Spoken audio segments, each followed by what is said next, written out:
What's going on, guys? Sithis here, back at it with another live stream. I am here with your boy, AnCap Doggo. We're hanging out in the politics and religion Discord, and we're gonna have a chat. And if people pop in to debate us and talk to us, then we'll do that too. Sounds cool? Yep. All right. So, what did you want to do? Yeah, I want to debate the proposition that taxation is theft, right? So I'm guessing you'll be taking the affirmative, right? That taxation is theft? Yes. Okay, let's do it. Yeah, just like if you could provide at least informally motivate the premise. So I would say the main reason why taxation is theft is because it initiates conflicts over scarce means. And the initiation of a conflict that involves the taking of another person's property without their consent would be a form of theft. And the state does not ask your permission when they take your money, and they are not owed the money that is in your possession. So therefore, when they take it, it would be a form of theft. Yeah, but it seems like you're assuming this concept of ownership, right? Is that ownership is necessarily going to be applied to the non-initiator of any conflict, right? So if it is the case, I'm going to take a constructivist account of property norms. It's just going to be the case that I can take ownership to just be a concept that's just going to be it's just something socially recognized privilege to control a resource. And it's just going to be the case that the amount of money that the state takes is not going to be socially recognized as ownership. So it seems to be the case, trivially, that it's not going to be theft. So you'll have to be defending the proposition that there's this kind of ownership outside of the existence of the state and kind of innate or inalienable rights. Well, in order to live as a human being, you have to have a right to use scarce resources. If you don't have, and use, right, requires you to exclude other people from that use. So if nobody ever has a right to use any scarce resource, you would never have the right to use your own body, and then everybody would have to die. Right, but I never claimed that no one could ever have the right to do anything, right? I just claimed that the concept of ownership is just going to be a social recognition of a privilege but done by government, right? This is going to be the case that we still have people who have the ability to do this, right? There's a difference between ability and right, first of all. Right? Mm-hmm. So we're just going to take this case, right? Is that man certainly still can live a productive life, even though they are still taxed to at least some degree, right? It is possible, but they are being less productive than they would have otherwise had been had the force not been imposed upon them. Because every time that you impose force onto an unwilling third party, that is, you're essentially destroying the wealth of that person. In order to take something from another person. Yeah, sure. We can see the economic factors here even. I'm just curious why this would have any normative weight, right? So if it is the case that the foundation of ownership is just that man requires at least to own something to sustain his life, right? It seems to be the case at least he can still sustain his life even though KingSithis is now live streaming World of Warcraft. Talk to AnCaps live. Could you say that last part again?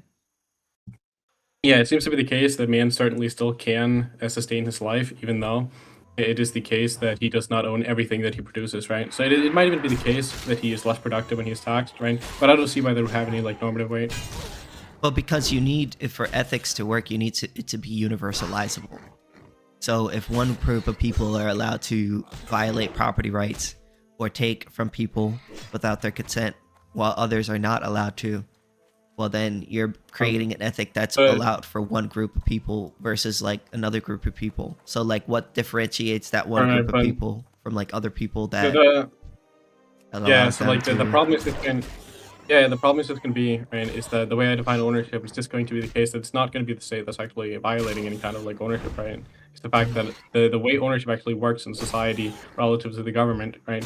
It's going to be the case that they are actually not violating any property, right? It's not we have I would first of all also need an argument for universalized ethics, but it seems to be the case at least, and that I'm not saying one group can violate the rights of others, right? But I'm saying that rights are contingent on the specific kind of enforcement, right? and then rights are defined in relation to this mechanism called the state, right? Well, I don't believe that. I believe that you have rights regardless of a state. Yeah, what's going to be the argument for that? Well, because of the sense that essentially, fuck. Let me think about it. Well, because if your rights were only granted by a state, then anytime that there is an absence of state, you would essentially say that you have no rights. Yeah, I could Like- just say you have like no rights, but you descriptively have ability to do things, right? But rights are just going to be like a social recognition, like a privilege to control some resource, right? But it seems like you still have like the descriptive ability to do things outside of the existence of the state, right? Well, yes, but I would say a right is an action that ought not be impeded, and whether or not you can determine whether or not a action should be impeded is whether or not Yeah, fuck. yeah, Is it- that's fine, right? You can like define like the rights in regards to this like form of like moral realism. That's going to be the case that rights like necessarily ought not be violated, right? But that's just what I'm asking the argument for. That there are these kinds of like universal moral principles that exist. Well, that's where argumentation ethics comes in, I'm pretty sure, right? Like, fuck, I'm not even the best at really arguing in this, but argumentation ethics is that, like, essentially that there are rights that cannot be logically justified, like are you know, like the right to stab somebody, the right to aggress can't be logically justified because in doing so you lead to a performative contradiction. That's fine, right? So like the problem with argumentation ethics is that at least the way Hopper frames it, right, is that he's actually not trying to he's not driving any ought, right? He's not saying it's actually going to be the case that you ought not violate the rights of others. It's just going to be descriptively the case that you're going to be in performative contradiction if you were to try to justify initiating conflict in these cases. It's just not going to be the case that this imposes some kind of like moral duty or obligation to not violate the rights, just because it is going to be a descriptive fact that you would be in contradiction to try to justify initiating conflict. Yeah, but if your ethic, every single time you try to justify your ethic, it leads to a performative contradiction, that would mean that the ethic is false, even if you, though a false ethic. Yeah, we can say the ethic is false, right? But I could just like take like an error theorist account to say all ethics are like prima facie false. I don't know how to respond to that. Right, so it just seems to be the case that just because there are like these ethics are false, that doesn't like actually lead to the conclusion there's this kind of like moral obligation. Well, if something is false and there's two answers to the question, then the other opposite must be true. So if something is true, then obviously yeah, but like I don't see why that's like a valid dichotomy, right? So it seems to be the case that one, you're like assuming like a cognitivist thesis that moral statements are proof that even within that realm, right? It seems to be the case that there's actually no contradiction, or at least you would have to point out a contradiction in both ethics. Well, the being performative false. Contradiction. No, yeah, we can say there's a performative contradiction in one of the ethics, right? And then let's say we have like a latecomer ethic and we have the NAP, right? And there's a performative contradiction in advocating for the latecomer ethic, right? Seems to be the case that imagine that the latecomer ethic is false by virtue of it being a performative contradiction. Well, I don't see like the problem. Let's say the NAP is also false in this case, and these are the only two options. You'd have to demonstrate there's a contradiction in both of these cases of ethics being false, which I just don't see why there's a contradiction. Well, because if the argument that you make conflicts with your actions, which I already said, yeah, that's not what is in contention, right? So like it's got to be the case that latecomer ethic is false, right? But I could just also assert that the NAP is false, right? But there needs to be some contradiction for it to be the case that the NAP is true. The only way you can say the NAP is true because the latecomer ethic is false is to say that there's a contradiction implied by saying both ethics are false. Right? You're saying it's a valid dichotomy, but I'm saying there's a third option by just saying that all moral systems are false. Oh, I don't think I've heard that argument before. I don't know how to respond to that. Right, this should be fine. So how do you respond to that? I think you have to go into a lot of like meta-ethical stuff. Yeah, but that's kind of my I feel like that's kind of my what you say limit right there. You kind of reach my limit there. Yeah, okay, that's fine, right? So anyway, the guy I had to watch a movie with during the call, so I think we're gonna do that now. Anyway, it's nice Yeah, talking to we're gonna you. do that. Okay, well, enjoy. Okay, man. Okay. Bye, Sithis. Have a good day. one. Have a good one. That was an interesting conversation. I think I just got mogged.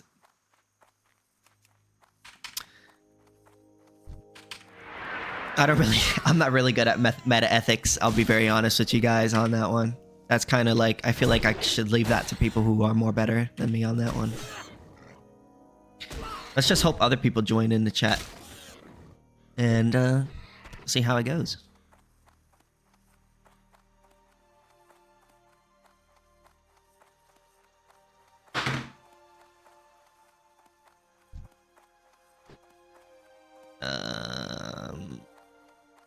Well, I killed all of these guys.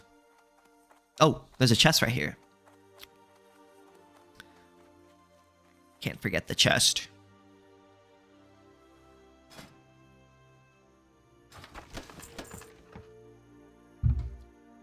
Oh! Spilled something on myself.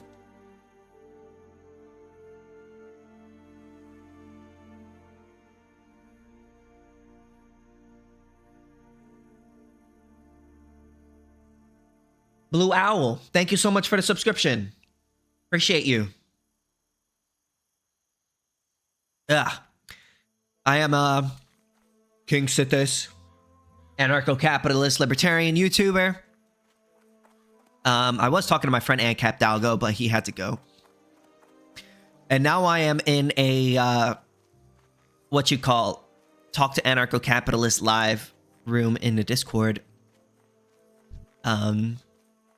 I think that what I'm gonna do, start doing a little bit more. Maybe I should start doing like reactions and stuff.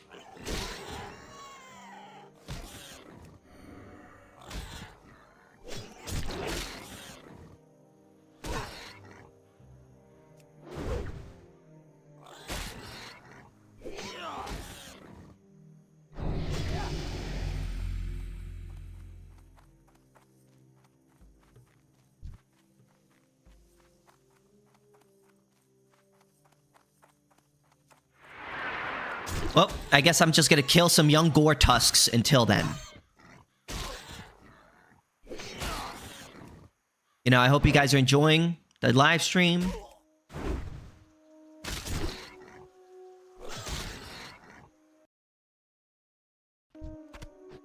You know, I hope you guys are having a good day, you know. Testing my chat real quick. Yo. Why? Okay, just checking my chat. Ugh. Honestly, I have the day off today.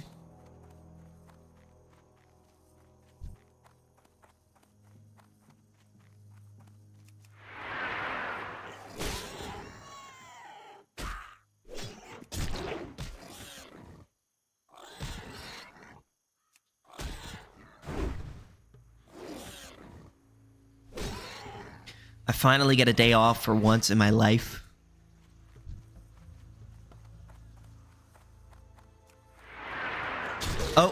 Oh no. Yeah, I gotta get out of here. Let's go.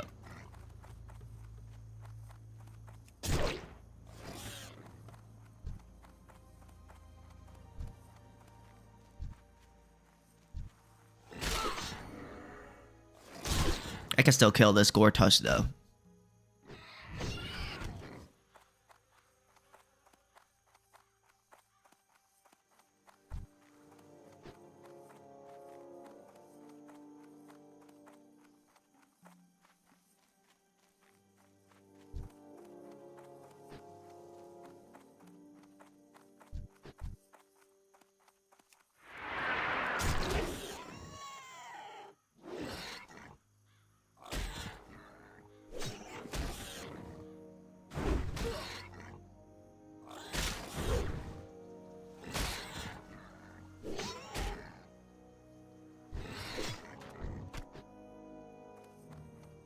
All right. I still need some bandanas.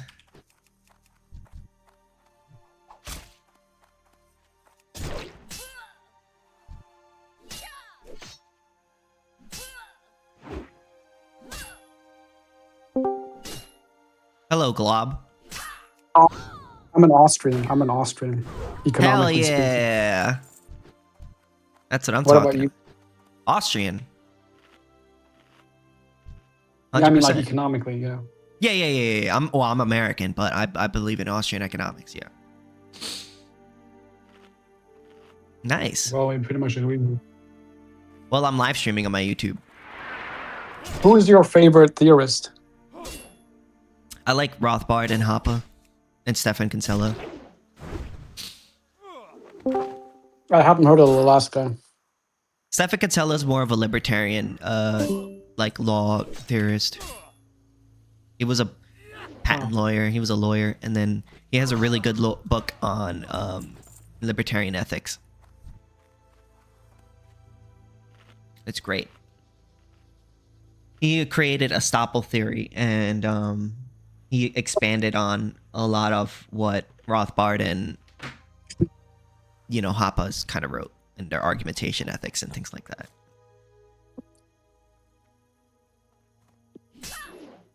I mean, I read this guy called Rahim Tagizadagan, who is like the current representative of the Austrian school in Vienna. Yeah? I think his books are very easy to read. And like, yeah, I mean, traditionally, I would say Hayek is probably my favorite. Hayek's good. Student of Mises. Yeah, I like Hayek because he's easier to read, I'd say. Yeah. His book, Economics in One Lesson, is definitely a banger. I made a YouTube video about it. I also like... I mean, I like Mises. I just think he's a bit difficult to read. Yeah, he was, he was at a time where it was kind of, it's a different time, Yeah. Even Rothbard, I mean, I have a hard time reading Man, Economy, and State. Mm. I haven't even finished it yet. I've started it, but I'll get there eventually.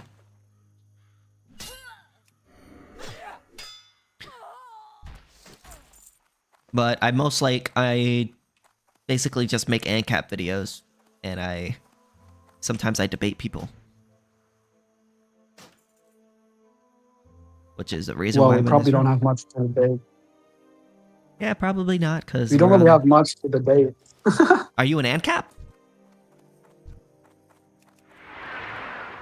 I mean, I'm from Germany. We don't really use that term over here. So I usually just call myself a liberal or a libertarian. And liberal here I love means watching your something entirely debates, different dude. than in the United States. Liberal here means pretty much like pro-individualist, pro-market. So I mean, no matter how you put It's it, kinda as long weird. as you're against aggression, then you're cool with me. Voluntarist. yeah, I mean, we I don't understand why liberal is used that way in the United States, to be honest. But we use it differently. Well, the people who adopt it here I assume, don't believe the same things the people where you live do. So I guess it so. has a different view on it. Because when you think of liberals here, you don't really think of libertarians. You think of like blue-haired feminist shit. Exactly. But the thing is, like, liberal should be something related to freedom. So I think 100%. our version makes more sense in Germany. It makes more sense to me. Yeah. Because, yeah, anyways, I mean, if we have like a state dictating what individuals should do, I don't think that's very liberal. No. But the problem is most liberals are socialists. Yeah, but that doesn't make sense. That like the origin of the word, like in my language, libertate, that just means freedom. That's the origin of the word. Mm-hmm. Like Anyways. in America, the definition got distorted, but that's the actual meaning of it. It's freedom. Yeah. I think we need to take back the word, guys. We're the real liberals. I think we do. Are you? Because I'm libertarian. Are you the anarcho-capitalist, KingSithis? Yes, sir, I am. And I'm live streaming. Why do you think that's a good system? Because fundamentally, I believe that taxation is theft, and allowing. Okay, if you don't have taxation, you can't have infrastructure, right? Not true. You can have infrastructure without taxes. Name an infrastructure. Name one. Roads. So, you ever heard of a toll road? Yeah, Okay, the so Greeks have them. basically what they have is somebody could buy a stretch of land, and if people want to go from point A to point B, they can pay this guy to drive on the land, and then they can take a portion of that money to upkeep the road, or they can just let people drive on it for free, and then they have advertisements and then stores along the road that they charge rent to in order to attract people to go into there. And, you know, it's kind of like a mall. Like, you don't pay for the walkway in a mall. The people who own the stores, they allow you to walk in the walkway for free, so that, and they pay for it so that you're attracted to go to their store and work that way. And who's gonna defend the guy's right to the land? Well, you can have private rights enforcements in agencies or insurance companies whose right is to whose job, sorry, I'm a little tired right now, whose job it is to insure people's property against theft and violence, and then they can hire like private rights or private businesses, rights, what they call it, rights enforcement agencies or militias in order to, settle disputes if things get violent. Okay, so then everyone's just gonna try to enforce their own laws and rules. Do you understand that? No, it would be standardized, and the law would be the non-aggression principle. Because at some point humans didn't have governments, right? Like governments arose naturally, and they arose from anarcho-capitalism essentially, because anarcho-capitalism inevitably. I wouldn't say that. I'm not sure I would say that. Because if everyone has their own militia force, then that's just government, but really primitive ones. Government and the state is not the same thing. Government is just people protecting their property rights or overseeing their property rights, or people protecting people in general, like just governing a land. But the state is a separate criminal organization that assumes the role of governance without the consent of the governed. Right. If everyone has their own little government, as you say, with their own militia force, and then someone is going to want to take someone else's militia force, and so on and so forth, until you get, the governments we know. No, because there would be private rights enforcement agencies that would protect those other people if one tries to take over. Because did you not? There would be multiple insurance companies that would be competing with each other.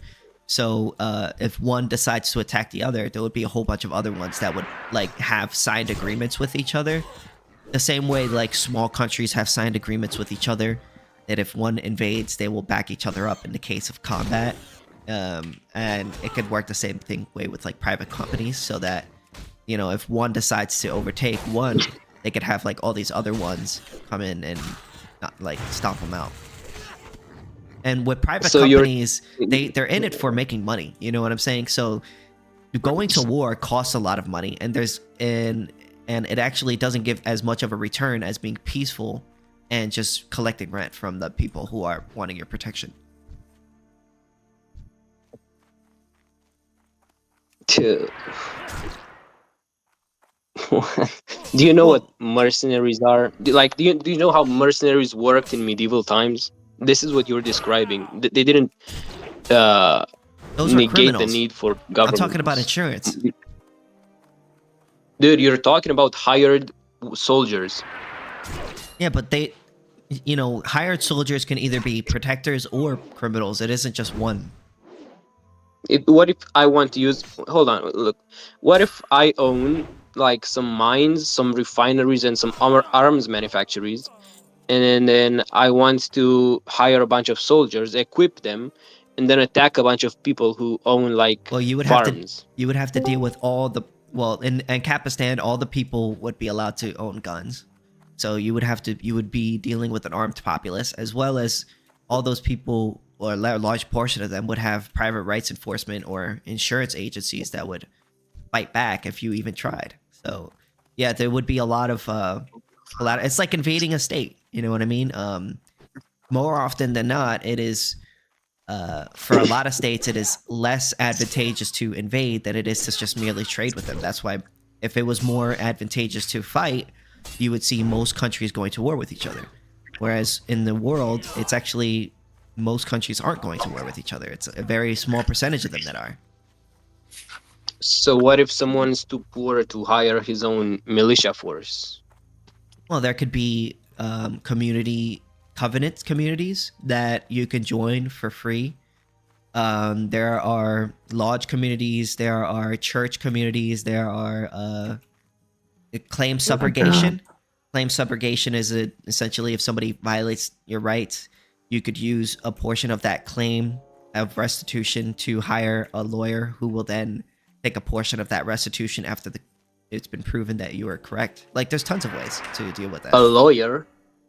Mhm. Who's going to enforce the law? Who's going to enforce the laws? There's no government. You don't need to have a government to enforce laws. So who's going to decide and enforce the laws? Well, there would be private rights enforcement agencies as well as private courts that would settle the disputes between each other. AKA just mafia. No. I mean, what if I want Mafias? I The state is a mafia.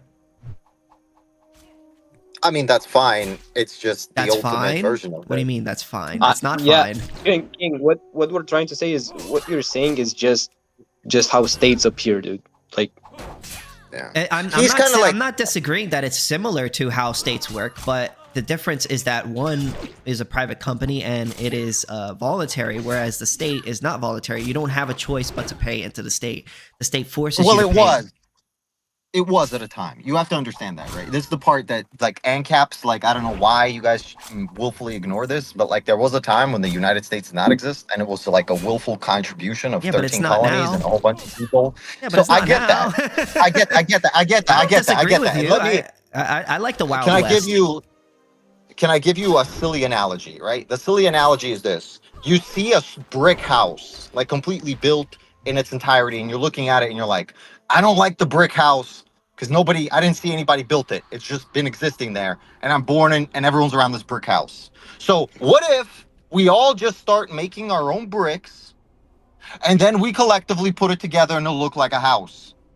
It's like, you could do that, but you're just ineffectively replicating the brick house that comes about inevitably anyway.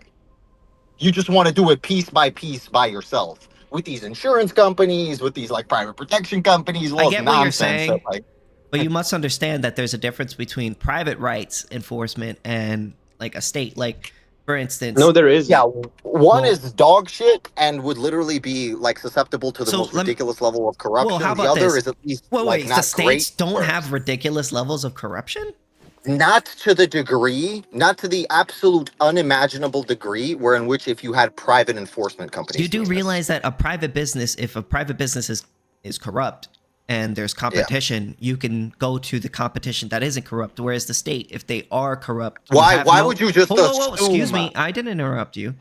If the state is corrupt, you don't have a choice but to pay them. You're forced to. You have no choice. Taxation is theft. Period.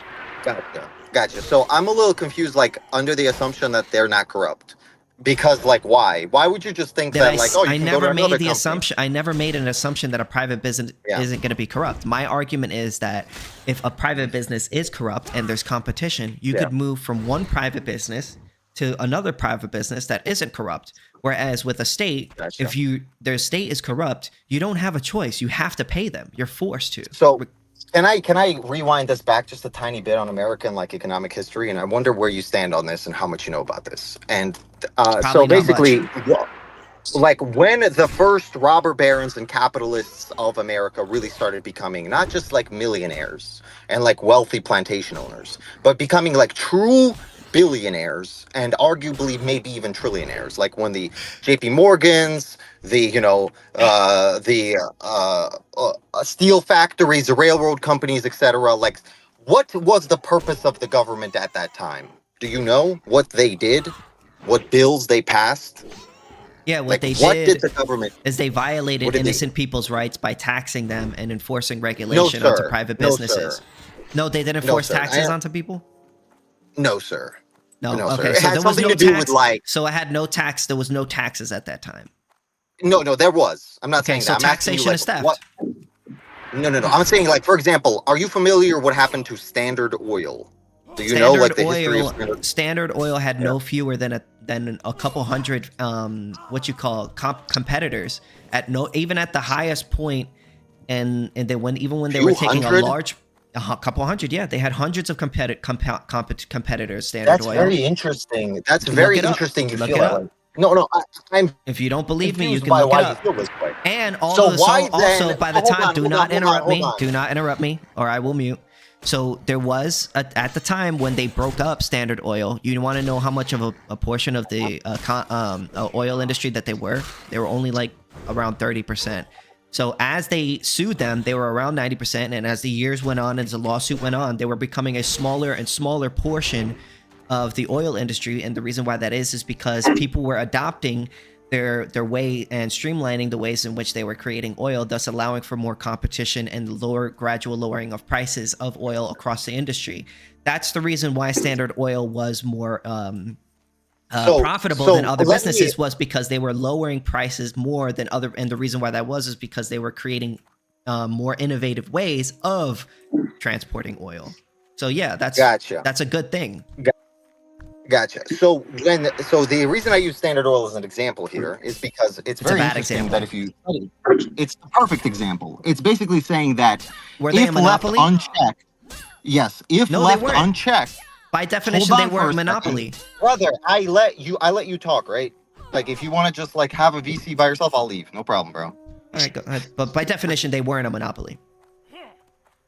Oh, okay. Well, they got broken up. They owned over 90% of both the refinement, the distribution, and production. Did you not of hear what oil I in the said? United States. I said by the time they got broken up, there were only 30% of the market. Gotcha, So gotcha, they weren't gotcha. a Well, monopoly. look, hold on. So that before you're they got broke, I'm talking to you before even at the time, government. Even at the time that they were 90% of they still had hundreds of competitors, and they were not a monopoly. So a monopoly What is are you one talking competitor. about? It's true. That's Look it up. literally Look it nonsense. up. Don't believe me? Look it up. No, that's Look it straight up. Go on nonsense. ChatGPT and look up at the height of Standard Oil's reign. Did they have competition? And you'll see that they had hundreds of competitors in the oil industry. If you don't believe me, you can look it up. I mean, you're not looking it up because you know I'm right. No. I mean, it's like this is like I'm having a fun time talking to you. This is so funny. I mean, Listening I to, like, know it's this- upsetting to be proven wrong, but that's just a fact. Proven wrong on what are you talking about? You I'm said trying that to Standard Oil was a monopoly, and I've proven to you that they had competition. In fact, they had hundreds of other competitors, Okay, even at the so height of I hope- their profitability. I hope you understand that a monopoly is not defined as literally having no competition. It's No, it defined as is. having a large majority stake of the market. That's what it's defined no. as. Monopoly is one Yeah. seller. Because they own the market. Yes, They there's didn't no own the need market. for You're just competitors. incorrect. Oh my God, this guy's like. Let me put it like this to you: if there was a guy standing I on the laid side out of the the road, facts. Look it if up if there you was a guy fact standing check on the me if you side of the disagree with me. road with a spray can Fact bottle check me if saying you disagree with selling me. gasoline, they would be a competitor to Standard Oil, according to you. Like, fuck me, bro. They are. That is competition. Yeah, I know. That's what I'm saying to you. Okay, That's I mean, what you're if you want to using as an fact check me and example, prove it's and show me that I'm retarded. incorrect, then you can go right ahead. Gotcha, You need to gotcha. you need to be more polite. Like no one can have a discussion with you if you act like this. To be honest. I mean, nobody's making me stay here. It's just like I don't know how to wrap my I'm head just around being the fact that I'm you just being think- sarcastic. He was being sarcastic too, so I don't understand what the issue is. No, you're being a douchebag, as you say in America. Oh, then why are you You're here? you're not being just intellectually charitable. Where if you start standing there and telling me that a guy like put up a fucking sign in front of his house and spray painted some stuff saying selling oil, he's now a competitor to Standard Oil in the 1800s. Like that's your Why genuine wouldn't- opinion. And we're What, supposed to have like we're an not intellectual talking about. discussion You do about this? realize The Come on, people that were bro. you do realize the people that were competing with Standard Oil weren't just guys in their house selling oil out of the fucking tanker. They were So other let me put it like businesses this to too. you. There were other private Right. businesses So too. they So made up that less that than standard 5% of the United States market for this. Yeah, And you're and telling me that there are so I say to you, the that's reason I brought this competition. up to you. That's Gotcha. competition. Hold on for a second, buddy. You ever heard The of reason I brought comparative this up to you, advantage?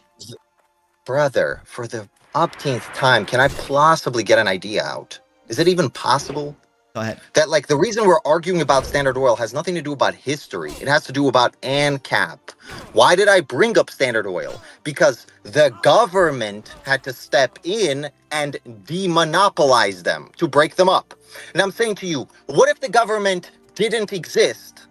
What if the government couldn't do that? What if there were just a bunch of private enforcement agencies everywhere? Competition would make it so that Standard Really? Oil. Competition? Wait, excuse whoa, Really? you got so This upset. guy just you didn't screeching learn anything NGL. about Just what screeching, Standard bro. Oil did. It would be competition in the market, which there was. And by the time that they actually sued Standard Oil, they were actually a much smaller percentage of the market share. So when they actually split them up, they were only like 30% of the market. So they breaking them up. Wait, excuse me. You have to have a sense. So basically, when they broke them up, by the time they broke them up, the market had already basically made competition in the market. So breaking them up was actually useless. It actually didn't do anything. In fact, it actually made him more rich because breaking up his companies ended up like splitting them up and making him more rich in the They're a process. subsidiary company. So the but it government wasn't actually like- made the situation worse. It did not. No, Yes, it did. It didn't. It No, didn't it stop. didn't. One, it wasn't a monopoly. Two, it didn't stop it from being a monopoly. And three, it made him richer. Let me get this straight. Your opinion is that Standard Oil in the late 1800s was not a monopoly. Yes, they were not a monopoly. All right. You are fully like a child and mentally retarded. Have fun with me. Okay. I mean, it's just a fact. They were not a monopoly. They had competition.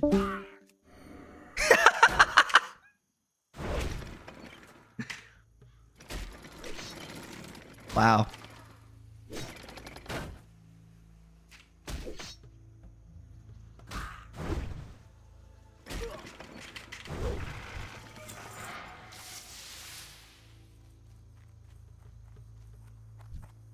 Screeching liberals.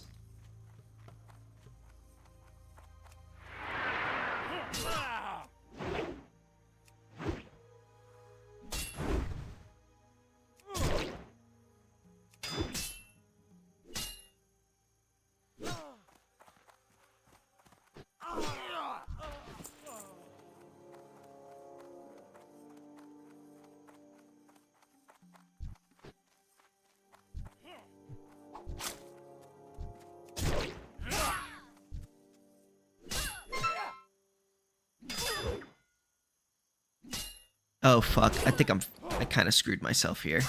Do I not have any health potions? No. Oh, I'm dead. No, actually. Never mind.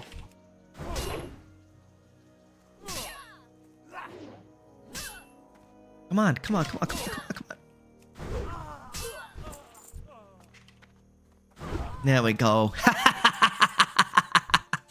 I am the master.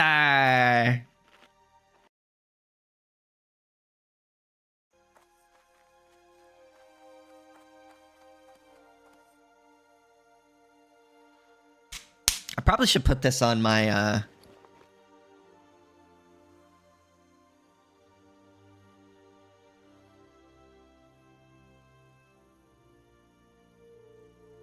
a two-handed staff.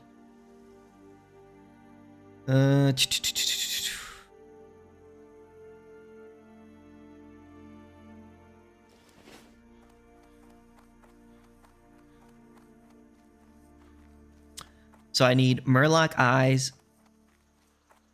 I need to sell all this junk. The junk that I have.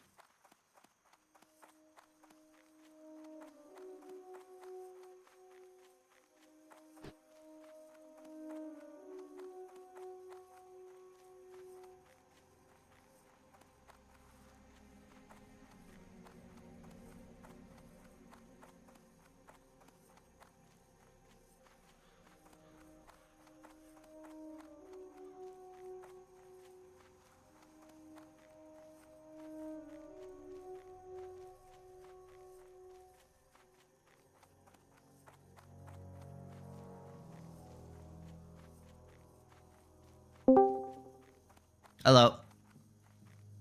What's up? I'm an anarcho-capitalist. What's an anarcho-capitalist? A person who believes in anarchism as well as capitalism. Anarchism? Has been seen plundering the Gold Coast quarry. Can you define what it is? Anarchist is a person who is against the state and believes that the state is a criminal organization and we should abolish it. Or in other words, it's actually just without rulers. That's the real word. You want us? You don't want states? Nope. We should abolish them. Why? Because they're criminal. They forcefully extract wealth from the innocent. So without the United States of America, you just want United America? Yes. But how are you gonna tell apart the regions? If you remove Florida as a state, it's still gonna be Florida. Well, I mean, when I say state, I don't mean get rid of the region. I mean get rid of the government. So the state alliance is still gonna be there, right? The what? So the state alliance, like for example, the line between Florida and Georgia, that's still gonna be there to differentiate them both, right? I mean, people would probably still call it Florida, but it wouldn't be like the state of Florida. It would just be Florida. Okay, and who's gonna hypothetically rule over Florida then? Nobody. Everyone rules themselves. Everyone rules them. What do you mean rules by themselves? Every town has a ruler? We believe in the non-aggression principle. And the non-aggression principle means that you have the right to... That means that nobody has the right to initiate conflict over your body or your property. And that means that you want provinces? No, it means like I mean if you own a province, if you're the owner of one. But what I'm saying is like if you're the owner of property or your own land or your own body, which is true, then you have the right to rule over that. Nobody else has the right to rule it. So everybody rules over themselves and their own property. So you don't want the country to own anything. You don't want the country to have authority over you. Yeah, precisely. Yeah. What about taxes? No taxes. No How are you gonna pay for anything? Privatization. So you're gonna trust private firms? It's better than trusting the government. So how are you gonna get 1,000 people to agree to spend the money on, let's just say, a road being built, or I don't know, like a factory being opened for, I don't know, water or something? You don't need to do that. Toll roads will pop up. Someone can buy a stretch toll roads. Yeah, toll roads. Like there'll be a need for people to go from city A to city B. What people will do is they'll buy stretches of land, and then they'll charge people to drive on it, and then they'll use that money for the upkeep. Or they can, have billboards on the side or stores on the side of it, and then they charge those people like rent, and then you use that money, and then like you don't have to pay to go on there. Like a mall, but bigger. This just seems like what medieval kings would do with provinces. Then the kings would go, then no tax or anything. It would just be a shit show then, because everyone would just declare war on each other, all the provinces. It just seems like that. Well, not necessarily. Not if there's private insurance companies and everybody has arms and things like that. As what private insurance would do is insure your property against torts against other people. So if any of your properties, such as your body or your house or something like that, gets damaged by another person, they can call your insurance company and then they'll extract the wealth from that person and pay you restitution. And how would they extract the wealth from the person if the law doesn't exist? The law is the non-aggression principle. We're not against law. We're against uncoercive law.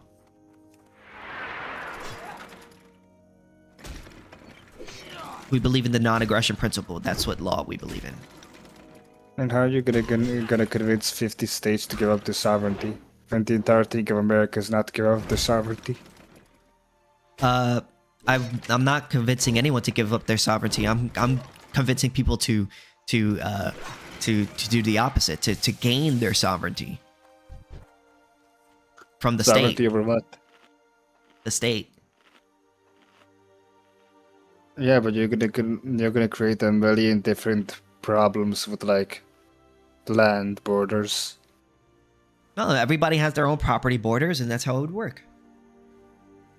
Their own property borders. Yeah, like we do now.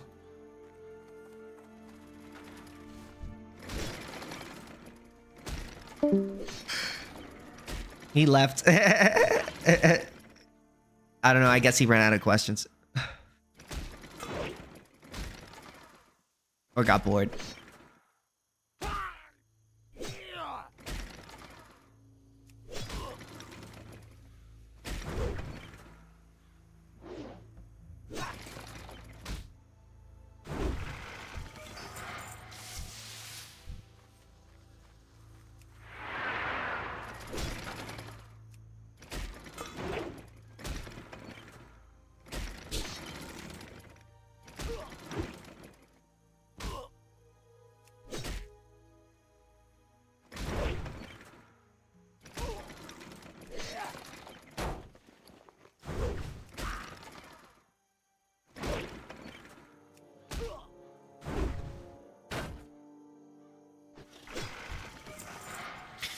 Woo! Excuse me.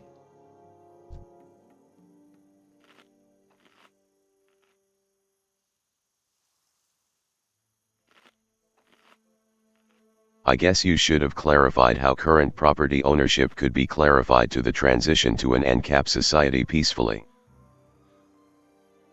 Yeah, you're probably right about that. I was kind of on the spot, you know? Like, what I meant when I said, like, it's kind of how it would work how it is now is because, like, you know, how people have property borders in between each other. You know what I mean?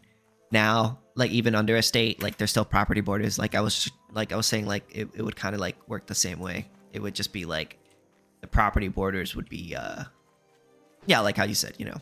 It'd be a peaceful transition. Ideally. Hey there. These are just perfect adventurers. Thank you so much. Farmer Saldine and I are going to feast tonight. And here is a little something for you for the hard work. You didn't think I was going to let an adventurer like you go hungry, did you? Why, thank you, ma'am.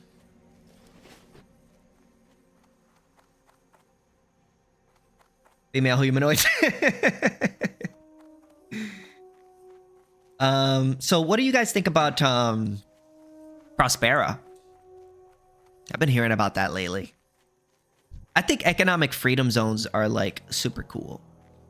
Oh, there's a rare. Oh, but I can't take that on my own.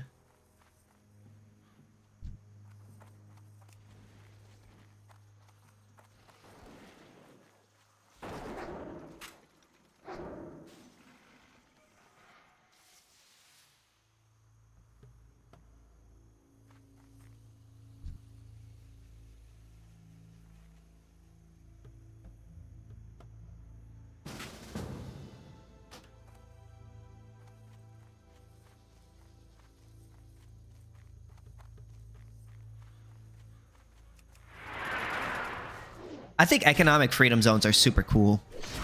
I think economic freedom zones are pretty much a perfect example of anarcho-capitalism working. Or, you know what I'm saying? I mean, it isn't full anarcho-capitalism, right? But it's as close to AnCap as you can get within reason, right?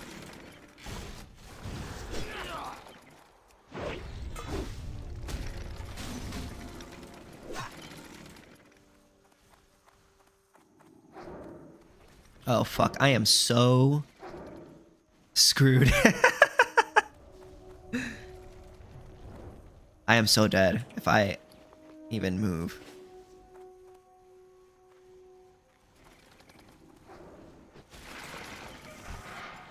Woo! Did it.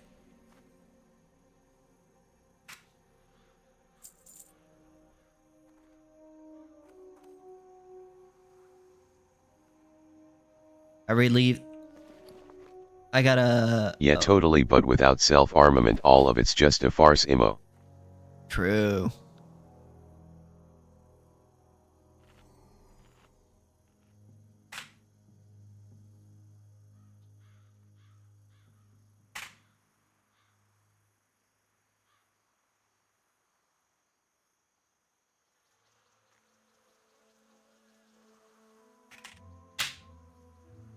Yeah.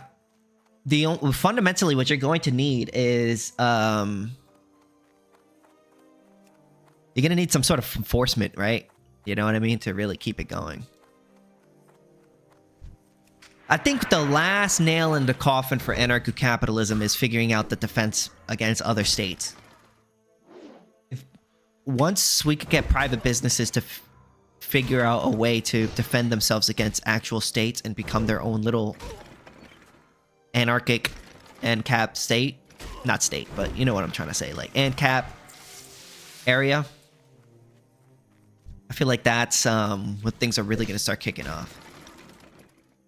Once people could see that there's a better way and it starts becoming super successful and like undeniably successful, you know what I mean? Maybe I don't know, we'll see. That's why I think a lot of these states stomp out these economic zones as soon as they become good, because it's always like, it's never good for them, you know? Allowing just a little bit of freedom really really messes up, because it shows that people don't really need the state. You know? People don't need the state. And once people realize that, it's, you know.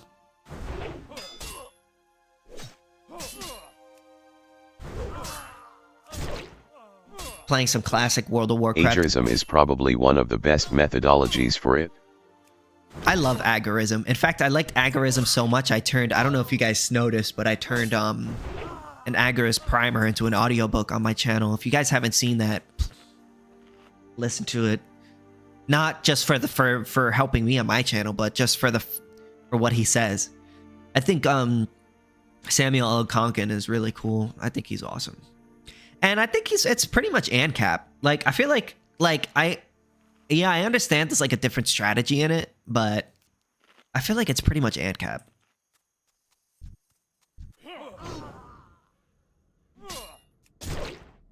I mean, when he talks about in the Libertarian Manifesto, he talks about like private businesses, you know, providing services such as rights enforcement and, you know, things like that, you know. So, and courts and insurance, right? So I feel like if he's down with that, then he's cool with me. I don't care what you call it. A lot of people get a little bit too anal about what you call the movement. They'll be like, oh, we shouldn't call it anarcho-capitalism because, you know, capitalism means this, or we shouldn't call it this. We should call ourselves agorists. Or actually, no, we should just call ourselves anarchists. Actually, no. You shouldn't call yourself, we should just call ourselves libertarians. And I'm just like, fundamentally, we're all meaning the same thing, right? You know, if you support the NAP, you're cool with me. That's what I say.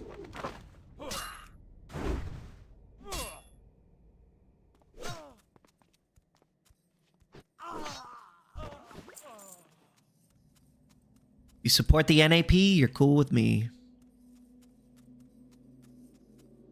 Oh, I think I went into the wrong building. Excuse me.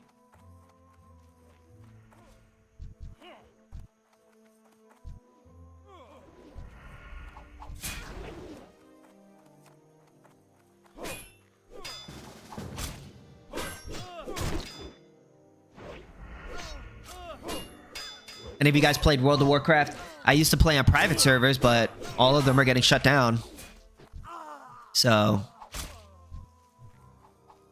and I'm not going to stop playing World of Warcraft. because I really like it. So it honestly really fucking sucks because I really enjoy World of Warcraft, but I don't like what Blizzard is doing.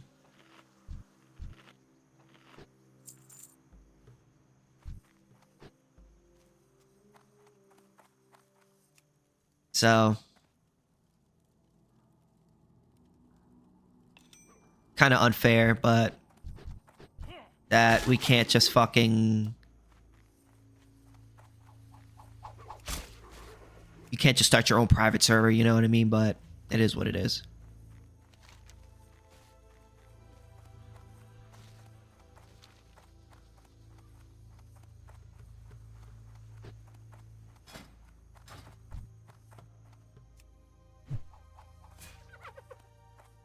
Oh my god, fuck.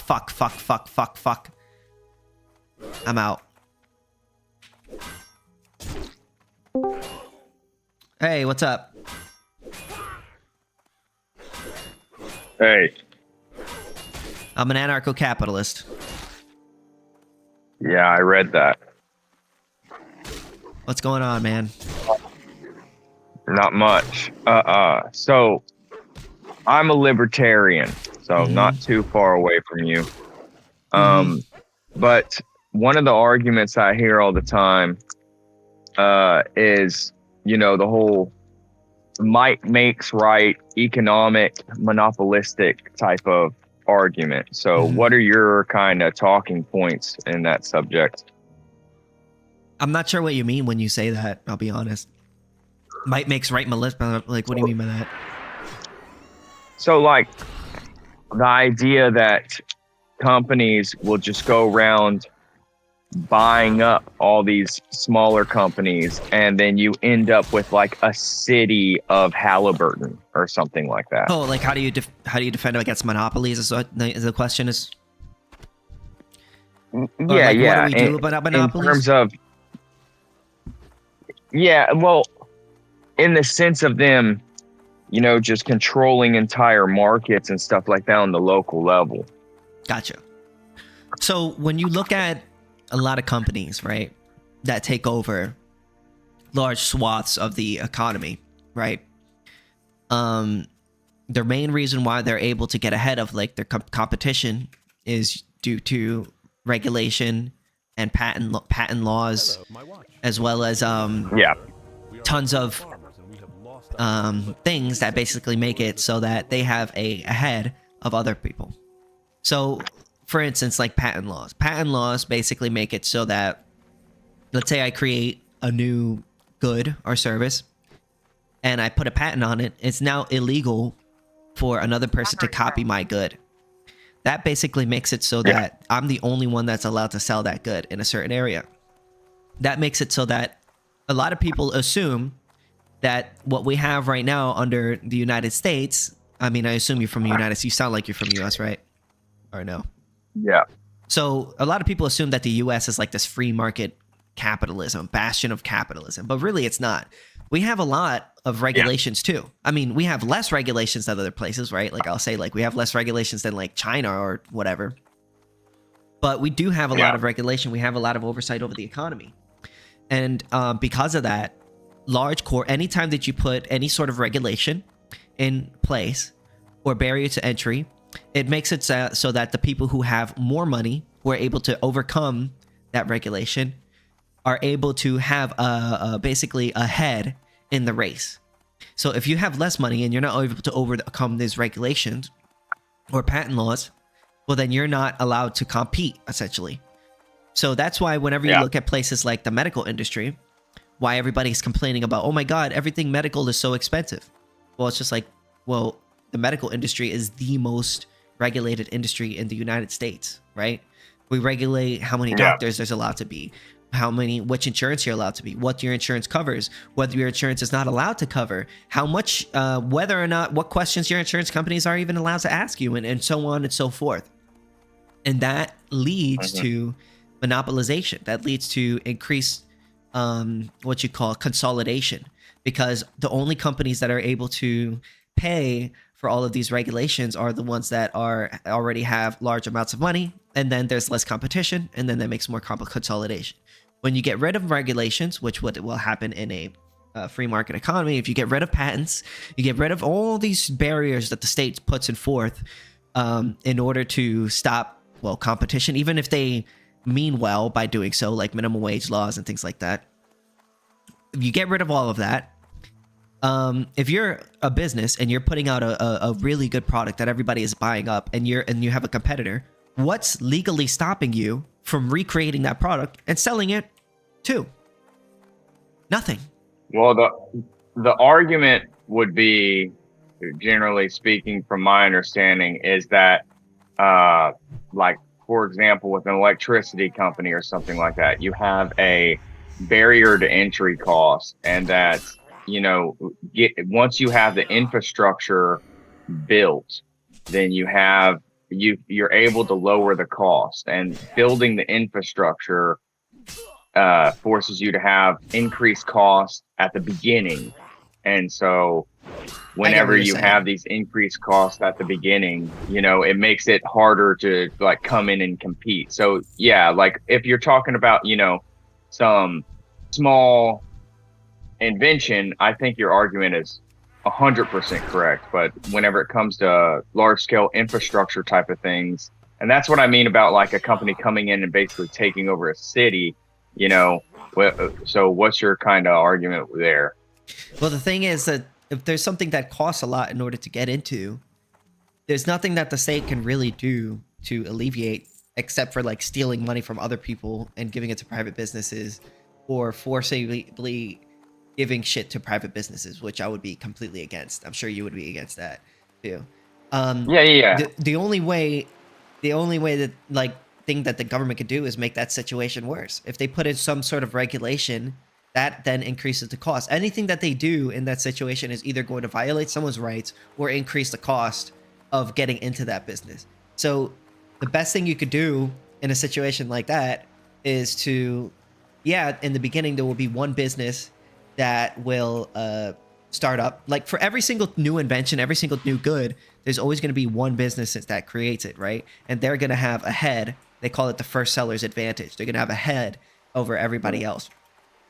But the thing is, as long as people see that that business is gaining profit, and there's nothing restricting other people from copying that product, or at least trying to, even if it may cost a lot, then other people will go in and recreate what that person is doing. So if you have like an electricity company and they go in and they build a bunch of electricity lines, and then they're the first company to do it, and they start making a lot of money, that is a signal to other businesses like, hey, this company did this and they made a lot of money. You know, now this is a safe bet that we can start investing into it. And that's sort of like the cycle. Right. Also, even if there is no competition, right, there's still the threat of competition, right? At any point, somebody else can invest in that industry. There's nothing, as long as there's nothing stopping them. So because there's a threat of competition, they still don't decide to, a lot of businesses still don't decide to overcharge, because if they overcharge, that incentivizes other businesses to compete even more, because they could be like, oh, I could do this at a way cheaper cost than what these guys are doing it. It may help in the beginning. It may, they may be able to raise the prices, but the second that they do raise the price, they increase the incentive for other people to compete, because they can come in and do it at a lower price. So it's kind of like water seeking its own level, you know. As long as there's no barriers to entry from the state, it kind of solves itself over time. So do you think that what I kind of gather from your argument, filling in some gaps here, I'd like your opinion is, like, do you think that a monopoly can exist without a regulatory framework to Essentially, support it? A natural monopolies cannot exist without a state. Like, there's no such thing as a natural monopoly. Now, in the sense that there's monopolies in the sense that, like, you're the first person to go into the market, right? But even then, you still have competition, because there's always the, what you call the threat of competition. If you're selling a good product and other people are seeing that you're making a lot of profit, other business owners who are greedy will want to make that money too. and they will invest. And that's sort of what happens. It's like with AI and graphics cards, and name any like cool product that came out, right? That somebody was the first to the market. A bunch of people saw, oh my God, these people are making a killing off of this stuff, like pet rocks, right? People were making a killing off of pet rocks. Yeah. And then they oversaturated the market because a whole bunch of people basically started investing into it. And then eventually it kind of died down. And that's kind of how it works. But when the state comes in and puts in regulations, they make that much slower. They make the process much slower or much harder. It doesn't allow it to continue. Okay, so we like basically everything you said. We're like 100% in agreement, and I have like basically the same exact philosophy as you, as just about everything you said. Hell yeah, I like that. Yeah. So. Oh, also, I didn't know if you know, but I'm live streaming on my YouTube channel, so you're on it. That's fine. What about so? In terms of libertarianism, I guess we can go to the part where we may have some sort of disagreement, friendly disagreements. I'm not really in the mood. How dare you? No, I'm just kidding. Go ahead. Go ahead. Yeah. Whenever I think of government, a lot of people think of this like full-fledged ecosystem, like we're talking about this whole regulatory framework and all this different stuff. But whenever I think of government, I think about it, the central role of government is to protect your individual liberties and, for, basic amendments to the Constitution type of perspective and stuff like that. So in an anarcho-capitalist type of society, would you still have a central framework that upholds people's individual liberties, or how does that work? It would just be done by like private insurance, like the AnCaps. So like what we think would replace a lot of what the state does. It's private insurance. Private insurance would definitely like be a lot of. I'm not saying it is going to replace the state, because that's just a theory. You know what I'm saying? We think that it's going to do a lot of the things that the state will do, because it already does a lot of what the state already does now, just in a different sector. So for instance, like car insurance, your car, when you get into an accident, your car insurance company will pay you to get a new car if you have full coverage on it, right? Or they'll give you a new car, right? And they'll replace. And if the person gets into an accident into you, they will figure out how to get the damages. You don't have to go to that person to figure out how to get the damages. That's what the insurance company's for. They go out and they figure out to get the damages. All you need to do is be like, hey, I got into an accident, report it. They give you the car, and then you move on without your day. And basically, us libertarians, we believe that it would work the same way with your body as well as other external property, right? So like, let's say if I came up to you and I stole your watch or something like that, you would call your insurance company and be like, hey, I have full coverage on all my property and this guy stole my watch. What they will do is they will look in, investigate it, figure out, look at the evidence. And if they see that, hey, that this guy in fact did steal this person's watch, they will give you the money for a new watch, give you a new watch, right? And then they will figure out, or they will retrieve the watch from that guy and give it to you, and then hash out the details on their own time, the same way car insurance kind of does it. And it would work the same way.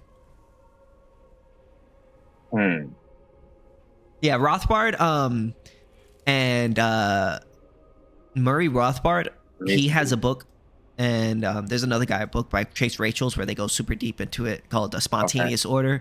And then there's what is it called? For a New Liberty. Yeah, that one kind of goes over it by Rothbard. Then there's also David Friedman's which is Milton Friedman's son. He's an ANCAP too. He has the Machinery of Freedom, where he kind of goes into it. Yeah. And he's an ANCAP. Okay, hold on. One second. You said Machinery of Freedom and Spontaneous Order. Yeah, A Spontaneous Order is actually really good, because it goes over, like, if you look at the chapters, it goes over like almost like every sector of the economy. It goes over like schooling, like how ANCAP could work with schooling, like the law, police, roads, medical stuff. Like, it goes over like everything. I think A Spontaneous Order is good. Ethics of Liberty, I think, is pretty good. But I would mainly Ethics read of Liberty. A Spontaneous Order and a Machinery of Freedom. If any of you guys in the chat think of another book that I should give them. Oh, then there's the Ethics of Anarcho-Capitalism, which is another book that's good too. Okay. And then I read all the time, so this is Yeah. you're just helping me out of my books for like next week, you know. yeah, Ethics I of don't mind. Anarcho. Ethics of Anarcho-Capitalism. That's Chris Borer, I think his name is, something like that. That one's a pretty good book. Democracy, the I'll God just that put failed is a Chris. classic. Oh, how could I have forgotten that one? There's the Democracy, the God That Failed, too, by Hoppe. That's a good one. My chat just reminded me of that.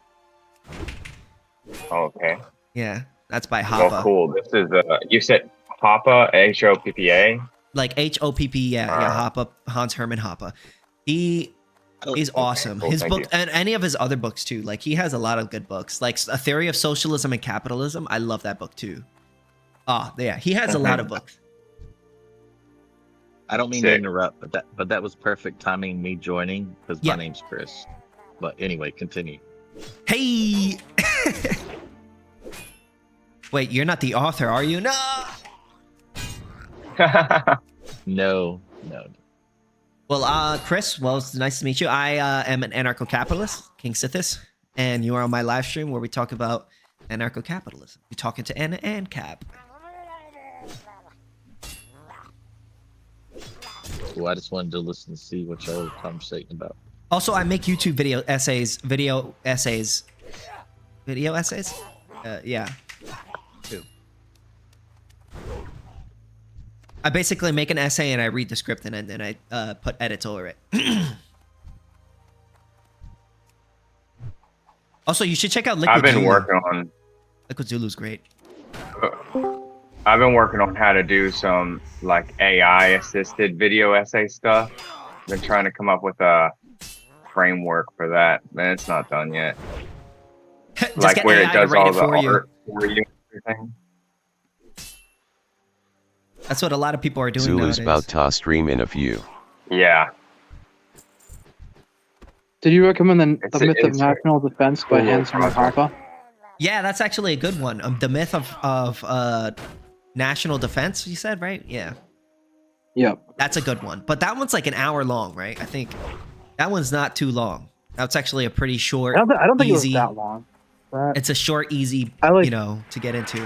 I very briefly read it like a few years ago, or at least read a lot of it. But I'm not sure I read all of it. I don't remember. I remember parts of it, but yeah. I have some physical books. Let me check I have right here.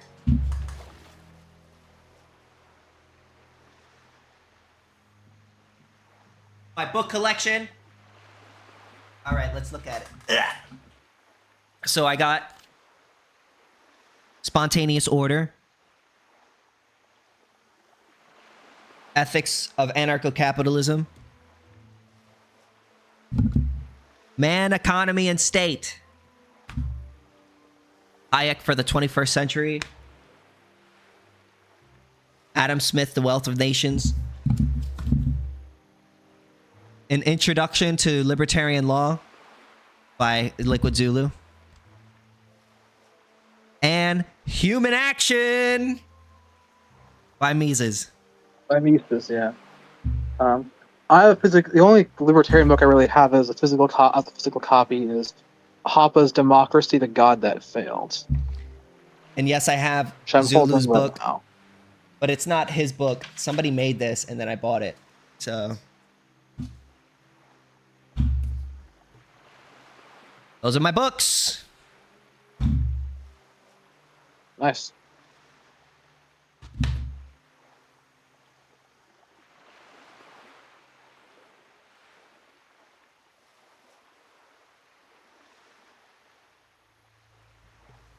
All right. Excellent collection. I think we got a new AnCap here, brother. Brother Frog here.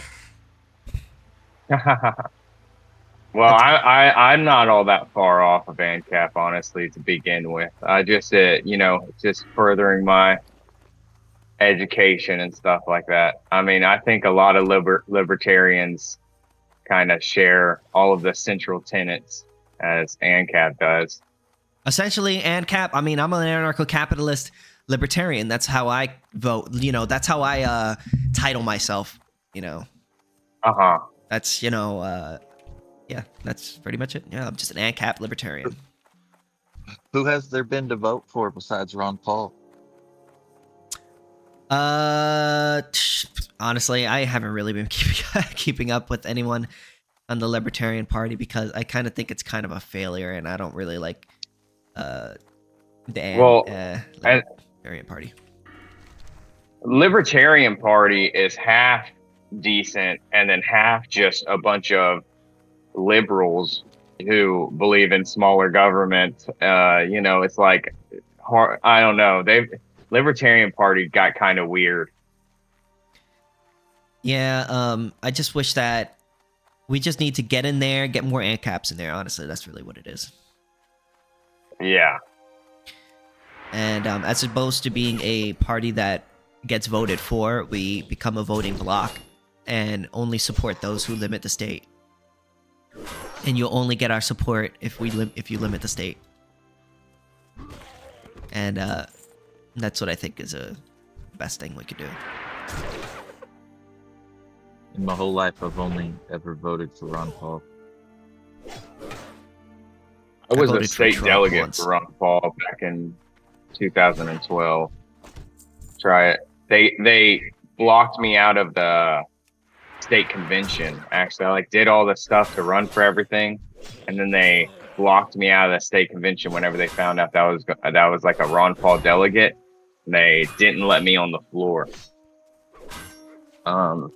That is a whole mess.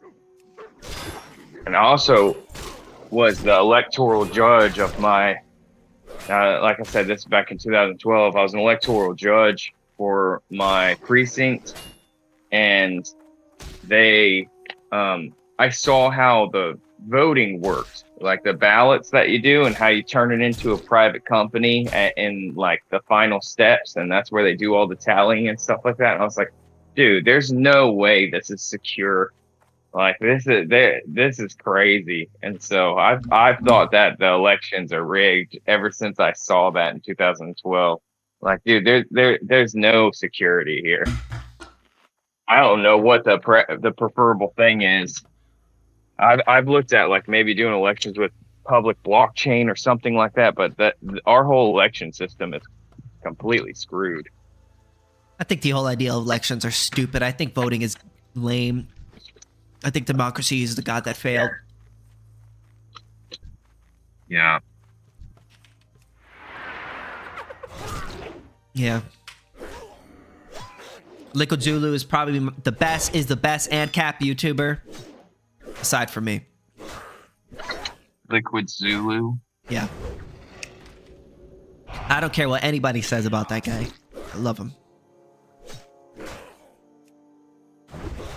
I watch a lot of there, I subscribe to him. I'll check him out.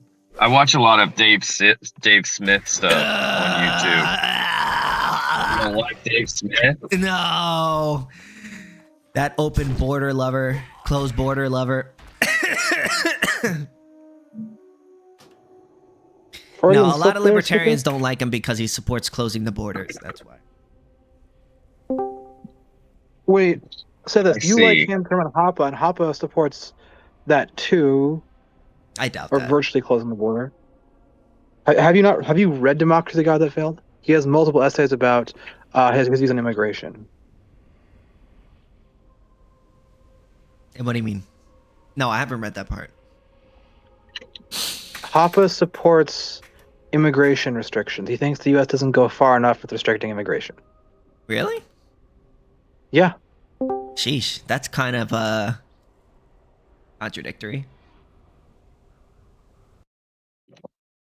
I mean, yeah. So is that one of your central tenets surprised is to have like completely open borders?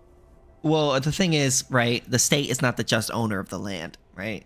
So they don't have a right to tell anyone to leave.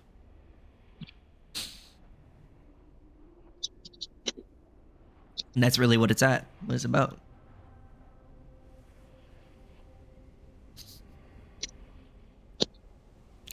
And that's why we're open borders, guys.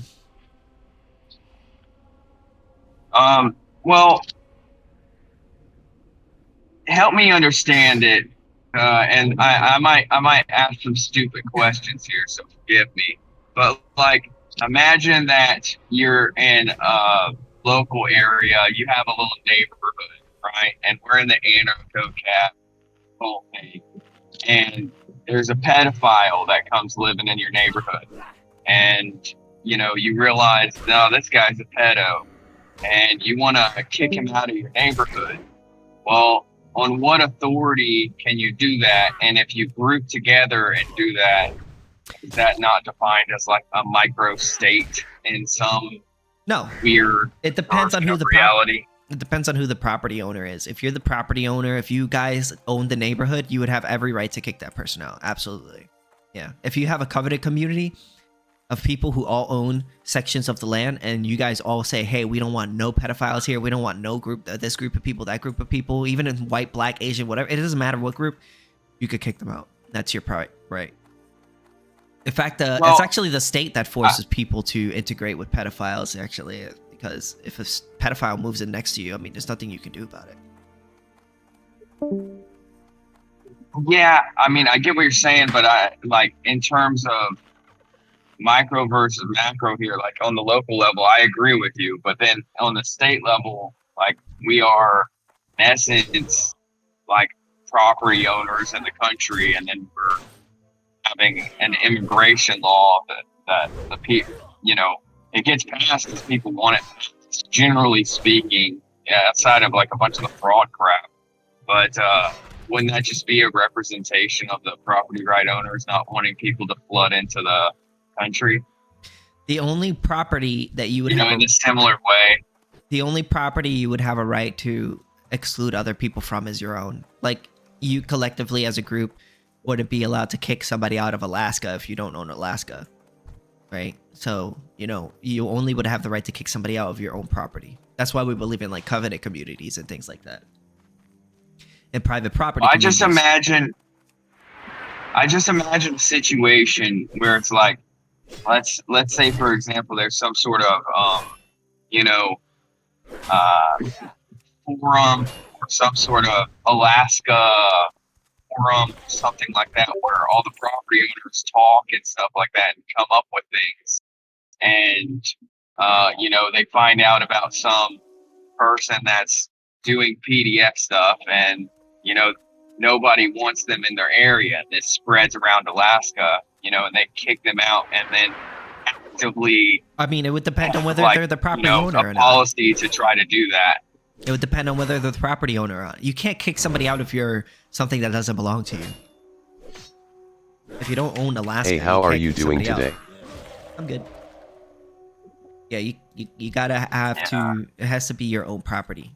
So if you have a covenant community or a group of people who have a community of owners, and they say, "Hey, we don't want you in your property," you would have the right to kick them out.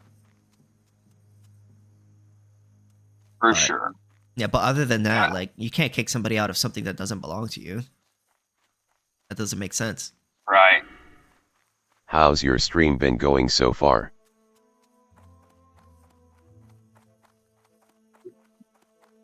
And that's sort of the argument with like open borders, is that the state is kicking people out of something that doesn't belong to them.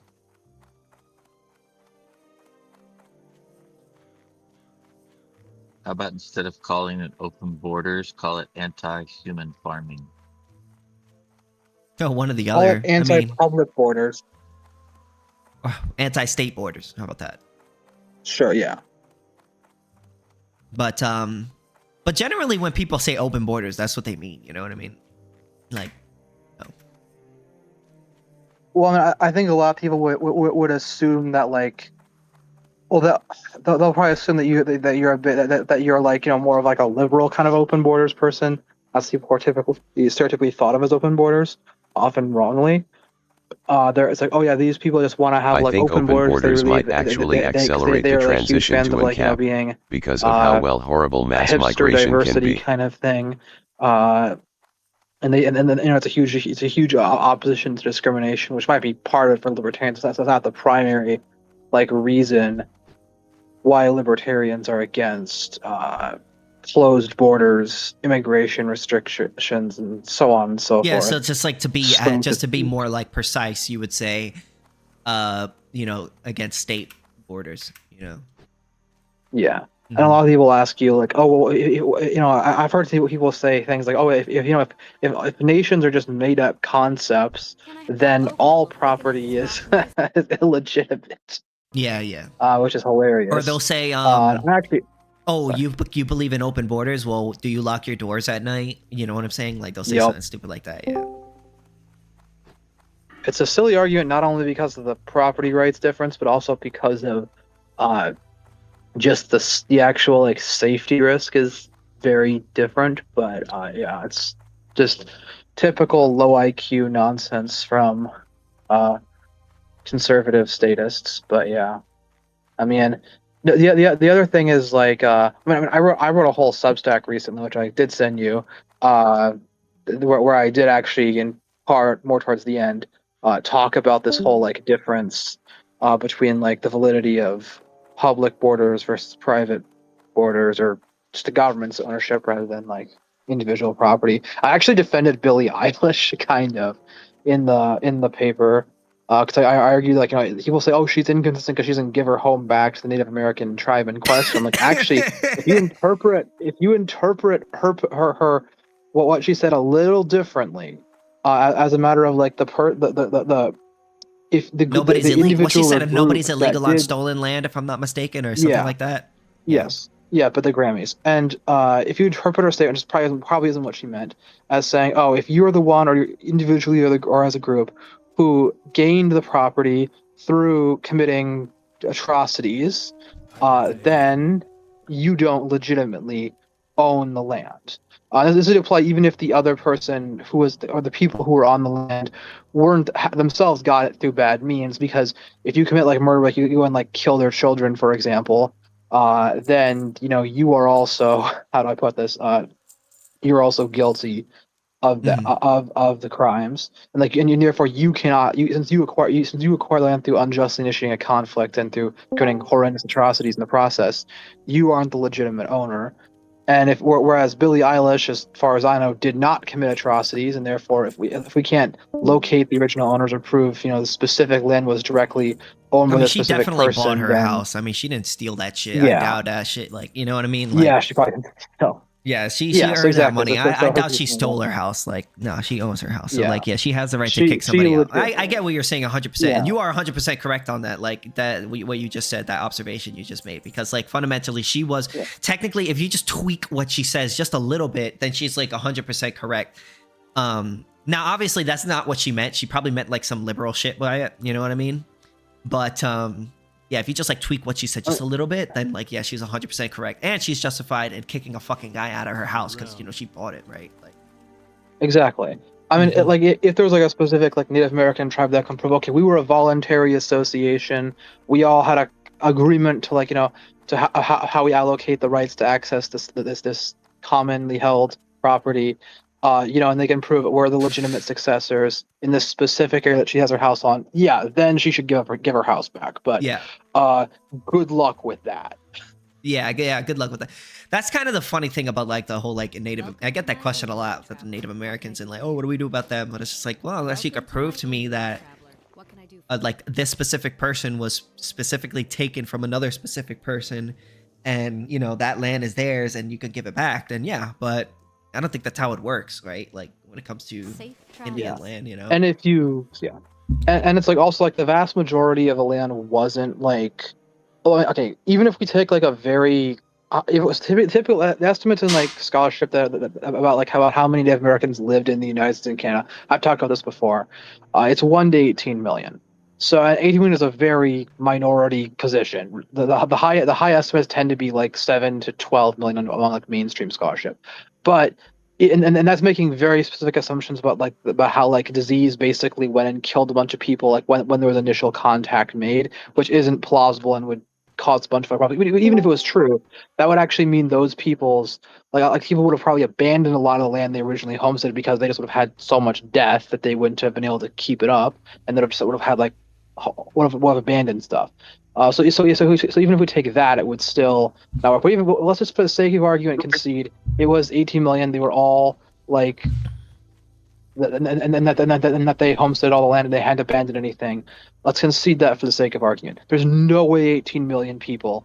Just assume they live in the United States, modern day United States. They lived in there. There's no way they could have homesteaded more than a tiny fraction of the U.S. It's just not like plausible. So like realistically, even as a matter of like moral risk, you probably aren't taking any specific land that's been like properly homesteaded, even under a relatively liberal interpretation of what homesteading is. Walter Block. But even if you were, the ability to prove it would be pretty practically impossible. Have you seen? So like, have you seen? What his name is? New. I remember his name is his old name was like something libertarian or something. But he recently did a reading of Hoppa's rebuttal to Walter Block on the Israel Palestine thing. I've read Hoppa's essay directly, so yeah, I think I heard some libertarian reading about it, but I didn't watch it. What's his name again? His name is Cadia of America. His name is Anglo-Libertarian. That's his username, his old username. And he did a reading of. I've heard of that guy. Yeah, he just did a reading of Hoppa's response to Walter Block, and I guess they're not friends anymore. But after reading what Walter Block was saying about like Israel and shit, I was like, what the fuck? Like, they have a collective right to just like get rid of every single Palestinian because of some like God right, because of some right that happened 100 years ago. Like, that doesn't make sense. I mean, so Block. I've sent you both Hoppa's essay and Block's response to it like months ago, but I'll hunt it down in our DMs for the sake of making it a little easier for you to access. But well, I didn't read it because I'm not really good at reading, but he read it to me, so well, I have like put it into like AI or something and have them, I'll like, just do speak that. it to you. I'm gonna start doing But that. would be the obvious. Yeah. So this is the. Well, you can also access the Hoppa essay if you want to read it directly, which you probably don't. So everybody probably plans to say, but here's Walter Block's essay. Yep. There you go. Now you have easy access. Don't have to do too much scrolling. You just click the reply and then you'll see it. Well, what's his response? What was his response? He argued that basically Hoppa was misconstruing a lot of what he said. That he made some interesting comments on the whole Native Americans issue. He argued there can be like voluntary associations for private property, which again, both Block and Hoppa agree on that point. But he also he did a decent amount of ad hominems against Hoppa, saying, "Oh, Hoppa is he supports all this evil stuff, and he misunderstands libertarianism in all these ways, blah blah blah." And he tries to argue that Israel's behavior is appropriate, and that he uses his whole weird theory of negative homesteading to try to argue that like human shields just insofar as Hamas supposedly he argues Hamas is using human shields, and that therefore when Israel basically strikes Hamas and civilians die as a side effect, as collateral damage, that's sad, but it's Hamas's fault, and blah blah blah. He argues that Block basically try to like make him sound more bloodthirsty than he is, and so on and so forth. It's a long essay. It's pretty detailed. I'll go through it, but I think I would have to agree with Hoppa a little bit more, and only because he was more like one on either side, but he was more on the side of like in both sides are bad, and we shouldn't be picking a side on this. They're both criminal organizations, like and that's kind of where I stand. Block has a response to that. Block goes really hardcore in trying to respond to that. Yeah, gotcha. But he gets angry at Hoppa for making the equivalency argument. He's like, and he argues basically that like. I mean, honestly, in some respects, I think Hoppa's correct. Block is correct about one thing, that like Hoppa is wrong to criticize him, or is hypocritical at minimum for criticizing him for the whole, trying to to operate from like a classical liberal. I can practice. actually Hoppe does listen the to it right now exact if I same wanted thing. to. Yeah, Because I have Hoppe does the same thing in two areas. He does the same thing with monarchy. He argues he argues monarchies are better than democracies. He doesn't support monarchy.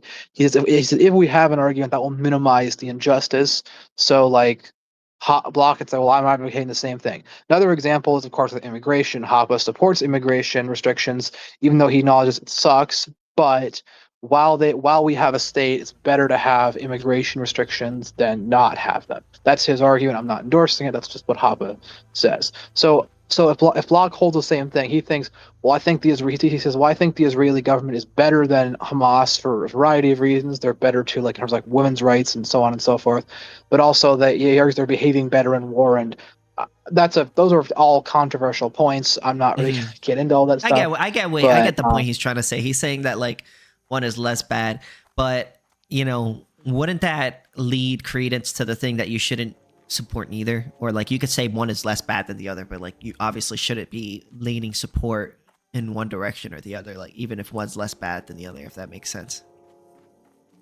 I don't know. I mean, I think that, I go with more with Hoppe's view in many respects, because I just I think the Israeli government is really, really bad too. I don't think they're a relatively decent, classically liberal government. No, the Israeli government is a bunch of murderous psychopaths, and the whole freaking lot of them should be sent to the gallows after a fair trial. So, I don't particularly agree with. No, I get what you're saying. I'm just giving a rebuttal to his rebuttal, not rebuttaling you, but rebuttaling. Yeah, I mean, but if we were to concede his argument, right? Suppose he was correct, and suppose he's correct, whether for his reason or for some other reason that, for example, from a legal standpoint, we should hold that, if you use a human shield and you kill the person who's attacking you using a human shield, then they're the one who's responsible for the death of the human shield. If we were to concede Hamas is doing that, and that everything they do counts as a human shield, or that's considered such by Zionists, and we were to concede a lot of points, then I could see his argument. It doesn't really work because, again, the simple fact that even if you argue, well, the aggressor attacks Israel, and Israel expands and takes land, the problem is there'd be a lot of innocent people who would have a right to their land, so it would be a huge problem for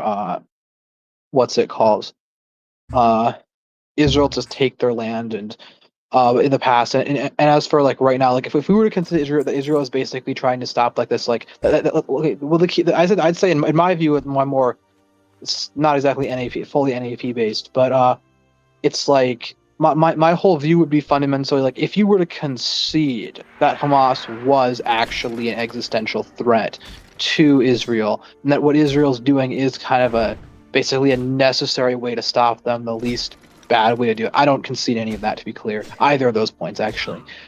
But if you conceded that, then I think you honestly have to support them as you love the government, but you could say, I hope they succeed. Another example would be during the Civil War, contra Rothbard, contra Block, and so on and so forth, and contra Hoppe.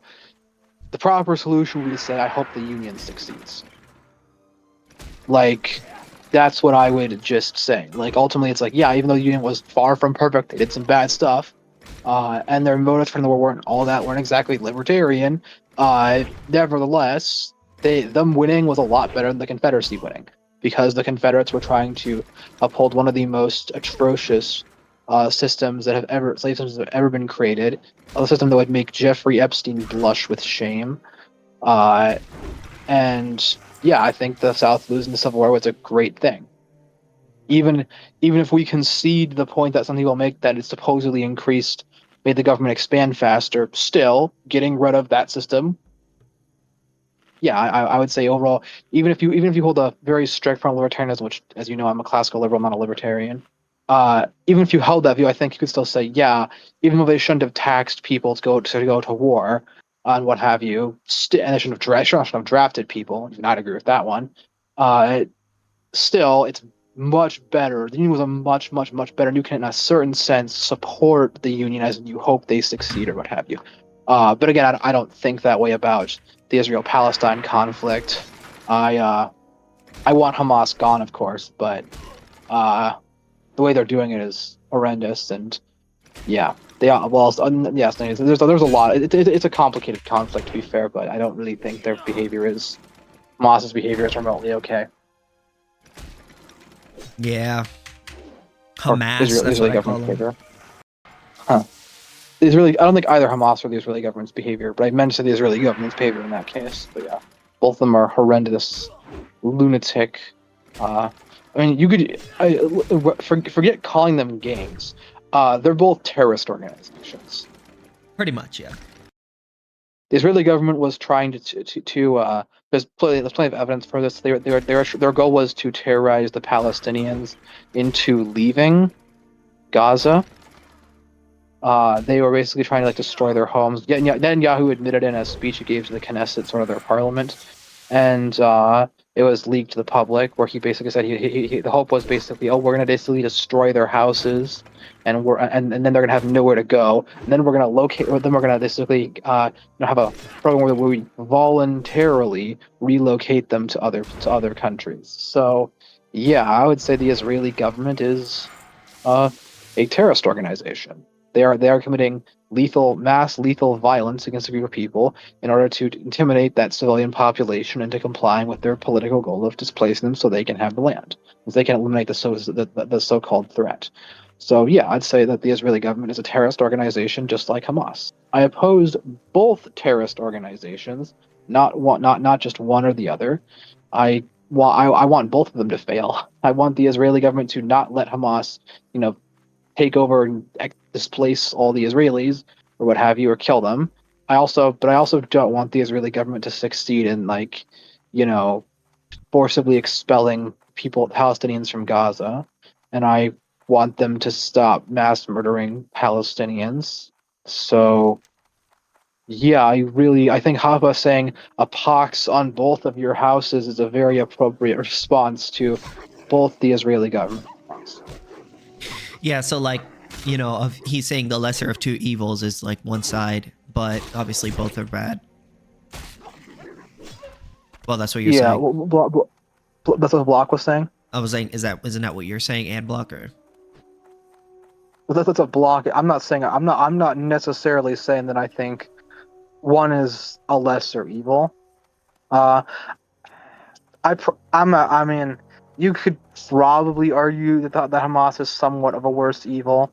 But they're based. The problem with that is that they're not really that powerful, frankly. They don't have anywhere near the ability to actually do what they want. So it's yeah, technically speaking, you could argue that, but in practice, it's not all that relevant. They don't have the power to do it. Unless Israel literally lays down their weapons and just lets Hamas just massacre them, or kill them or expel them, what have you.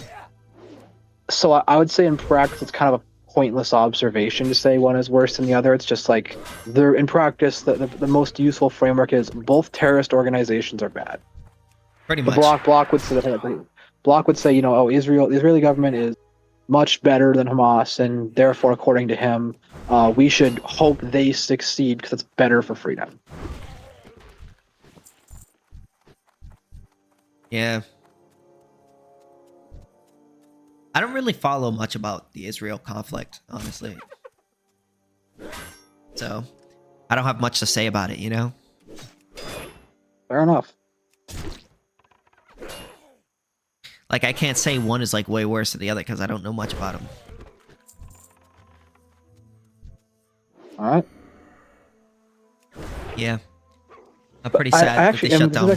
Sorry. Oh, I was just gonna say I'm pretty sad that they shut down a bunch of private servers that I played on. Oh yeah, freaking copyrightists.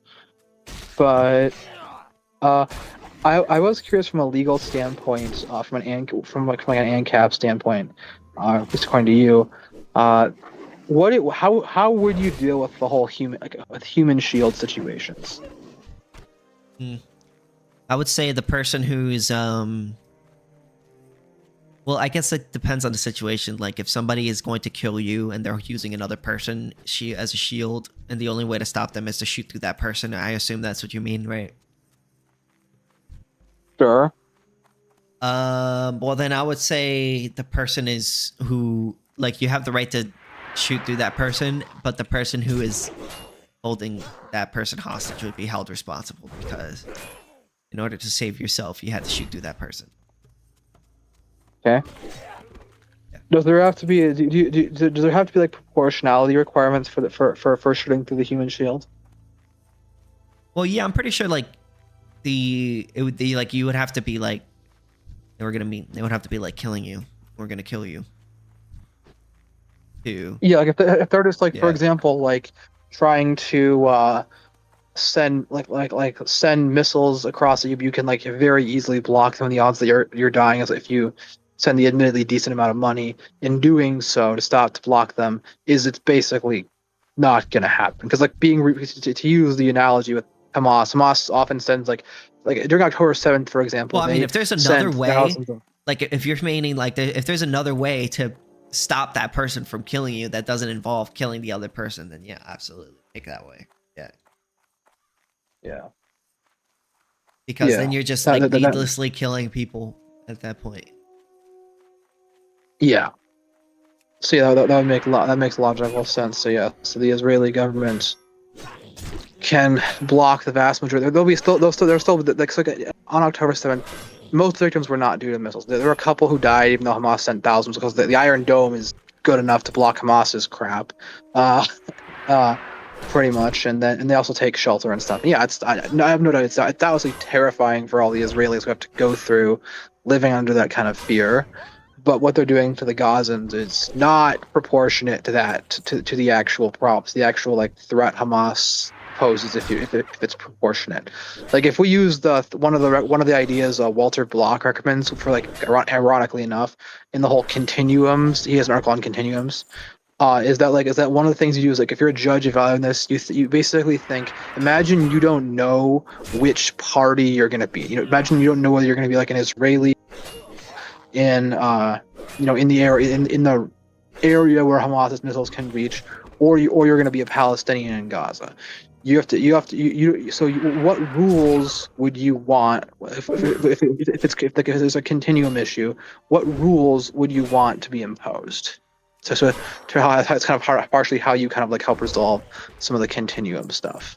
I might have phrased it a little badly, but yeah. I get what you're saying. Like, yeah. Yeah, it's like there has to be a direct threat, and there has to be a way. If you could choose a way other than killing the person without killing the other person, then yeah, take that route. Yeah, I actually have a whole. This is not the current Substack I'm working on, but it's gonna be a possible future one.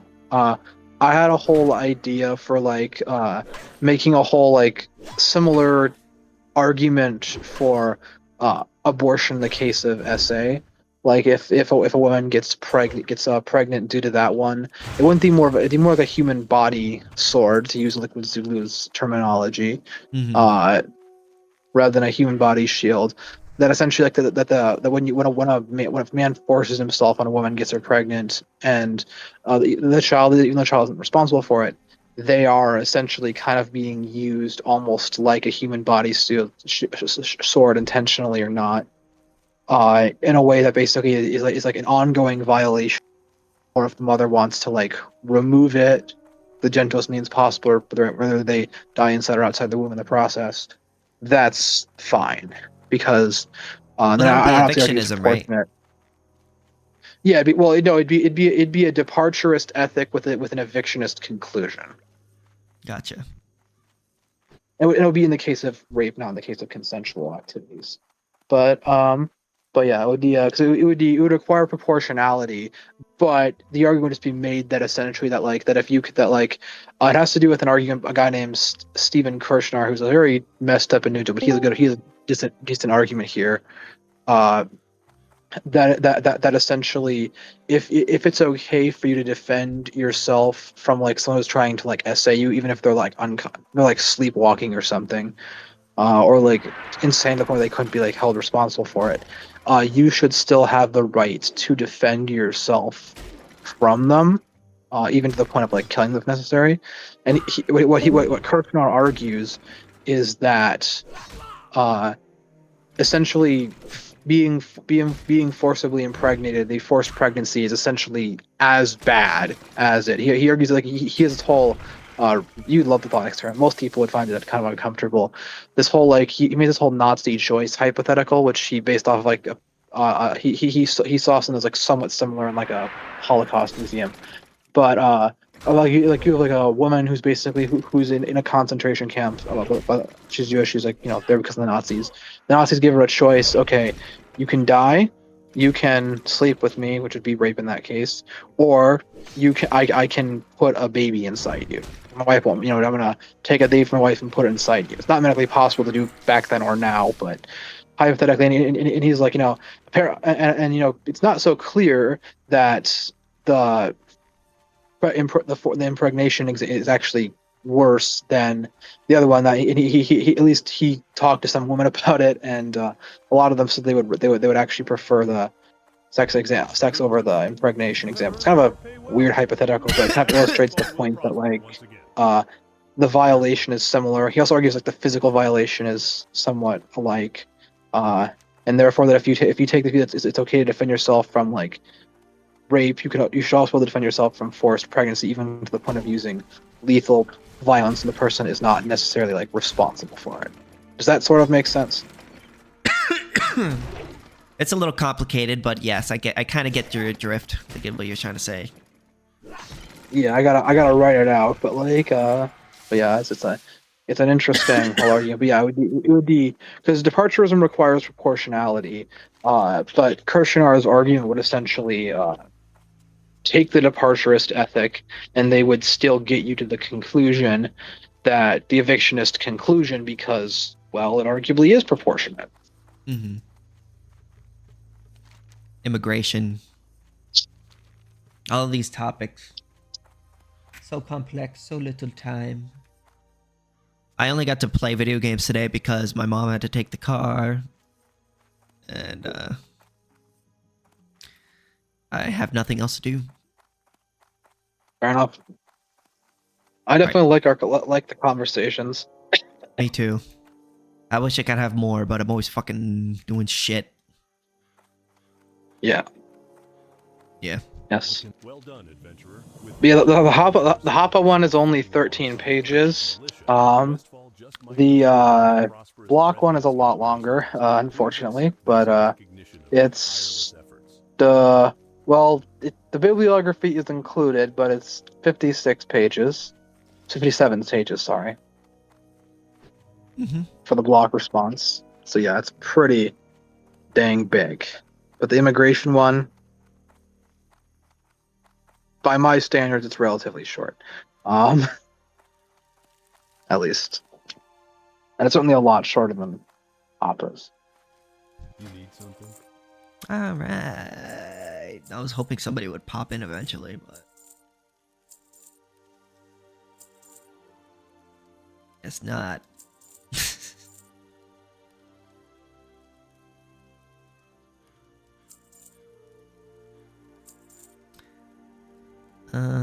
Damn, I haven't played World of Warcraft in a while.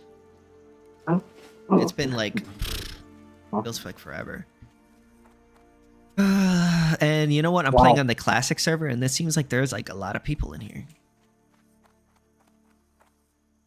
I'm surprised you don't play World of Warcraft more. I'm always working, man. Fair enough. You know, it's just really what it is. I just work a lot. Yeah, it makes sense. You're under coercion from your employer. Yes, my job. They coerce me. I just read I've been reading a lot and been trying to just been trying to learn more as much as I can. Obviously, I don't know everything, but I've just been chilling back. It's mainly like going over Hoppa's books and just going over the books, finding new books to read, just listening to them as I work. And makes sense. What you call I've been writing scripts for my new YouTube videos, and that's pretty much it. Yeah, are you gonna make the updates I recommended for the what's it called? the intro to libertarianism. What did you say? Are you gonna make the No, I well, mean, for, what did for you your say intro? for the for Let me the scroll up to it. I'll find it in a second. But not a second. Oh yeah, but, you said soon enough. the only two ways you could get something is through three ways is through original appropriation, consensual transaction, or restitution. You wanted me to include that restitution? Yeah. Mm-hmm. And the second one was addressed the definition of coercion. Contrary to what to the joke I made earlier, the definition of coercion needs to be like basically the threat of aggression and kind of like explain like the logic behind that. I also possibly recommended citing Walter Block's defending the undefendable because he has a whole the whole chapter on blackmail discusses the concept. I'd recommend not use don't. I mean, be careful citing it, but like preferably don't use the term blackmail because it might turn people off. But I don't know if I'm going to use that. I feel like I'm just. This is going to be a basic introduction of the basic arguments, the basic ideas. I don't want. I think that is a basic idea. I want to kind of keep it as simple as I can. I'll probably add the restitution thing. Well, the coercion thing, you could make a more simplified explanation, but like maybe not cite the Block book. But I would say it's an initiation of conflicts. Yeah, and then that could be like you could even just briefly say that that the threat of aggression is unjustly altering a range of options in itself is a form of aggression, whereas like giving an ultimatum where there isn't aggression threatened, it doesn't do that, and therefore it's not actually considered coercion in the same way. It could be I just like shorten it up a little bit, and then so that's one of the thing I see a lot of people make fun of AnCaps for. It's also a very important difference between like AnCaps and like AnComs and so on and so forth, because you guys have a more narrow definition. The view of exploitation. Yeah. That, but like, well, yeah, but even a lot of that is based on the whole on the definition of coercion, because it's not entirely based, not all it's based on, but like, if you take the position that like the definition of coercion involves basically threatening to violate someone's rights, you have a right to property, and withholding it isn't violating someone else's rights, then an employer isn't engaging in coercion. Where and assuming you take that that voluntary interactions are just, whether they're immoral on other grounds or not, that would mean capitalism is just by definition. Even if a specific group of people think that they think it's like better to like associate as like worker co-ops or what have you, they still couldn't say capitalism is unjust. And that's a really important distinction between ANCAP and a lot of other anarchist philosophies, and just how most statists think. I mean, I've seen so many statists make fun of libertarians and ANCAPs for that distinction, for the fact that they don't accept nonviolent threats as coercion.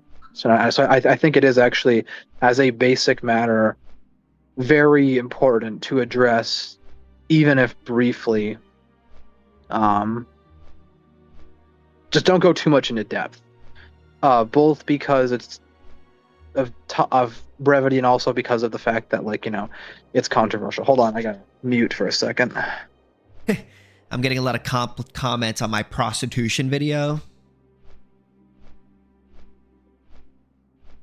Seems like a lot of people are against prostitution. Why? Who cares? Just let people have sex for money. Who cares?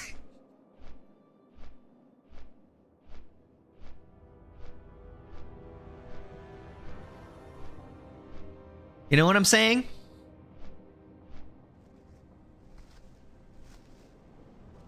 I'd rather fucking... If I knew a woman and she gave me a reasonable price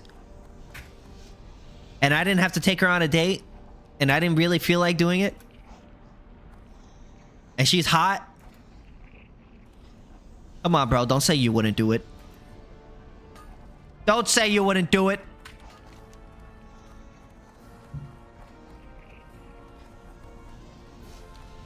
Come on, bro. There's people that pay for less. There's people that pay for a whole lot less and get less. There's people that pay more and get less. Are you kidding me? There are men that pay for women's toes. At least with prostitution, you're getting some pussy out of it. You know what I mean?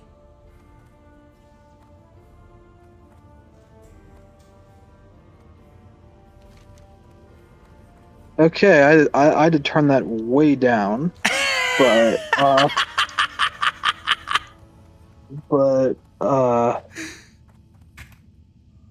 like I had a freaking family member. I'm sorry, bro. But like when I say I need to mute, please don't go on rants like that. Did you hear what I said? Yes, I heard what you said. Yeah, I'm hoping the other person didn't. But like, Come on, yeah, ask her what she thinks. So she agreed with me, or what? To answer the question, would I engage in it? No, I would not. I do not. I don't find. I don't have it. There's nothing. I don't find anything remotely enjoyable about the idea of sleeping with a woman who's doing it out of extreme desperation. That does not sound, or any level of desperation, that sounds completely unappealing. Also, just really messed up. So I'm not interested. Not saying it should be illegal. I don't think it should be illegal. Some women are okay with it, though. But yeah, so some like if you're talking like the ones who are relatively like wealthy and so on, like some of them are like not under significant duress, but like still there's certainly a level of it. Like they're not under like capital C coercion, but like it's still like they're not doing it because they want to. They're doing it because because they're trying to have enough money. Yeah, but I feel like you could say that about like any job. Like, would you say you shouldn't get a massage? Sure. Should you not get a massage because the woman wouldn't do that? I'm saying I don't see any. I don't have any interest. I know. I'm just because I'm messing with you. I know. Like I'm just saying I have no interest in it, and like it's just like seems like a depraved like mindset for sex specifically. But yeah, I mean, but like no, I'm not saying it's like a violation of anyone's rights. Of course, it's not. It's consensual. Yeah. Like as long as they consent, and I mean, yeah, I mean, like sure, I mean, like there are cases where, like, for example, like there are people who will, like, even conservatives who are supposed to be capitalists, who will talk about how like you can't have medical consent for surrogacy because there's financial transactions involved. This one individual who I know, I sort of know, on TikTok was like arguing, like she made an analogy with organ sales, hilarious, saying like similar how you can't consent medically for organ sales, you can't medically consent to surrogacy because it's a medical procedure and there's money involved. That's coercive, and it's like, dude, we need to first of all we need to stop having our medical ethics rules written by socialists and proto-socialists. That's a serious problem. Yeah. But like, I mean, it's just like, if you take that line of logic, you're going to be a Marxist or something very close to a Marxist, or you might as well just nationalize all healthcare at that point. Yeah, and then of course even Marxists, like, as I was talking to this was years ago in college. I was talking to a communist who I'm friends with, or I guess technically I'm still friends with him. I've talked to him for a while, but. Well, he was arguing that, so we were talking about the whole, like, I was mentioning how like some libertarians take the position that, like, or consistent ones do anyway, that if an employer basically tells an employee, I'm going to fire you if you don't sleep with me, that's not considered coercion. He was appalled by that. I ended up asking him probably later that, like, if a worker co-op were to give the same ultimatum to a woman, would that still be coercion? He initially was like, well, it's way less likely to happen. I was like, okay, but what if it did? It could happen. If you had like some group of fraternity boys getting together, it absolutely could happen, but that they require a woman who joins them to sleep with all of them.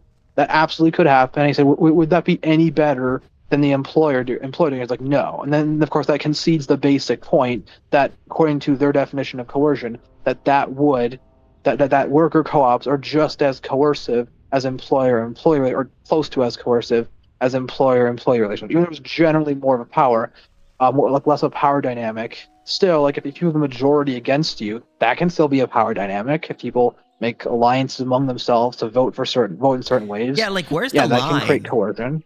Where's the line at, right? You know, it seems very arbitrary. Yeah, and it's like yeah, I'm not, but I'm not like arguing, for example, that it's coercion. I mean, I can agree that it can be like immoral.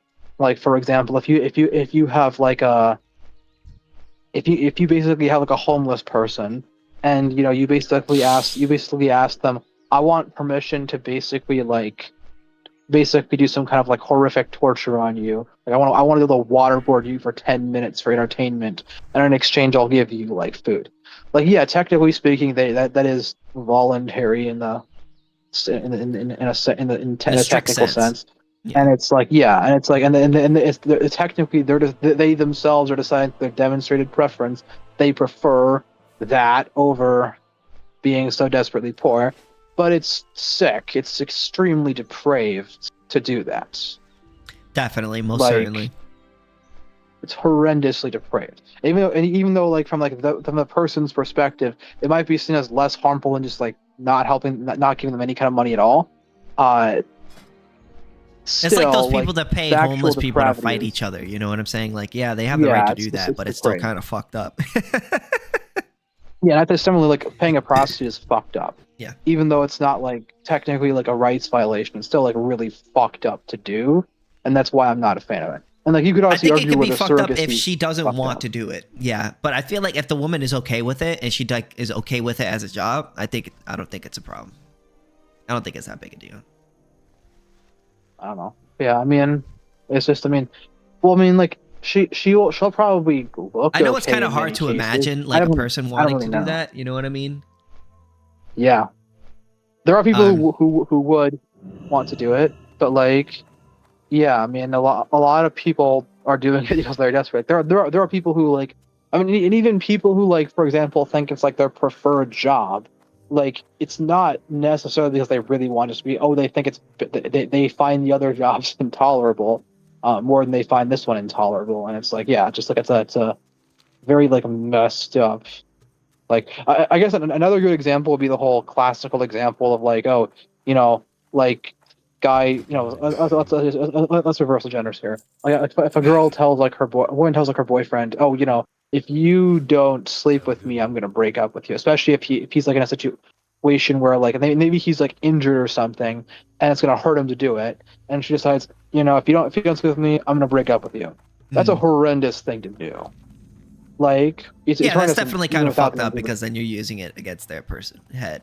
You know what I mean? Yeah, it's have so sex I'd there. say kind of similar, like doing that with like what's called like a prostitute is generally like really like a fucked up thing to do. It's not as fucked up as it's usually not as fucked up as the whole employer example, but and in some cases, if the employer is like basically threatening to breach the contract, that would be uppercase C coercion. So yeah, it would be like massively fucked up and just like not cool. That would be kind of like how I'd be like, we can always say, obviously libertarianism isn't and classical liberalism in my case aren't incompatible with like having at the very least like norms against that kind of behavior.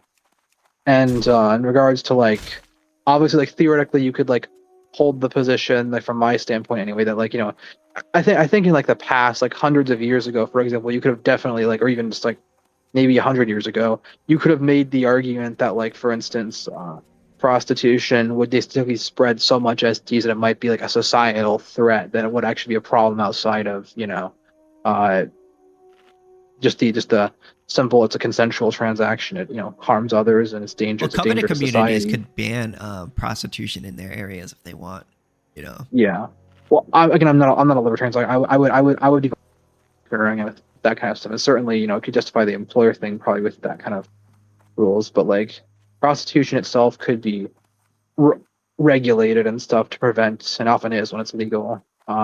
If you had like a full blown like libertarian legalization of prostitution, it would probably result in a massive increase in STDs because the market demand would be against prostitutes using condoms, for example.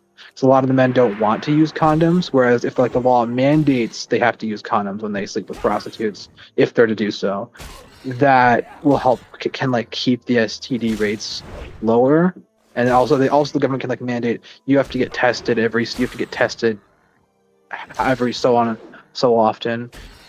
And that's why like I've seen even a lot of people who are like very strongly like critical of like the sex industry, for lack of a better term, acknowledge that they're actually really good about like with the whole STD situation. They're pretty good about preventing STDs because they test properly and they work to make sure that everyone isn't like sick. And that's good. But if you didn't have that test, that those rules, you could fill society with STDs. That would be, a problem. Just wear a condom. That's where. Well, yeah, but what I'm saying is like they would be, even though it's technically not like uppercase C coercion, like they would be under a lot of economic push to. If they were to like the businesses that would basically make customers do that would be selected against in the market, because if you have like if you have a free market in that service, then the ones that don't require it are going to be able to basically outperform the ones that do. You have a great potential. You deserve a follow. Push to not do that. That's kind of the problem that could arise if you have like a full-blown libertarian version of legalizing the acts. BTW, do you have Discord?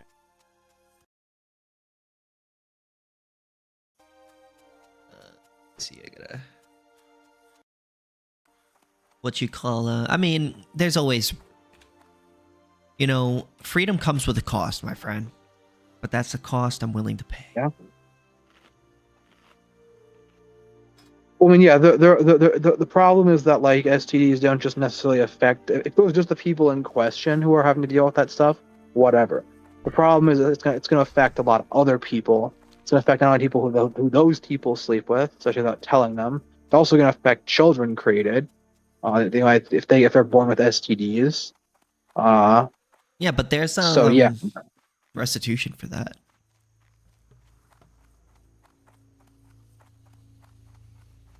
Maybe. Yeah, like if you infect somebody, that's a crime. Sure. Mm-hmm.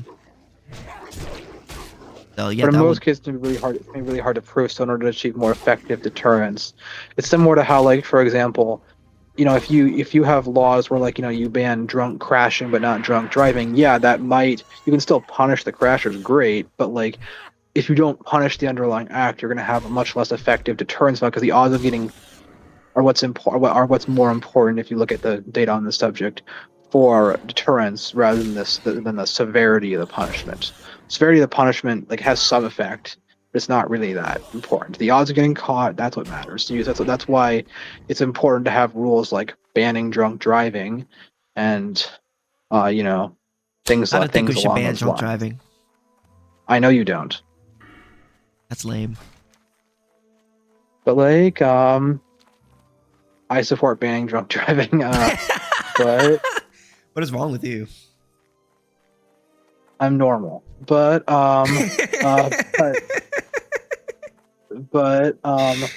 like you could maybe argue at somewhat from a libertarian standpoint, not really, but like maybe. Like I've heard some people make the whole argument that like essentially if you are behaving in a very risky way, you're kind of like putting people in terror of physical harm that would technically be the harm itself would be aggression if it actually happened. It's not directly a threat though, but so it's weak. You could I've heard some people make that argument. I don't know if it's really a good argument or not, but it is interesting. And certainly either way, I would say that yeah, in general, it's important to not like really allow that kind of stuff. Like driving we obviously allow people to drive and stuff, but it's tightly regulated, and again, it's why one reason I can't be a libertarian, because I can't dude. Okay, private roads would solve the if problem. A private business does not want somebody drunk driving on the road, they could just make it illegal on the road. Yeah, I know. I said that private roads would solve the problem. I did acknowledge that. Okay. But like at the very end, I was like, oh yeah, technically you're right. Private roads would solve the issue. I did that. I used that argument on Theonomist as well, who wants to. They want to impose Mosaic law. And I'm like, you do. I was like, hold on. You guys would legalize drunk driving under your system. And the person was like, well, we'd privatize the roads, so no, that wouldn't happen. I was like, okay, fine, it does actually solve the problem, but still, you We're have to just think that against like it, right the now state doing the it. law. That's all.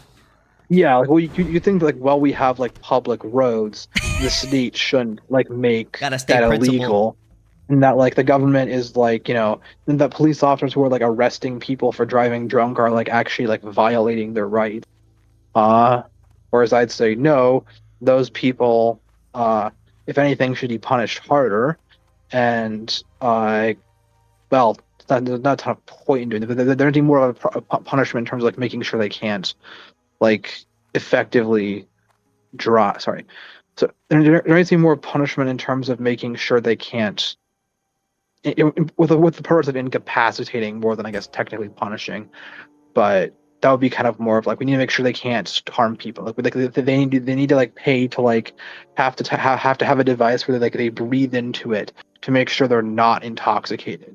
Then if we can do that, once we can get that done effectively, then well we can we actually won't even need to punish drunk drivers that badly in general. If they get caught, we give them a light punishment, and we also force them to have that in their car for the rest of their life. Therefore, no more drunk driving from them. And we could indeed encourage, or maybe even require, future cars to have those devices automatically, and then we can just resolve the whole drunk driving problem forever. Or we can abolish the state. Yeah, we could do that. But then there'd be problems with that. I mean... There would be no problem. Not a single one. I can't think of a single one. Well, I gotta read more. I gotta reread Myth of National Defense and other stuff, but like, and I feel kind of like almost cringe by like bringing up the problems I've thought of without like having done as much as I should have in terms of reading critiques of the problems or like responses to them. But like, they're out there. A state wouldn't need to actually like directly, at least not immediately, violently invade. Especially if it's like a relatively small AnCap area. Like, all they'd have to do is basically prevent outside goods from going in. And also just hack the hell out of people as well, given the internet. And like, no company's going to want to start a war where they're going to be specifically targeted by the state. And it's not profitable. So if and working together would probably be difficult for them to do, because then that would make them even more targets, as opposed to other companies that are not private defense agencies.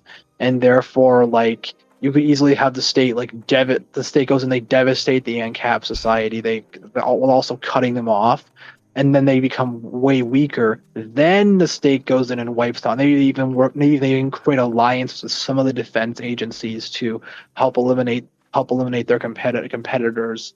And then eventually they take over the area, or like de facto take over the area. I mean, there's tons of ways in which the state could take over places without like suffering much casualties from themselves. Like, I'm not sure if it's remotely feasible to like have an AnCap society, because we need the government to protect us from other governments. Well, government and state is not the same thing. I mean, state in this case. You don't need a state to protect yourself from a government. Like in the conversation you had with Bumblebee, I'm using the term state and government synonymously here. Who?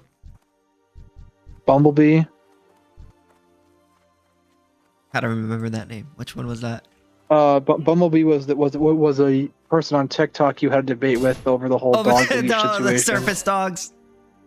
Yeah. Yes. She invited me to do another one. Oh, she did? Really? Mm-hmm. I told her like I wasn't trying to break the rules. I just didn't know that that word was against the rules. I mean, I feel like that's I don't know. I feel like that's a normal thing to not know about. Like I don't think that's like a, you know. Yeah, I agree. I agree that the whole use of the term. I think you called them midgets, right? Yeah. Technically, you're not. Don't say that again because technically I'm Twitch right now. But yeah, technically you're not supposed to say that. Yeah, technically, But like, I wasn't like saying it as like calling. I was like asking about the word. Yeah. No, I get what you're saying. Don't worry. But technically, I'll you're not spell it out even in the allowed to future. say it at all. Fucking on TikTok. Fair enough. Yeah, But like it's fucking. It's stupid. I will say. I'll spell it out. But like, Yeah. the MIDGETS word. Mhm. I'll call it the M word for the sake. The M word. Yeah. The M word. So the M word. Like. I mean it's like I guess there is some level of degradation that I can like hear, and of course if you're like a disabled person and you're like your community has had people hurl that slur against you in a really dehumanizing way, I can see why you might be like really upset by it. I feel like some people mean, do kind of use it in a mean way sometimes, so I can understand why some people would not like it. I can understand, but yeah, yeah. Because you know the word, the R word, right, was technically a that was medical yeah, of course, and it changed because people didn't like being called that. Like to them, it was offensive. Yeah, yeah, exactly. Like I'm like even if we don't necessarily understand the connotations, like if their community has had a long history of like being degraded. Through the use of that word, I can see why people would be against it. But the Bumblebee debate was definitely like she didn't understand AnCap at all, and that's just like the fundamental problem. That and you explained it relatively well, and she just still did not understand like the issue, and it's like no, a free market does not require that you. Does not require or allow the government to force you to provide goods and services to one party. That's not what a free market means. Yeah, like it was so it was ridiculous. pretty ridiculous, that debate. And honestly, like Floyd's, you know, I just that's what happens when I debate normies. Honestly, like she was pretty normie. Honestly, that's just really what it was. It's a normie. Yeah, it's like it requires so much explanation. And that was kind of what I was partially doing when I was suggesting like the whole intro to AnCap, is because that's one of the things normies don't understand very well. They don't understand the distinction between what coercion actually is, and that's one of the most important things for them to understand in order for them to like reframe their thinking. I'll definitely add a definition for coercion, because I did like, I don't know if you noticed, but in the thing I did try to what'd you say, define all the words that I was using, you know what I mean, like to try to make it easier for a new person, you know. So yeah, I mean I could there was one quibble I could have made about about the word conflict, like you kind of like need to like you probably are trying to use like more of two definitions, like you're like the way you specifically define it is like basically making a plan to basically to making a plan to use scarce resources. Technically, so initiating a conflict would just mean like one person like plans against the other person's plan, which probably would be a crazy definition. Directing the same scarce resource at the same time. Yeah, but because the person initiation is the key thing. The person who homesteaded it got it through not initiating conflict. The person who comes second necessarily is the initiator of conflict. Yeah. Hello, deleted user. Deleted user. Yo. How you doing? Oh, okay. Okay. They left. But yeah, that's that's what I meant. Yeah, your whole position is essentially makes generally sounds like I just think it's important for the average person is going to think. What I should do maybe is say, as opposed to saying like it's initiation of, when I'm defining initiation of aggression, I should put aggression or coercion. And put aggression as being sort of the same thing as coercion, because an initiation of a conflict would be coercion, right? So, and an as well as an aggression. Conflict is coercion. as well as an aggression. Yeah. So it's just the same word, kinda, but used. Well, I mean, it's different, same meaning, different words. Is what I'm trying to say. That's what I said that backwards. I think the concept of demonstrated preferences is also essential to libertarianism, and you could combine an explanation of like demonstrated preferences with the concept of coercion, because if someone is basically threatening to initiate force against you, well, yeah, the person is having a demonstrated person that they prefer to give in to your demand than have aggression subjects inflicted on you, but that's still an invalid because the aggression itself was a violation. Or this one threatens to like not initiate force, then the person is basically they're preferring giving in to your demands as opposed to having something inflicted on them or deprived from them that you have a right to inflict on them or deprive them of. So that's whether it's moral or not. I think I think those two kind of harmonize very well, and will help the average person get what libertarianism is about. And yeah, That's really what I wanted to be. I wanted to be like a layman's introductory, because I felt like Liquid Zulu's introduction video is good, but it's not for a layman. Like, you know what I'm saying? Like, I had to watch it like 3-4 times to really understand what he was talking about. Like, and I wanted to make mine as much of it as easy for your average person to understand as I could. Exactly. That's a lot of what I kind of when I advise you. I like philosophical explanations, but I'm trying to like put them in terms that are not only understandable, but also like make the layman able to like understand like why libertarians take this position. I mean, granted, if I was writing an introduction to libertarianism, it would be peppered with citations, which again would probably make it harder for a layperson to read, to be fair. But you know, it would. It's like the way I would. I mean, maybe I'd put them in like the corner, I'd have like footnotes area or what have you, but at the end of the paper explaining if they want to read that stuff, or read the quotes, like showing that like libertarians hold these positions. But that's what I would do in order to like show that like, yeah. I mean, if I was hypothetically, I'm not going to do this, writing like a Substack review of your debate with Bumblebee, I would definitely quote like a variety of libertarians saying that anti-discrimination laws are not compatible with libertarianism, to show this isn't like something like you just made up. Like literally Murray Rothbard, the founder of anarcho-capitalism, held this position. So this isn't Sithis deviating, which is that was just the dumbest part that Bumblebee was arguing, that you're deviating from anarcho-capitalism by holding the position that every major AnCap thinker, as far as I know, holds. I'm pretty sure every single one of them holds. And certainly the the founder problem is she did. didn't really she didn't know what anarcho-capitalism was. She doesn't. Most of the people she has don't. no idea what it is. And that's really what it and is. And that's the problem. Yeah, and it's a huge issue. It's like the big issue is, how do you get a normie to understand? I was actually wanting my friend to watch you. I sent him the debate. I don't know if he's watched it with you and Bumblebee. Mm-hmm. And I wanted him to, like, to be fair, I did talk to him about it a lot beforehand, so it probably isn't a great test case. But I wanted to test, like, would an average person who doesn't really understand anarcho-capitalism very well be able to pick up on what I'm trying to say? Said. Yeah.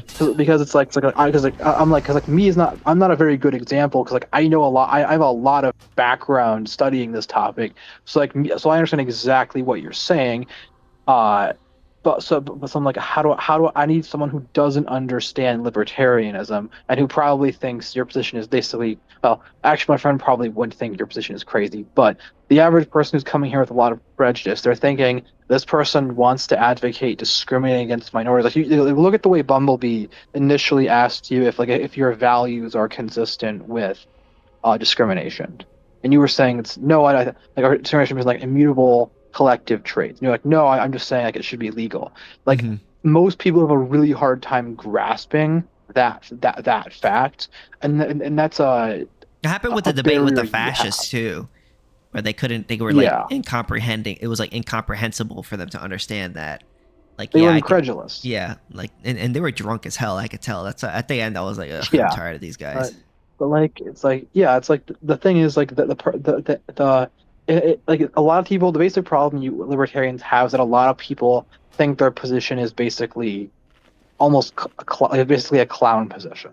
Yeah. And then they assume it's contradictory, and trying to get people to take you seriously enough to see the contradiction is really hard to do. So it's really important to not do things that unnecessarily provoke their incredulity. So like a good example is if you're trying to like explain why you think all drugs should be legal, don't call drug dealers pharmaceutical salesmen. Yeah. You're gonna call them drug dealers, But, like, obviously. Yes. And don't portray them like in a positive way. That's one of the most, especially initially, because if you want to get people to take like people, there are people who like, if you take like Milton Friedman has a clip on YouTube, for example, or it's a clip of Milton Friedman, not by him, where it talks about like his argument for ending the drug war, and it's like if you share that with a lot of, especially like conservatives, for example, well, A, it's Milton Friedman saying it, and they often like him, and two, he phrased it super well. And it's actually like gonna sound like you can like whether they agree or not, they're gonna understand why people take that position, and that's important to like essentially, if you want to get people to take a position that they already have prejudice against, seriously, to again not feel like stereotypes about your position, and also to try to explain it, especially in terms and like in terms of like issues that they will probably care about, that they might understand, like, you know, even independent of talking about libertarianism, people in general have this kind of problem. How do they resolve this issue? I think that's really important to do, to get to not only explain things really well, but also to get people to take it seriously. Like, even when it comes to like really unoptical positions, like it's like especially if you're talking to like a leftist, for example, this is gonna be kind of controversial. I'm not sure if it's the best. It's kind of the best way. If you have to explain this unoptical fact, like if you're saying, okay, well, you know, if you're trying to defend like cutting social program, and the person is like, people are gonna die if you do that, and they probably have an exaggerated idea of how much is gonna happen, especially if you like have deregulation and so on in the first place. But they're not entirely wrong. Yes, some people are not going to be able to survive without that, at least especially initially. So you have to basically make the art. If you want to explain this, like basically you can use like analogies about like, you know, people in other countries, for example. Like, do we have an obligation to help all the people who are starving? Are we basically akin to murderers or horrendously bad people whenever we spend like money on ourselves rather than doing that? And then explain like, and then they say, well, but those are our fellow Americans, and you can that phrase it as a matter of like, we're not going to discriminate based on place of birth. That doesn't matter, so on and so forth. I think that might be help if you have to explain those kind of like really controversial stances. But that's just like kind of like a way to help like explain in terms of like whether they can like whether they agree with it or not. Especially emotion might make it really hard for them to agree. That it's like, yeah, and that I think is part of like the issue with like that the whole Beyond the Leash podcast has. It was only explicitly stated a couple of times that like, you know, that like, you know, you want people to like not be able to afford groceries or what have you, and you're obviously you don't think that way, but like that was the thing that they were saying towards me, like, oh, because you know, yeah. Or actually, to be fair, I should be fair to Bumblebee. She didn't technically phrase it though. She phrased it as, "Are you okay with that?" Yeah. And I was like, well, am I like, okay with that? No, but you know, do I think it should be legal to force somebody? Like, nah, man, hell no. Yeah, you could have like, if you'd use the analogy of like, what about people in other countries? And of course, she can't accuse. So like I said, here's where you have the advantage. You don't believe, you as an anarchist, by definition, even she would have to acknowledge, under her more left-wing understanding of what anarchism is, anarchists don't see a moral difference between the state and like between different countries. Countries are considered invalid concepts by anarchists. And it's like a very 101 aspect of it. So you obviously so understanding like why it's like, so she can maybe understand like why the position is consistent. And of course, one of the slip-ups she used was she talked about how like companies that do stuff like that often get boycotted and closed down as a result. That was a huge slip up on her part because that's supposed to be your line, not hers. But there's a libertarians typically will argue, like Walter Blocker. You know, if we didn't have anti-discrimination laws and we had a free market, like discrimination would just like fall apart because it wouldn't be feasible to practice. Because if you do it, you're going to get competed by businesses that aren't discriminatory, and therefore, in practice, the solution will be solved. Whether that's actually true is you can argue about that, but there are some historical examples of states that didn't have like legally mandated segregation that did actually like really segregate pretty strongly. What, Japan doesn't have any segregation laws, the anti-segregation laws. I was talking ones that like, for example, in like the early 1900s, certain states had what's it called? It was legal to discriminate, but it wasn't like mandated by the government, and they have like some of the worst housing disparities based on race because of how heavily they like segregated like voluntarily. Well, that's just human prejudice, you know what I mean? Like, you can't really you can't legislate. Well, I mean, you could legislate human prejudice, but you can't do it without initiating force. Yeah, I understand that concept. What I'm saying is like the empirical claim that, for example, if we have like a relatively free market and what's it called? People, if you have a relatively free market, people will discrimination will kind of like naturally go away, be selected against because of the free market. Like that's questionable. How accurate if that's as true as some people make it out to be. Again, it is. I should look more into it, but that's a possible counter argument they could have made. They were like more informed about the issue, but instead they actually made your line because they were thinking that you were like someone who wants discrimination to like happen. The thing is, most people who encounter me assume that I want it to happen, and then they argue against that, but they don't realize I don't want it to happen. I just don't think it should be illegal. Yeah, it's like, and a lot of people have a really hard time like stomaching that idea. Yeah. Yeah, they have a really hard time stomaching that idea. And not that most people understand the idea that like some things, they themselves would think, this is immoral and it shouldn't be illegal. A lot of people would put adultery into that category. Mm-hmm. A lot of people would put, like, should it be illegal to cheat on your girlfriend or something? Like, Yeah, or even your like wife. Or your wife. Yeah. But like, or if like, for example, another classic case would be if you, if I say, Sithis, I'm gonna VC with you on Saturday at 10:30 p.m. and then I don't show up. Should that be a crime? No, absolutely not. There's no force. But yeah, like but like you would still say, oh, that's kind of messed up. He kind of screwed me over there. But then, like, in the end of the day, just because I think he may have screwed me over there, that doesn't mean I think like he should be like arrested. Like, exactly. But like, and like most statists will agree with that, right? Mm-hmm. The problem is they don't. The difference between statists and like libertarians and to some extent classical liberals is they don't put a lot of the categories that libertarians want to into that category of things that shouldn't be illegal, and they think it's monstrous to put it. So the way they think of it is, they can't see any reason why you would want discrimination to be illegal. They think it's entirely irrational, and to a large degree, they're right. That is irrational, but they think that because of that, that the explanation for why you want it legal is because you want to do it. It's such a horrible thing. Why would you want it to be so harmful?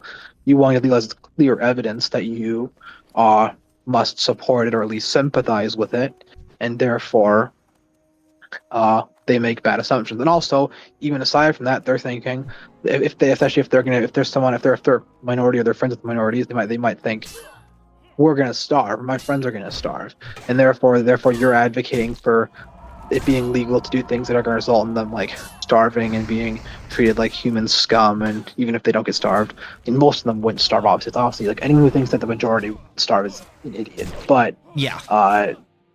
but like She basically tried to say like, oh, you're okay with my child starving because he can't get chicken nuggets because he has a like a disorder that causes the kid to not want to eat anything but chicken nuggets. I guess, you know what I'm saying? Like, yeah, I thought it was a stupid argument, but I was like, listen, I'm sorry that, you know, it sucks, but like, you know, you might have to just go somewhere else for chicken nuggets. You know what I'm saying? yeah, I mean that's the whole thing. It's like and it's like and of course did you watch the debate from like the Beyond the Leash podcasts and like their publication of the video? No, I didn't see it. No.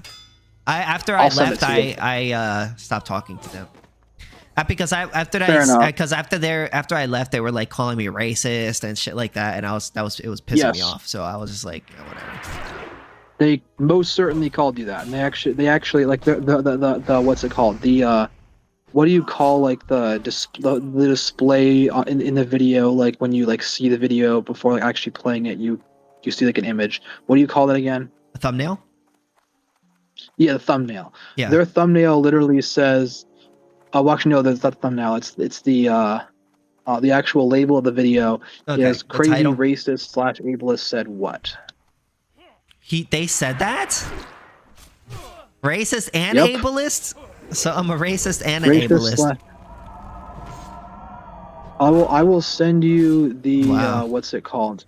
The video right now. What did the comments say?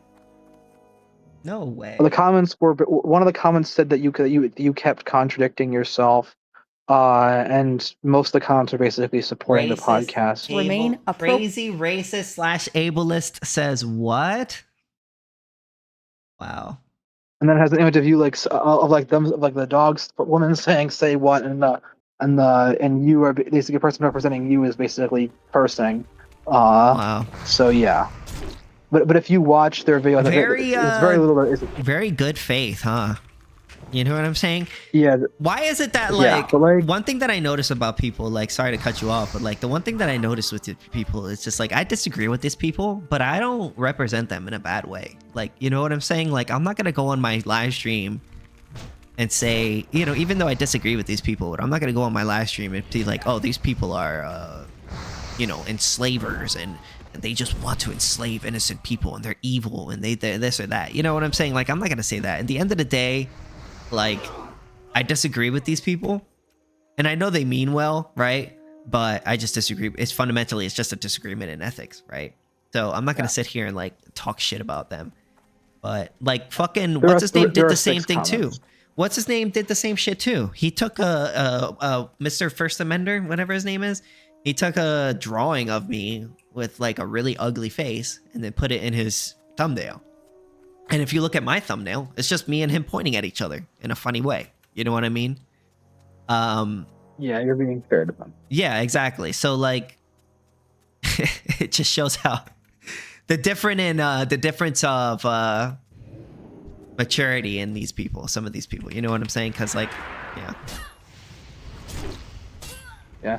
Oh yeah, so you should look at the caption. I've seen this before, obviously, but like he calls himself an anarchist, libertarian, capitalist, all about freedom and zero government control. But his version of quote unquote freedom includes defending a business's right to discriminate based on race or disability.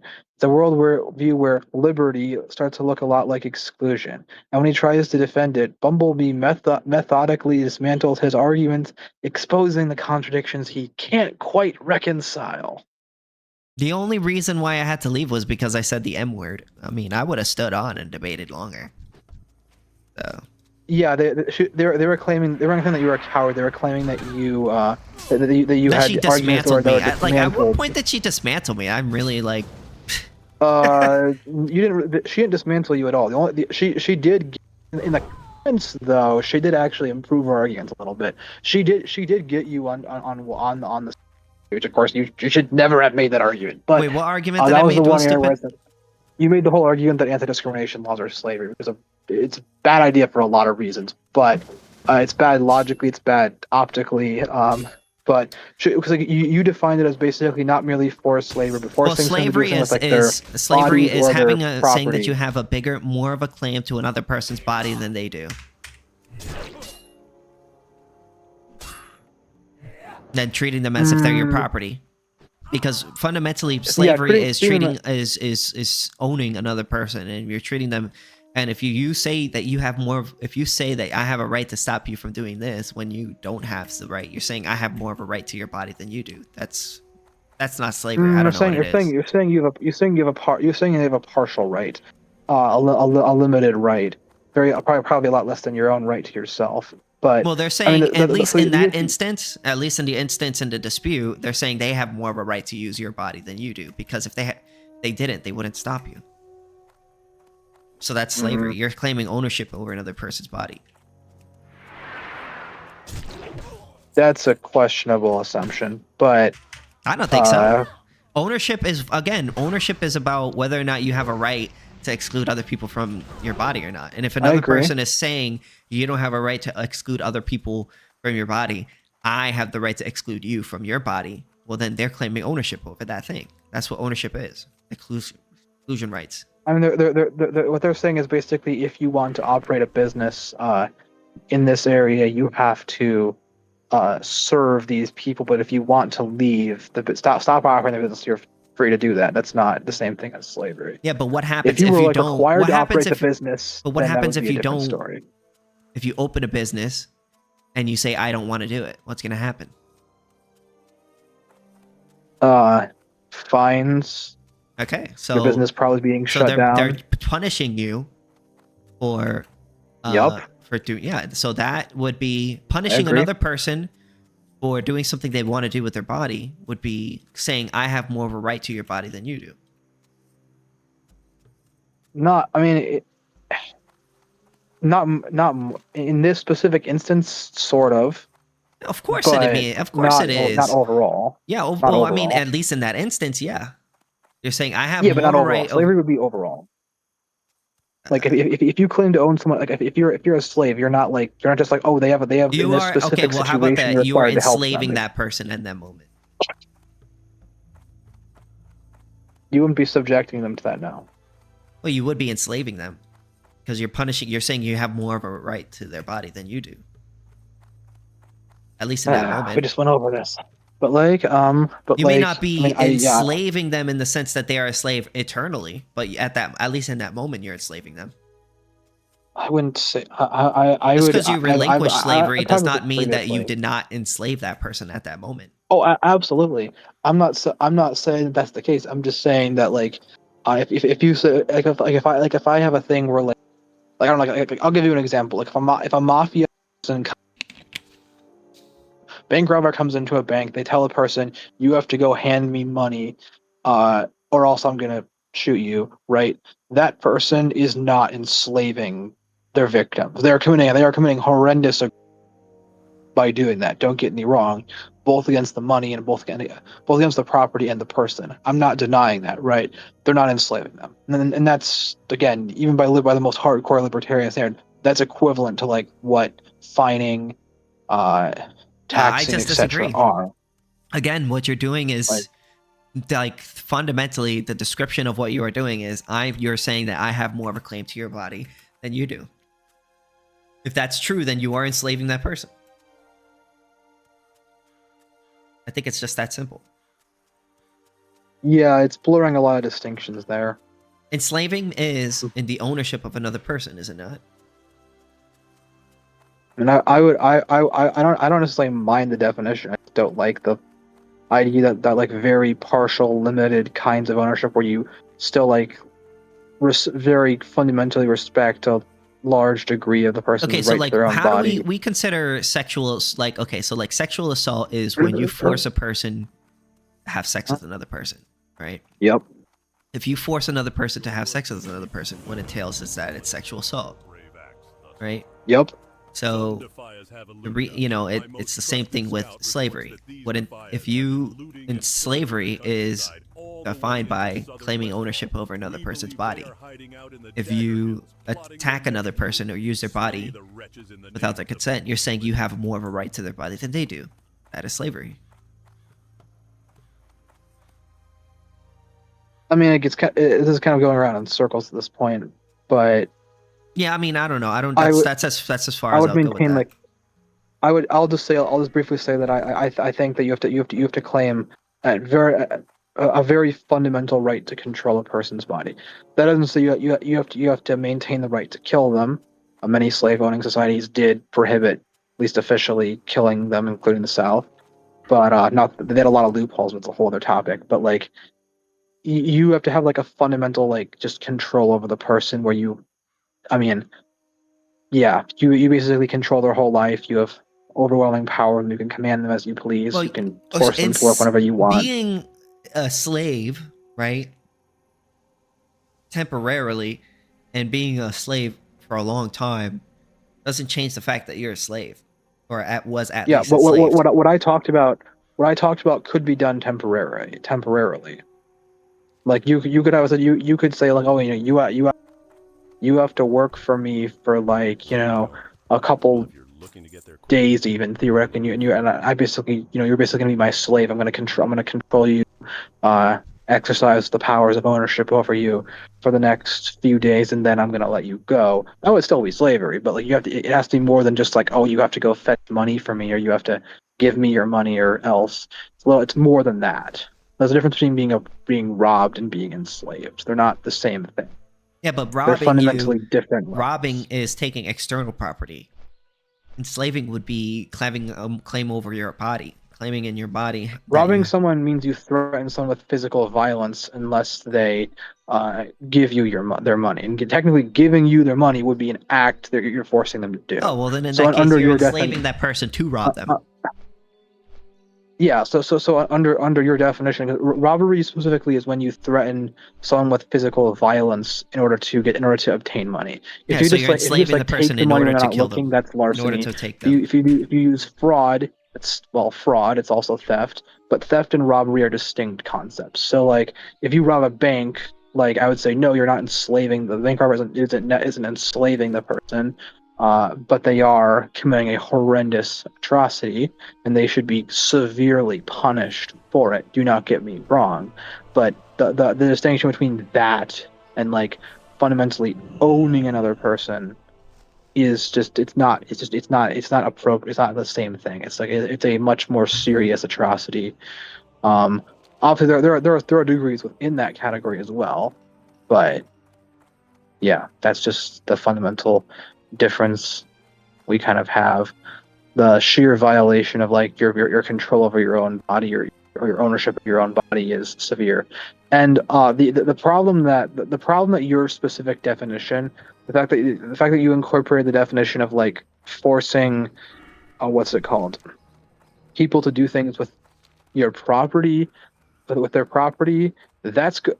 Well, Bumblebee had an interesting argument that I was initially like, this is stupid. Maybe it still is, but like she argued that under your definition, contract law, all contracts would count, and they wouldn't always count. But I could maybe see in some situations where like if I make a contract with you, okay, you have to like. Actually, let me rethink for a second. That might be a better Contracts. if Contracts only entail right. Title transfer. The title transfer.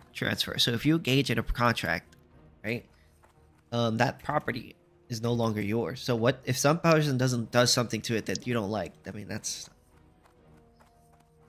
fundamentally. Well, no. Here's the aggression is when people direct use of your scarce resource that belongs to you in a way you don't want. That's a conflict. Yeah, let's say like like basically I basically say, hey, I'm gonna give you Sithis $20 in exchange. You give me you let me borrow a book that you have. Maybe I wanna maybe you have a copy of. Yeah, but at any point I would have Authors the and right. Mythos. If I didn't like what you were doing at the book, I would have the right to take it back. Unless that was a bad example. Yeah, unless I. It had to be a performance. Yeah, you would have to read a little bit more on contract theory. No, I do need to read more. That wasn't the problem. It was more like it's the performance. Like if I required that you like use your property in a certain way in exchange for money, if you take the money, then like if you were to like refuse, yeah, I guess that's a bad example. It's a bad example. I'll drop it. But yeah, It's all good, bro. I get what you're But doing yeah. is you're trying to brainstorm. That's all. I see what you're doing, bro. yeah. I had thought it out earlier, and I was like, I thought I had like maybe I would have to look it up. Like, yeah, it was the performance. Okay, there was something like, yeah, it still wouldn't work because like you'd have the option of just like giving the money back, and it would be my money at that point. But like, and I was like, well, it would be fraud if you were to, but it would only be fraud if you were to. Well, I was thinking the threat of fraud could possibly be like a require using with your property. It's still your property, but the threat of a fraud lawsuit. Problem is that it wouldn't be fraud if you just gave me the money back, and therefore it wouldn't be a threat of your property. So yeah, her it still wouldn't work. Yeah, you didn't really contradict yourself in the debate. But also, you got to I'm curious understand. what the person thinks you would I'm doing contradict this yourself stuff on the spot, so sometimes I missay what I mean. You know what I mean? Sometimes I say Yeah. things backwards without even realizing it. So, but Yeah. fundamentally, I mean, yeah. you know, I also just recommend one thing: Mhm. just don't use the slavery example. Even if you think it's logically valid, just don't. It looks so bad. I won't to- use to the compare slavery example anti-discrimination anymore. What I laws. will say is you're initiating conflict against innocent people. What I'll say is that you're initiating. Sure, that's great, but like just yeah, especially like the point that you made about how like you're kind of the way it sounds to the average person is that you're weaponizing an institution that was the typical example we think of as extremely racist in order to basically justify engaging in But racist I don't know and what other forms single of thing I discrimination. said that was racist. Like, what? You didn't say anything racist. I'm talking about how it sounds to the average person. Okay, Yeah, that's like, all you I'm know, talking it's about. How it not sounds saying to that them. you said that. Not saying that you said that, but like she put in her title of the video the racist homophobe, and I'm just thinking to myself, like, what the hell did I say that was racist? Like legitimately, like I didn't say a single thing that was You racist. said nothing that was racist, but like I mean, they would have under their definition they might think that like that advocating for like the ability to discriminate would be racist, and there are some definitions it would be, but under like the ordinary sense, like the only reason that most people would say that it's racist is because they assume certain motives that you don't actually have. But once you remove that, it takes care of the issue. A lot of leftists will still say it's racist regardless of the motive, but that they're just dumb. But yeah, in this case, like, yeah, you didn't really contradict yourself. I was thinking there might have been one contradiction, but it's not really a contradiction. I was doubting even from the beginning, but look, if we look at the comments, there was like one person who well, three of the comments are on are due to one person named Mallow Bunny 1059 saying AI slop picture no watch, and the person responds okay haha, and Oh shit, my the earphones. video creator responds okay haha, and Hold then on, the let me commenter unplug it a responds haha haha, people. No, it's actually I not a can't hear you. commenter One saying sec. that.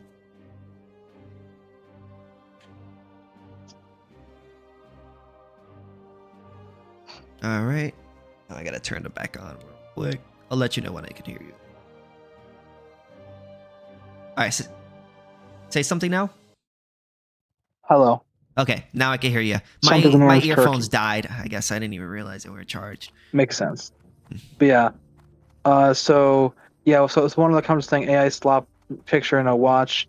And they're basically then the Beyond the Leash podcast responded with okay ha and like laughing emoji.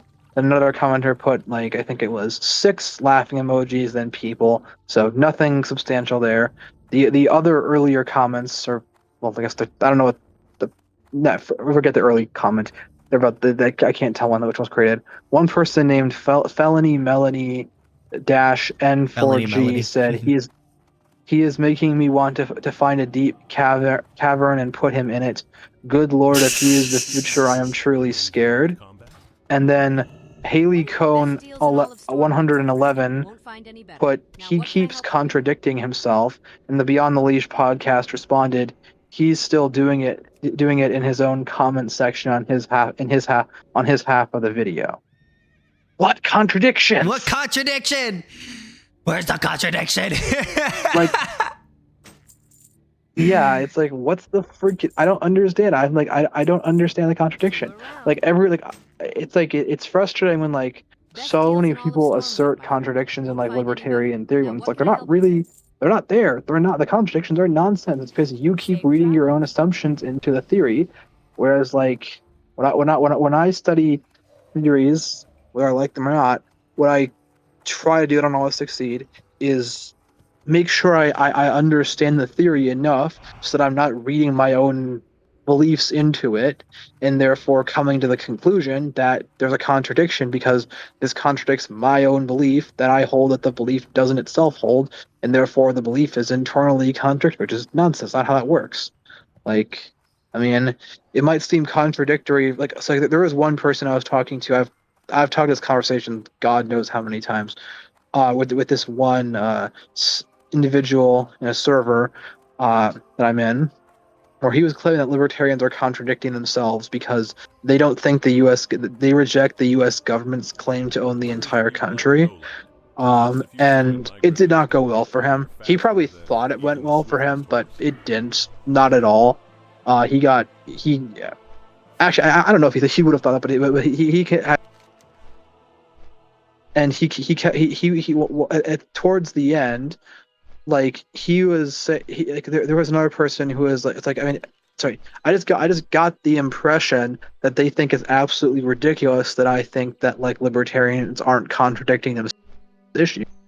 And it's like, and he even said one of the most funny things is that I think you're stuck on this whole homesteading issue. Like no one's going to agree that like if I homestead if I own like a house, and certain like yard around it, that property is mine. No one's going to dispute that.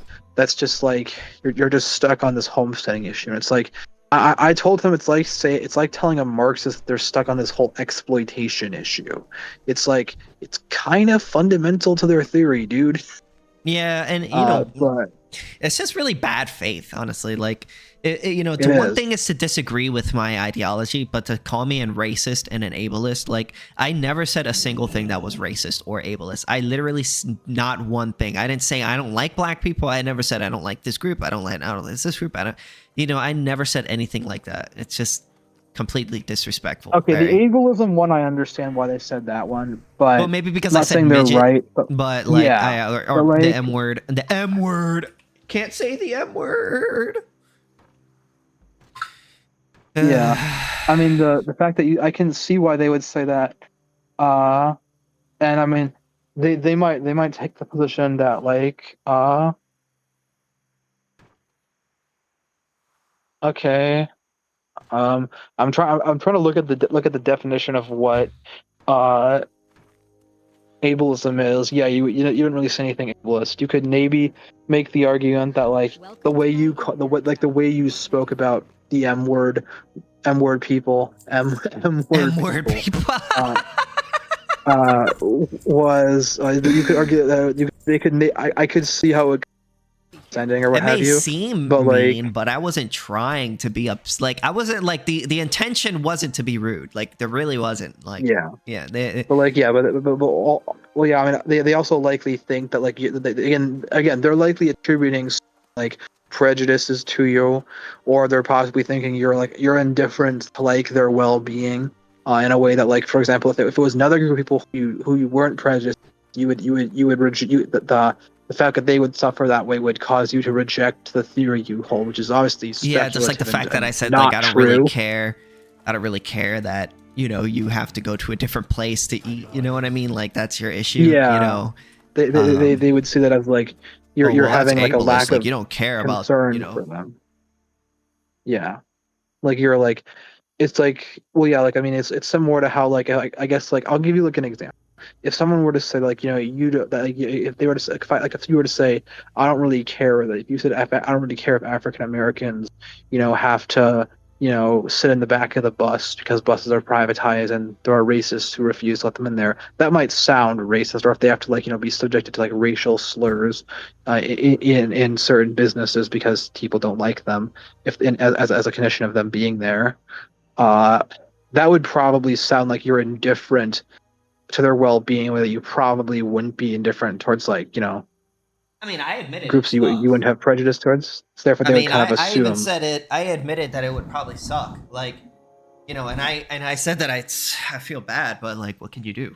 Like, that doesn't justify violating people's rights. Yeah. Yeah, it I'm sucks, just but saying what can that you do? like I'm just yeah, I get that. But like, I'm just trying to essentially how do I put this? Play devil's advocate.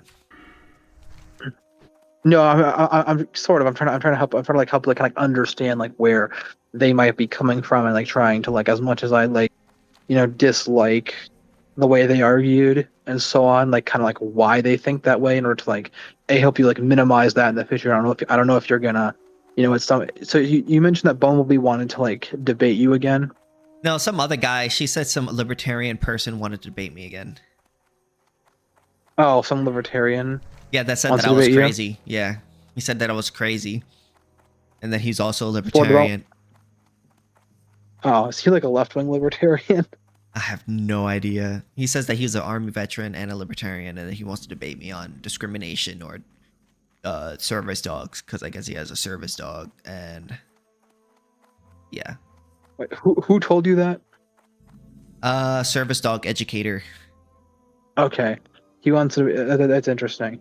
Cause yeah, because I was like, yeah, it makes for both in the content and in the video they had said they didn't. Bumblebee and the other person said they don't want to debate you. So, Yeah, they I guess don't- that they was don't wanna- before, but now they changed their mind, I guess, or somebody changed their mind. yeah, if they want to like have a debate with you, I mean, are you gonna have the debate with the veteran? Yeah, I'll do it. Okay. Okay, that's nice. Are you gonna have it on the Beyond the Leash podcast or else? Probably on their podcast. Yeah. Oh. Yeah, be prepared for another unfortunate thumbnail and unfortunate caption. Yeah, I mean, I don't care. They can say whatever the fuck they want about me. At the end of the day, like, I know who I am. Like, I know I'm not a racist, you know. I know I don't hate people. Yeah, I don't think you hate. Well, to be fair, racism isn't just limited to hatred, but yeah, but like, still, I don't think you are. But yeah, it's just like it's yeah, I mean, I get like why they're upset and stuff, but like, and I get why they're confused also, because they are in fact confused. Whatever they may say to the contrary, they just don't understand like what you guys believe, and it's not. I think they're also upset that I kind of handled the situation pretty well. Like, honestly, I feel like they could sit there and disagree with me, but the whole time I was like, I didn't lose control. Wasn't angry. I was just simply sitting there giving them what I believe, and I was rebutting every argument that they made. Yeah. So, I mean, yeah, it's just like yeah. I mean, yeah. I mean, in general, aside from the one comparison at the end you made, or primarily discussed at the end, you did pretty well. And there were definitely things that like, you know, maybe could have been done better, but in general, like, and that's true of every debate, of course. And certainly I've had plenty of conversations where it's like, yeah, I could have really argued that way different, much better outcome. It's like, it's easy to be like on the outside of a conversation and be like, oh, you know, you could have argued this better. And it's like, well, yeah, you're not in the moment having to actually deal with the approach, but yeah, or you're just like calmly able to think about it. So yeah, it's like, it makes, but yeah, I think that's it'll be interesting to see the conversation when it comes out. I'm surprised they would let you back up, but I guess they were not happy. But like, yeah, they just. I mean, it's like, yeah, it's like it's. they're a bunch of normies, bro. The They're a bunch of normies. They get all upset about stupid shit like that. Yeah, I think the conversation could have gone like if they had like kept you on longer, even with the comparison you were making. I think it's especially if you move beyond it. I think at some point you guys could have, what's it called? I didn't even at one point. I wasn't even saying slavery. I was like, literally, I was like, listen, if you don't let me, you have your dog in my business, the government will literally throw me and arrest me and throw me into a cage, or take my money. Like, you know what I'm saying? Like, or show you and stuff. Like, yeah, yeah, like and it's like, it's fundamentally that's what it comes down to. You know? Yeah, I mean, it's like, granted, I don't think they actually have prison as a punishment, but of course, if you resist, you'll get shot or imprisoned. So like, I mean, the basic. I think it's important. And like, here's the area that so like they both in the comments and in the video said that the issue that like they said, well, your argument basically would apply to all law, and that all laws threaten people with like violence and so on, to some degree or another, and therefore your position would apply to all laws. It's like, yes, it does, and the entire libertarian position is the ethical stance that it's only okay to use and threaten physical violence against people when it comes for when they violate the aggression issue, against person or property. when they violate Yeah, the NAP. I think that was like the one thing I was like that would have been a good point to help like explain their position. And I don't think they adequately understood the whole positive versus negative rights thing, and just like what exactly constitutes. God's gift told me I shouldn't have done that debate. He said it was below me, and my mom kind of like that it was below me to do something like to debate somebody on that. What did your mom say? My mom, she kind of was just like, you shouldn't be debating people on stuff like that. Yeah, I can see why she would say that. Like, yeah, it's not. I'm not gonna lie, it's not a good look. Like.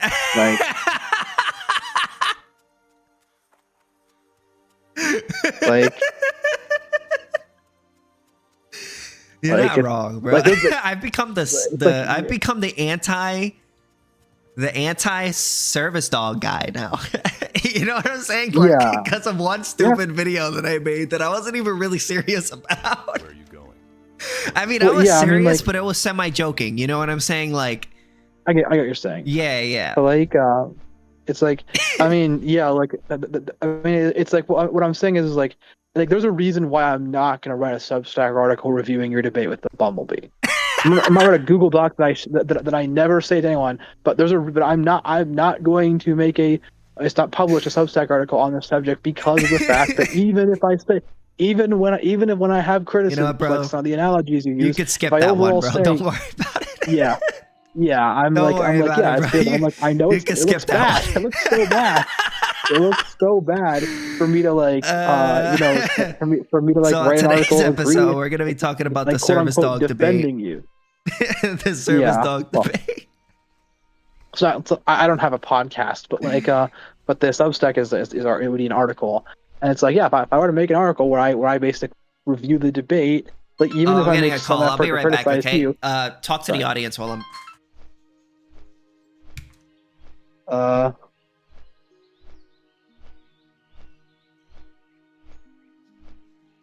Hi audience. Hope you guys are having a wonderful day today.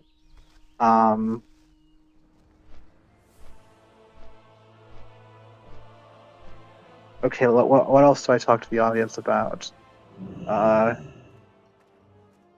You guys should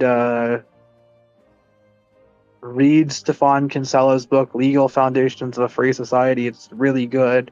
I've read a lot of it. A lot of really cool stuff in it. I'm actually going to be writing a whole article, criticizing and then advocating for revisions of Stefan Kinsella's theory of estoppel, which I'm going to have to talk to Sithis about when he gets back, if possible. But yeah, it'll be really cool. Kinsella has a really interesting theory of estoppel, even though I don't entirely agree with it. He has a lot of he has some of the basic idea right, and needs to be revised, made a little more modest, and it can serve as a really good foundation for rights, or natural rights, foundation for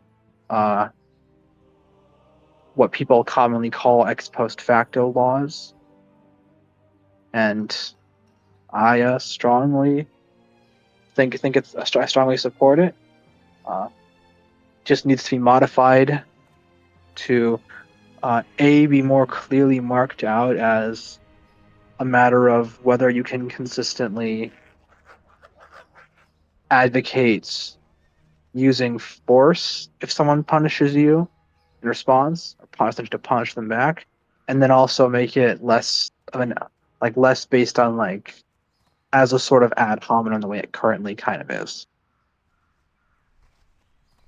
I don't even know how many people are even watching Sithis' Twitch, but if you guys are, maybe you guys are roasting me in the comments. I don't really know.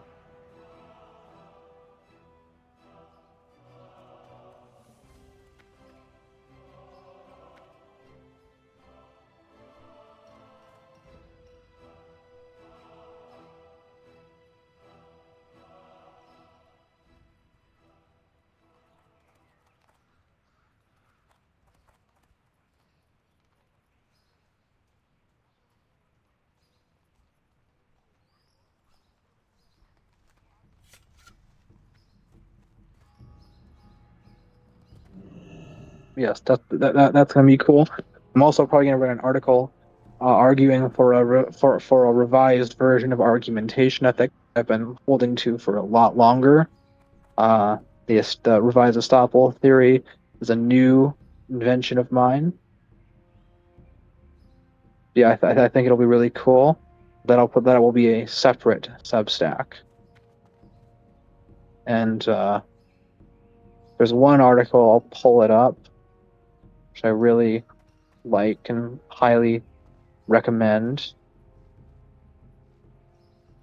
It's called Libertarian Argumentation Ethics, the Transcendental Pragmatics of Language and the Conflict Freedom Principle. It's by Norbert Slenzok, that I think people should really read if they want to understand argumentation ethics, whether to criticize it or to affirm it or to revise it or suggest revisions. It gives a lot of the philosophical background and like what a lot of people miss about this argument. I frankly was baffled by argumentation ethics until I read that article, and then I was like, I get what Hoppe is trying to say now. It's really helpful. It's a bit complicated of an article, but I'd highly recommend reading it nevertheless.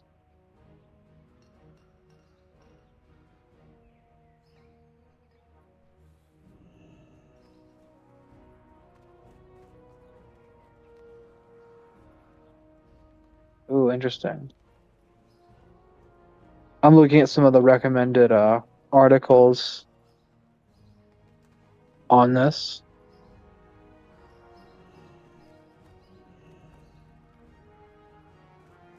Argumentative discourse, the transcendental starting point of Apellian discourse ethics. I should definitely read that. They're really cool to supplement my knowledge on this.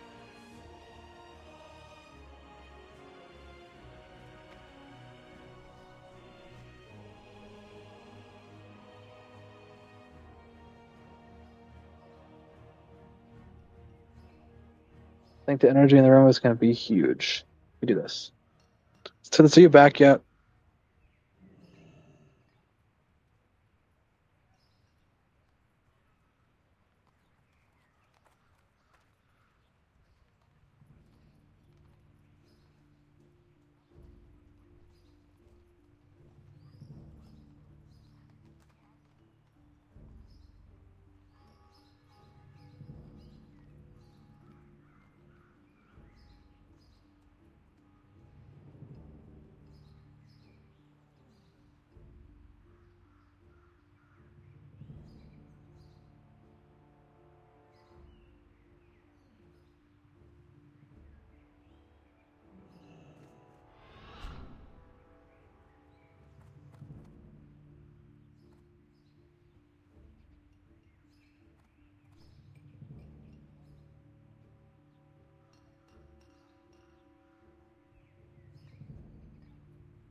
Wow, the summary of this is very poorly written.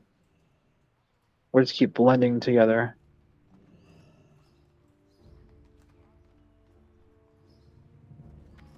Okay, never mind.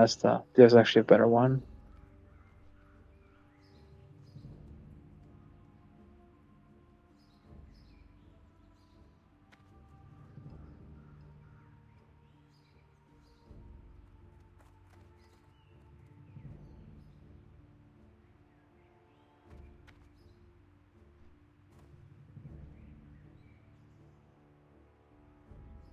Yes.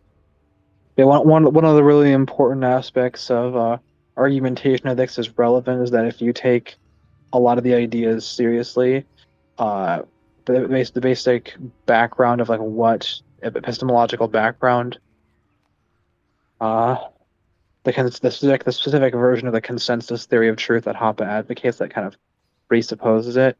There's a reason why the people who were Hoppe's mentors, who he kind of borrowed the argument from, they initially were socialists. There's a new person in here. Hi, Glob. How are you doing? I have Hello. Sorry about that, guys. I had to go. KingSithis. I have a question. Nobody said the N word while I was gone today. Nope. Do you have to go? No. I was gonna ask, right, because that one guy asked a question about how are property rights gonna be enforced. So I actually do support the law protecting property rights. And I don't know if I would actually like tolerate some sort of police force that would actually enforce these property rights. Best deals in all of Stormwind, my friend. That is not privately organized. For the Alliance. I agree 100%. Yeah, I'm in agreement with you. Wait, have we talked? Or were we talking earlier? Or no? I mean, we didn't really talk that much, but I mean, this is a general like libertarian, because some libertarians will say, you know, we don't want any. We just want everything to be private, and some libertarians are like, no, we need some sort of minimal state, which ensures property rights. Yeah, that's a contradiction in terms, because fundamentally the only way to have a state is to violate property rights. We can't protect property rights if you're violating property rights. So you need to protect. So, and you know, that's why us libertarians, we'd be like, nah, we don't want to do it that way. We want to do it the right way. Well, I was thinking of like some libertarians say, okay, so you're part of this like whatever libertarian thing. You know, you're living inside sort of a libertarian, I don't know what to call it. How would you call it? Constellation, let's say, whatever. And within this constellation, what's a constellation? You would have some. I don't know what the word is. Then why did you use it? It's just a place. It's just a place where basically Sorry. It's just a place where the free market basically is operative. Let's say free market. And so what a lot of libertarians say, okay, so you need property rights as some sort of legal structure, and you need some way to enforce these property rights. And so the question is, how do you do this realistically? And some say, well, without government. What are your best deals in all yeah, I mean, well, that's the thing. How do you do it without government? I mean, a lot of people like to use the example of insurance, private insurance companies that would insure your property against torts against other people, and then they would pay private militias to back them up in case of violence. Yeah, but the considering like you as an individual, you might not be able to afford a private militia. The whole point is that you have some sort of like pooling of resources to ensure property rights. So considering the individuals are like, okay, we all want our property rights to be kind of stabilized, but we don't all want to hire a militia. We're going to pool our resources into some sort of, you might even call it a private police force. but it will be communally funded because not everyone wants to HOAs kind of do something have like their that, own. or a covenant community. I don't know about that one. HOAs have are essentially like little community enclosed communities where they have private security and everything around it. They're called like homeowners associations. Okay, yeah, I would agree with that one because That's like a good example. They hire private security and sometimes even private police. yeah, see, that makes more sense to me because I wouldn't want to be hiring my private militia all the time. The thing is, most people think of private militia would necessarily means like a huge army, but I mean, it could just mean just a group of guys who know how to protect people.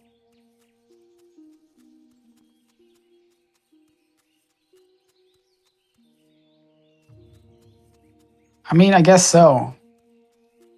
But why do you reject? Why do you reject that the right to property should not be enforced? Like if it's within the legal framework, then shouldn't it be enforced beyond just your private militia? Let's say if your private militia fails or whatever, or you just don't have a what private is a state, militia. though? Isn't a state just an army? No, let's not talk about, I'm not introducing the state. I'm just asking a question. Let's say I don't have a private militia, or I do have a private militia and it fails. Surely that shouldn't just allow the person to steal my property. I mean, anything can happen. You know, it is possible for someone to rob you, yeah. But that's true of any system, right?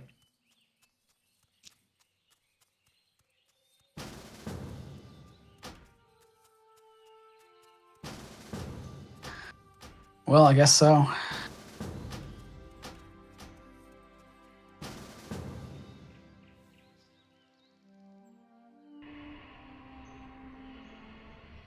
So, I mean, well,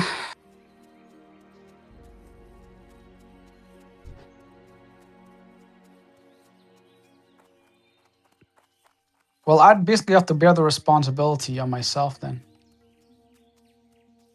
Yeah. That's freedom, man. That's freedom.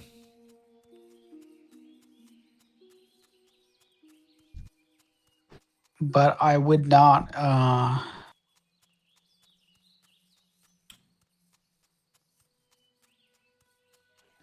well, I guess so.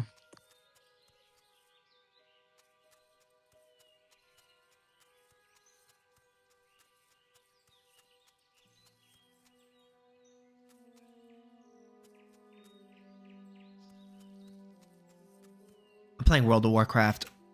You ever played? I don't play games at the moment. Are you Same. an AnCap? I don't know. I'm definitely Sympathetic? yeah, I'm pro market. I'm pro individualism. You just gotta do some more reading I'm on it, you know? I'm against most intervention into the economy. Almost all, probably. State intervention, but You're with us, man. economically speaking, but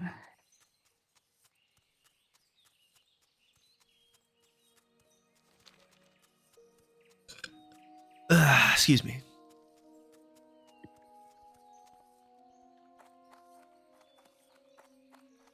I'm just not convinced if property rights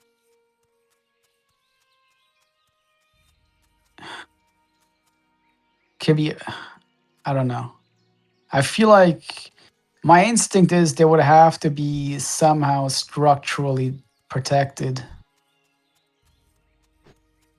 Guns. but I'm not sure. Use guns. We could all use our own guns.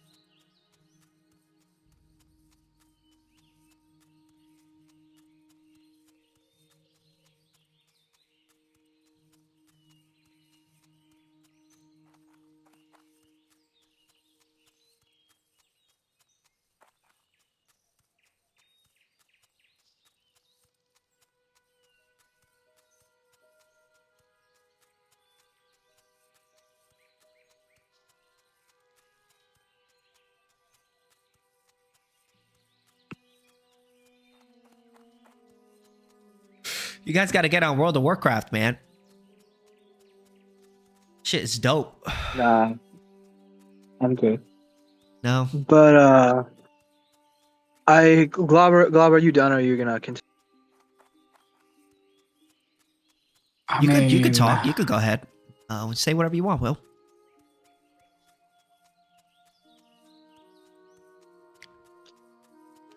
I want to let you guys finish the conversation if you guys want to, but I don't think he has anything else to say. Do you? No, I'll come back when I finish my books on Austrian economics. Hell Excellent. yeah. Good. Good to hear. Good to hear. all right then. But yeah, so said this. I don't know. I told your audience, granted not too many views on YouTube or Twitch, that I am running a new stack on Stefan Kinsella's theory of estoppel. Report to Deputy Felden in Lakeshire and tell him of the Knolls. Do this, and I'm sure Felden will offer. And it's gonna be entitled For it or against it? South of the bridge to Lakeshire. Revising it. It's called a critique and revision of Stefan Kinsella's theory of estoppel. Just a Google Doc right now, and I'm basically I'm going to criticize his theory to some degree, and then suggest like some modifications to the theory that will get around the criticisms. One of the modifications I initially had, I'm not sure. I actually like now that I've been like rereading his chapter on what's it called? On estoppel and his legal and in the legal foundations of free society a couple times. And I'm not sure. I think one of my criticisms and suggested revisions kind of already was a part of his theory, frankly. Mm-hmm. So I'm not so sure it actually will change. So I'm not sure if that's actually like a full blown criticism rather than just like he needs to be a little more explicit about. But in general, I think I'm going to fundamentally just argue that his whole theory needs to be revised a bit in order to avoid some problems, and that if you make his theory a little more modest and a little more reasonable, it will be an excellent basis for rights and even for so-called ex post facto laws, which are laws after the fact. Technically, it won't be an ex post facto law, I would put it, because there'd be, natural law, as estoppel kind of shows. So therefore, there would be a basis for like punishing aggression. But yeah, that's the whole. That's my most recent project, and it's kind of interesting that even though I recently developed a month or two ago, I'm actually going to be writing that one before I write a Substack on my revised version of argumentation ethics, which I've held in some form for several years. But I think the estoppel one is really cool and just needs some tweaking. Oh, yeah, sure, bro. Hello, Freya. Hi. Nice to meet you. Okay. We are anarcho-capitalists. Well, I'm an anarcho-capitalist. Thank you. The township of Lakeshire. Sorry, Yeah, I just I corrected it. myself. Don't worry. He's reportedly holed up in the Yeah. recently conquered keep plotting the Blackrock clan's further crimes against humanity. What brings you to our humble abode? Be quelled at all costs. A Glob, gracious reward will be given to whatever brave soul can Imperial. deliver the head of Gathil Zog What? to Magistrate Solomon. And the glove guy, like, is this guy like even talking? He was talking earlier, but not anymore. Oh, okay, okay. Mm-hmm. What are you, like 13? Mm-hmm. Yeah. Ah, figured. Do you like that? Definitely not. No, sorry, that was fucked up. That's sorry, weird. that wasn't good. Yeah, that wasn't good. Yeah, that was very definitely an adult inappropriate. into adults. Definitely not. Wrong humor. You know, like, So, you know, you like, do you want to use learn of, like, about wrong humor. anarcho-capitalism? Okay, yeah. You should probably get her off for that comment, but okay.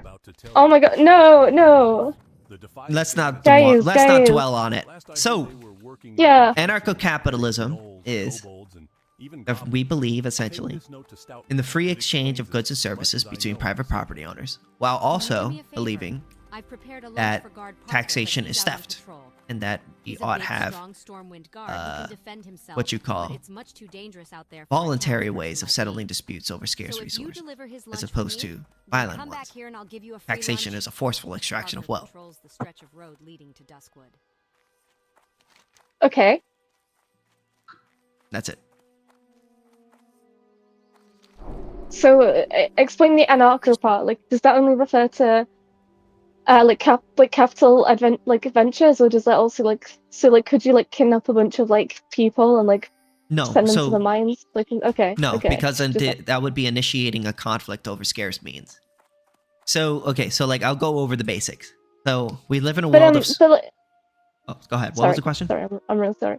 No, you I was had a gonna say, question. but what if it was argued that the resource was not scarce, like human Well, life, then you know? there's property has nothing to do with it.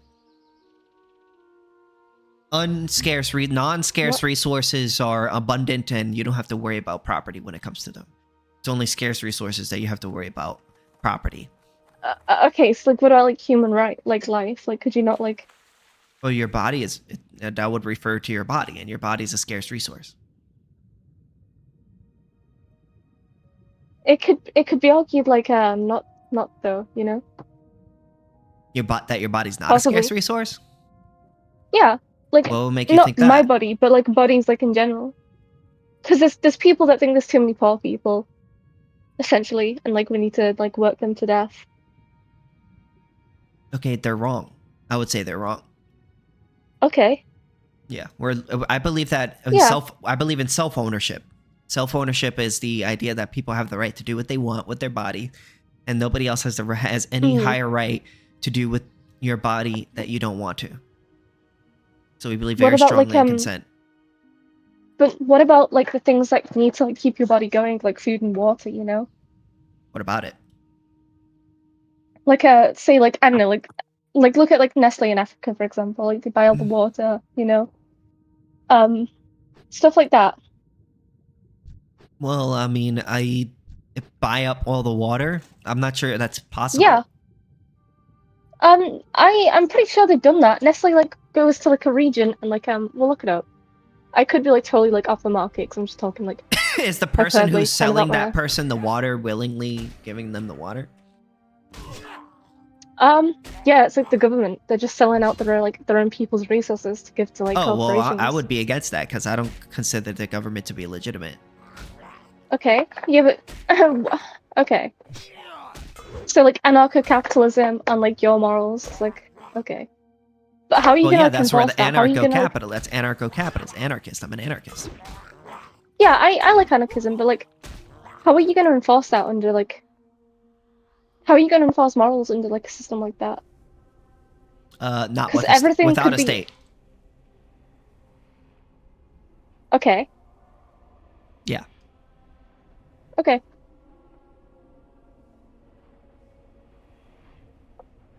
That's it. I mean, I don't have much more to say about that. I just feel like so like I'm imagining like no listen like I'm imagining without like a state. Okay, so without a state, so for example, people could rise up against corporations, like kill them if they like did some really fucked shit No, like well, Nestle do. we believe in insurance. Insurance would take up the role of protecting innocent people. So like you could pay an insurance company to Could you- protect your property against violence, and then like the same way like your car is, if somebody smashes your car and you have insurance on it, they'll replace it.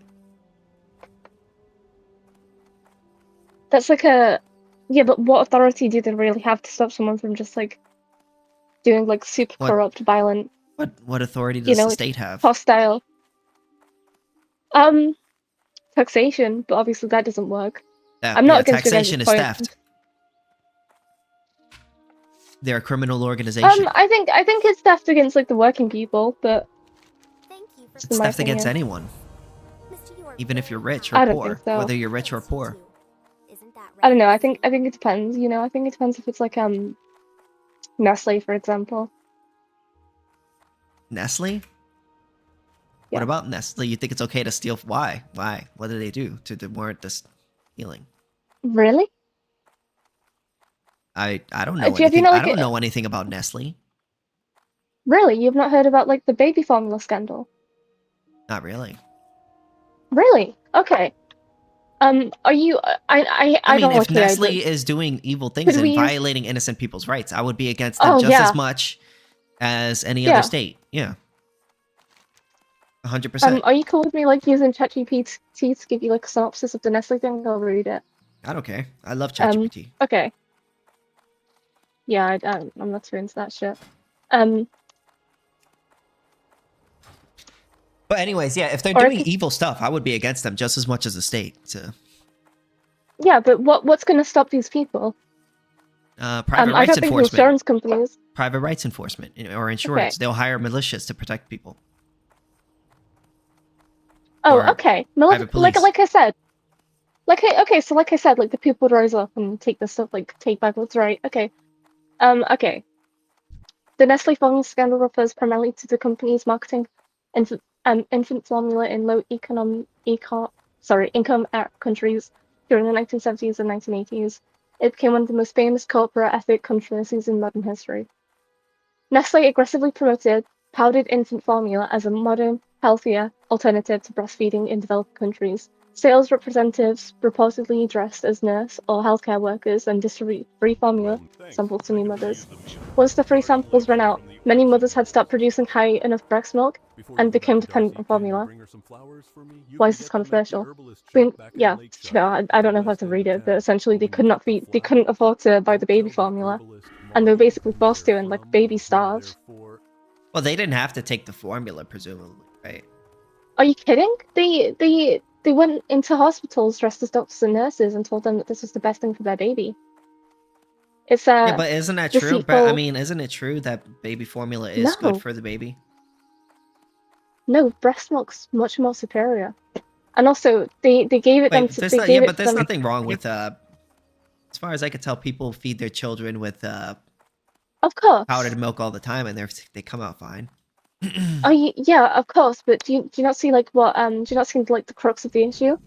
Is these were like uninformed poor people that had no idea that once they stopped breastfeeding. So you're and saying we switched over shouldn't to formula- advertise? You shouldn't be allowed to advertise to poor people? Is that what you're saying? Oh my god, no. No, I don't see what the issue is. Yeah, I might need to read on because I don't think you get the point. Okay. So what was the controversial? Many of these targeted regions, clean drinking water was scarce, so formula was often mixed with contaminated water. Some families diluted the formula to make it longer because it was expensive. These practices contributed to malnutrition, diarrhea, disease, and according to critics, public health organizations, and increased infant illness and deaths. It's like, Wait, did Nestle force them to take the yeah, How? yeah, essentially by dressing up as doctors and Essentially? nurses, Essentially? giving it Or them for did free. they did it or they did not do it? I mean, if they did, I would be against them. But if they just Do told you people not take do you my not believe thing, in? It was more than take that thing. It was like, we're gonna give this for free, and it's better for your baby. I mean, are they lying? Yeah, I don't think so. they made it out. Yeah, they. Oh, what? Are you okay? Why? Is, Why wait, do you is think? it Why bad do you not for? think so? Is it bad to not breastfeed your child? Yeah, it's actually really bad. I don't know if that's confirmed. I mean, it's not really bad, but it's much I don't think superior that's to a. breastfeeding. But that's not the point. That's not even the point. The point is that they convinced these people that they were going to give the baby formula for free. So and you're then not they cut allowed off to the convince supply, people. They're forced to buy. You can't give people What? baby formula for free. Is that a bad thing? Is that what you're trying to say?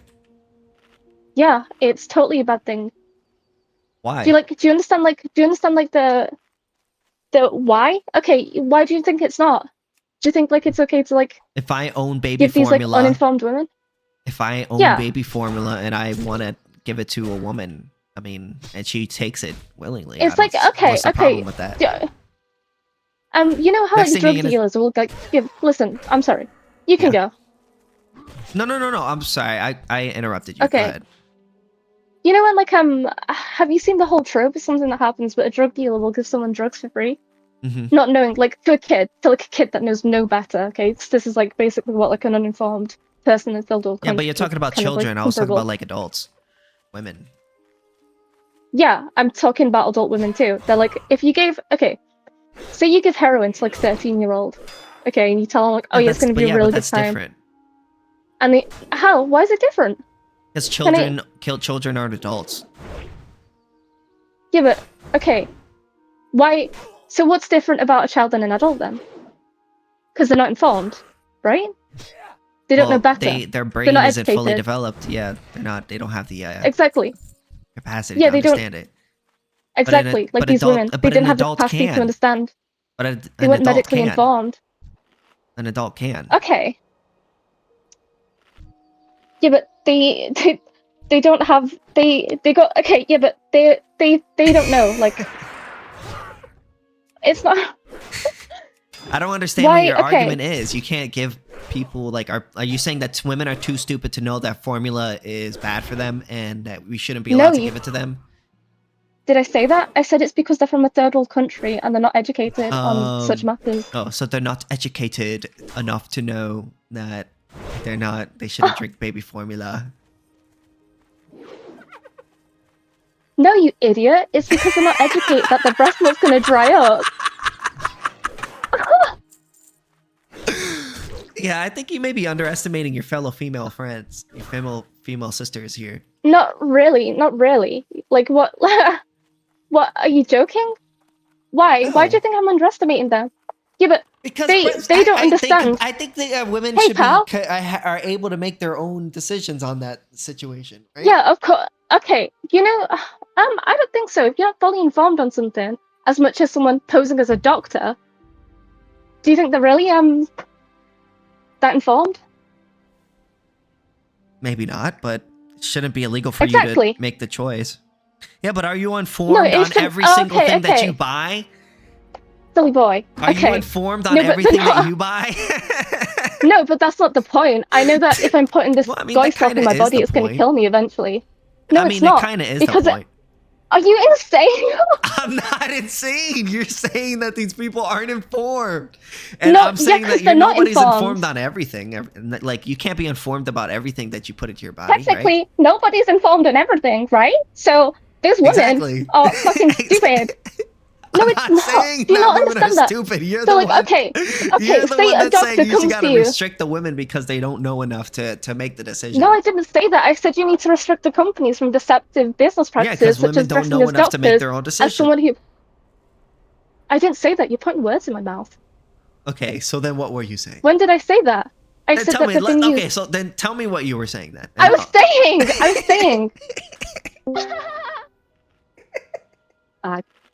I'm sorry. Anyway. Continue. I don't really want to, because every time I make a point, you butt in and then say I'm like arguing something that's not the case. I'm sorry. You're not sorry. You're laughing at women dying. I am not laughing at women dying. I'm laughing at you because you're making me. You're making you're funny. You're not. being funny. No, because you're putting arguments in my mouth. No, I Okay. just okay. You said okay. Did you not? I'm just gonna give you the facts because I did not. Okay, go on. Did you? No, not I said the say word. that I women said are- it. No, those women were not informed. They come from a third world country. They don't know if they're going to give their child So breast that's formula. They're going to their milk's going to dry up. Is that not you saying that women don't know enough to make the decision on their own? No, I'm saying women from third world countries being sold baby formula from someone posing as a doctor. I'm so sorry. Aren't informed. The women from third world countries don't know I enough said that to like make 15 times. Oh, I'm so No, sorry. they don't. I didn't add that little They don't. caveat to it, so it wasn't I right. said that like 9 times, you absolutely slimy little slut. Continue, please. Make your point. No, I've made my point, but you kind of just asserted that I never mentioned that women from third world countries aren't actually informed that the baby formula is going to dry their milk I don't up think and it's they that will big. no I longer think be able that to you're feed their children. underestimating your female sisters here. I think that if No, they you want to keep do saying that. I'm not. Okay. That's not the case at Next all. thing you're gonna tell me we need They're to make not- drugs illegal. What? No, what are you saying? My female sisters? They're just women. Why are you trying to make this like a woman thing? They're just literally people from a third It's world just a country being joke. missold. You don't know what a joke is? Like No, because we're trying yes, to have I a know serious they're not conversation. literally your sister. Oh my god, it's because. No, it's not like that. You're making it like a gender thing. It's just a joke. Sheesh. No, it's not a joke though, is it? Because we were trying to have a serious conversation, and then you started putting words in my Well, mouth. kinda is a joke. And then you started saying that I never like said that thing. It's because I made a joke that you like 12-year-olds. That's like, Okay. dang, maybe. No, your points just don't make sense, and you're upset because I'm pointing it out. I think they do make sense. I think you just kind of purposely misconstrued. What did I misconstrue? For starters, you said that I was saying that women aren't informed enough to make decisions. Second of all, you said that I never asserted that they were from third world countries, therefore are less informed than the people posing as doctors. I think that women in third world countries should be allowed to drink formula if they So want to. do I. That's Okay. exactly what well, it's not the women, it's the babies, but second of all, I didn't say that. My point is I don't Whatever. think people should be able to... Yeah, it's fine, it's a mistake. But my whole entire point was I don't think people should be able to go to people and pose as doctors and tell them that something is healthier than the natural thing. Well, and I then don't believe in convince them that there's going to be a licensing. stable... I don't believe in doctors licensing anyways. Okay. Licenses are bad. I don't think you should have to get a license to be a doctor or drive a car. Okay. Yeah. So, I think if you want to hand out baby formula, Can we that's fine. ask Wolfie? Can we ask like anybody else in the room? Are you like familiar with the Nestle baby formula scandal? I mean, Anyway, I don't think it's that big. I okay, mean, I anyway. don't think it's that big a deal. Honestly. Okay, we've actually got off topic. Okay. I was just using that. Okay, I was trying to actually understand anarcho-capitalism a little bit more, but I was using that thing. Do you now understand like what was morally reprehensible about that, or do you think that was okay? I mean, it depends on whether there was any force involved. I mean, it's coercion. It depends on what you mean by coercion. Like, are they forcing the person to drink the milk, or are they just offering them milk, and then You know the okay. there's like bad side effects because they don't have enough money to buy more?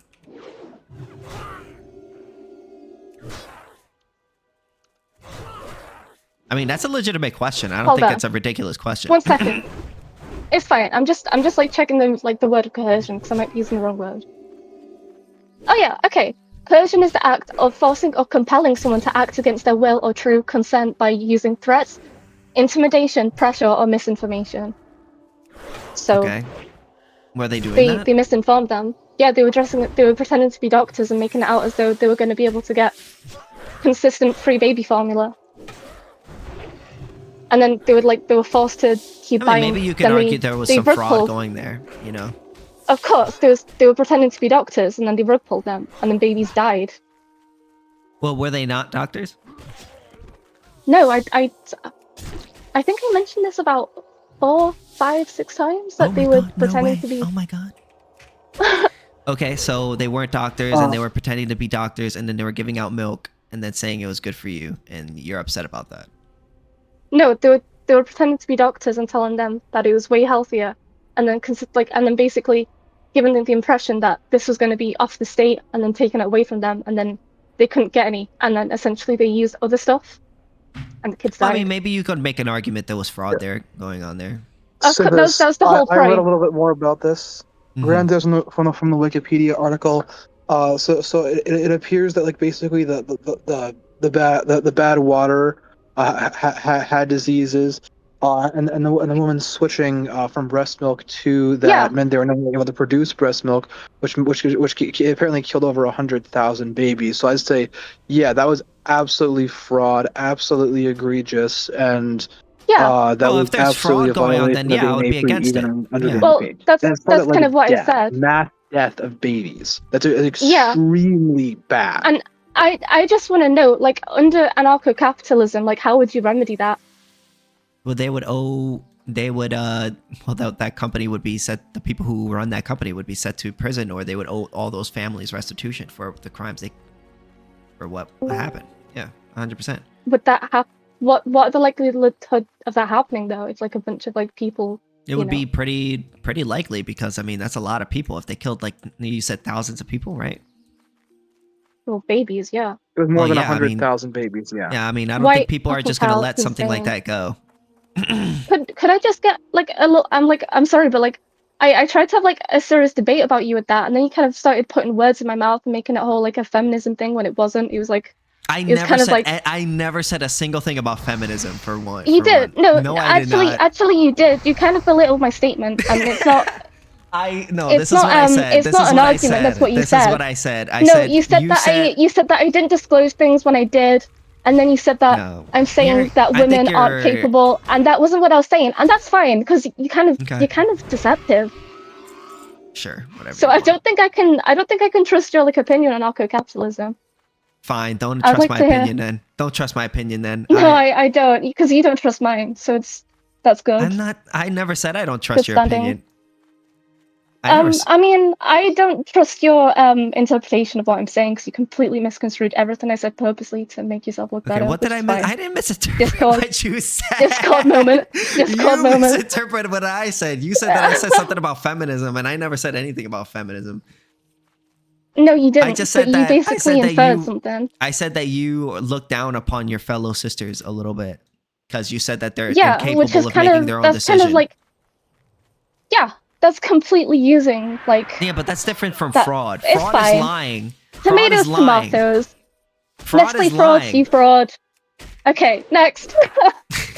I still don't understand. But I still don't understand. I still don't understand, like, how, like, anarcho-capitalism is going to, like, remedy that. Oh, your private insurance agencies, your private insurance agencies would look at the amount of damages that is being done. They would see who it is being done by. They would calculate what those people would be owed, and the amount, and if it's an enormous amount, which is so in this case, they would most likely be sent to prison for the rest of their life. Whoever is behind it or responsible. I mean, I guess that's better than what happened. I think we completely got away with it. Yeah, because we live under a government system right now. Mm-hmm. Yeah. Which we're against. Well, I'm against. I don't know about you. Yeah, I'm against it, but I just wasn't very educated on the anarcho-capitalism thing, hence why I joined. Yeah, we're anarchists. We're against government. But just because we're capitalists doesn't mean that we support every single private company. If a private company violates individual liberties, right? Just like if I said women from third world countries aren't educated, you know? That doesn't mean that I'm whatever you said. I said that you're talking down upon your fellow sisters a little bit there, but that's all. Yeah. What, is that not true? You're saying they're uneducated. That doesn't mean you're talking down on somebody. I feel like that is a little if I said like, oh, you have a disability, that doesn't mean I'm talking down upon you. I'm just saying the fact. Anyway, we've gone off the mark. Whatever. That's semantics or whatever. I feel like that's irrelevant to the point. I feel like you just brought it up because you're salty about it. No, I'm kind of salty about how you like trying to like I don't know. You kind of. I just really pissed you off. I upset you in some way. Yeah, you did. It's kind of annoying when you're trying to make a point and someone's like, "So you're saying this?" It's like Nick Fuentes, you know. I bet you love that guy. Anyway, No. I hate guy. Okay. Why? Because I'm an anarchist. I believe in free markets. Freedom does not. Okay. Sithis, don't you hate Nick Fuentes due to his position on immigration? Like he's a super big fan of immigration restrictions and all sorts of like governments. Yeah, that would be that would be violating going. people's rights. Yeah, that would be kind of what. Yeah, exactly. 100%. Yeah, that would kind of go with what I just said. Like I don't agree with anything and a lot of what he says. He's definitely not my kind of guy. But yeah, we believe in capitalism, the free exchange of private property. Allow people to do what they want. Yeah. And don't force innocents to do things they don't want. Okay. Yeah. And legalize all drugs. Okay. It's funny you mentioned that. I'm not 100% sold on that because it's kind of created like a mess in Portugal. But I'm not too educated on that either. Okay. How do you think they should have done it? They should have fully legalized it. Yeah, said this. They didn't even legalize any drugs in that legal. They decriminalized.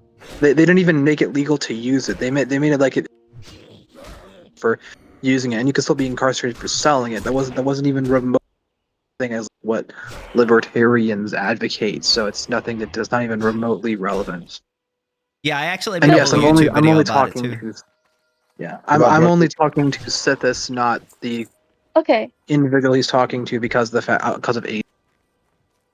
Okay. So like I don't know. I'm not like I said. I'm just like thinking aloud here. I don't have like a set thought on this. But like okay. So say like the Nestle situation. Say a drug dealer sells someone that they think is an acid trap tab. You know, it's never really acid. It's a whole like myriad of shit. And they get like psychosis and they like test what they used and it was like not that okay. And the drug dealer's proved gone. Like what? Okay. But like how are we gonna like? I don't know. I guess that's down to the consumer actually. That would be you would have the right to sue that person because that person committed fraud against you. That's like if I give you a milk and then there's poison in it, or a drink and then there's poison in it. Like that's killing that person.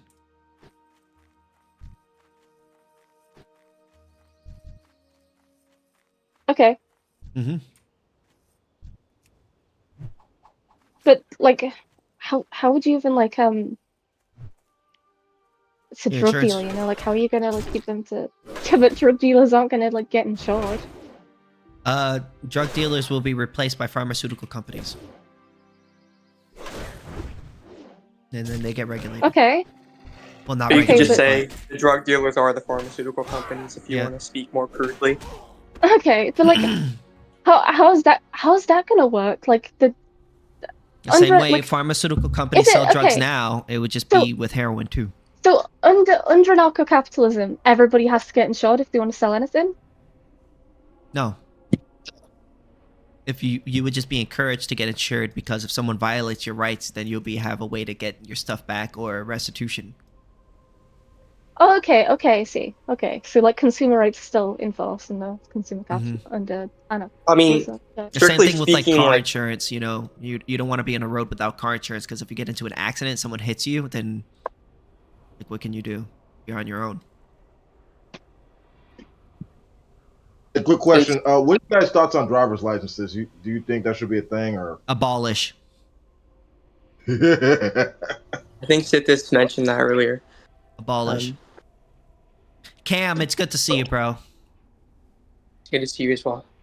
Yes, Cameron, it is great to see you. Again, not a libertarian. I'm a classical liberal. I'm fine with driver's licenses. Disgusting. I'll be right back. What's next? What's next? Requiring a license to make toast in your own damn toaster? Exactly. Yeah, exactly. So there's no, don't fall into that stereotype. If the shoe fits.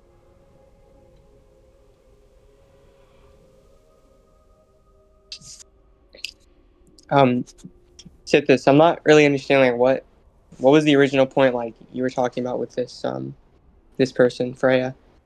Essentially, I brought up the Nestle scandal, and I was kind of asking like under anarcho-capitalism, like would that be like, I was just asking like what would happen regarding the Nestle scandal under anarcho-capitalism. Oh, what And they scandal? the Nestle baby formula scandal. I guess I'm not familiar with that, but I think I have an idea of How what you're I don't want to be I don't want to be rude, but like how old are you guys? Because like that's like Wolf Z, are you like familiar with the baby formula scandal, the Nestle one? Oh no, not this again. No, I just want to ask. I just want to ask like how many how like I specifically I don't know. I just wanted to ask if like anybody else is actually aware of that. And like, yeah. No, I feel like it's a pretty fringe issue.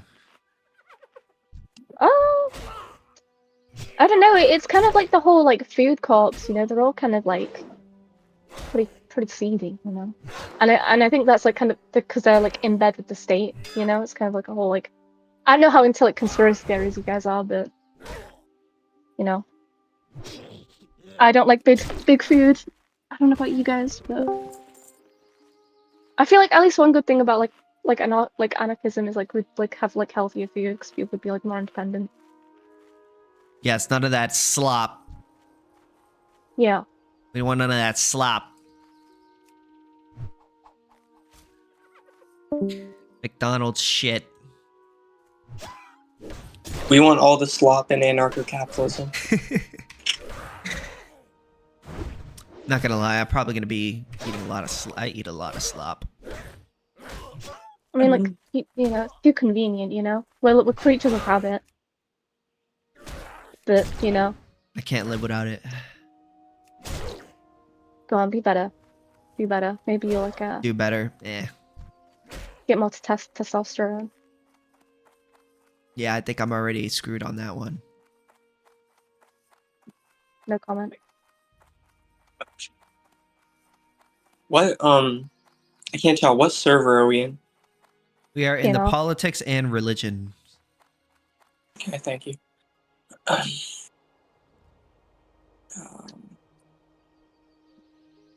So, okay.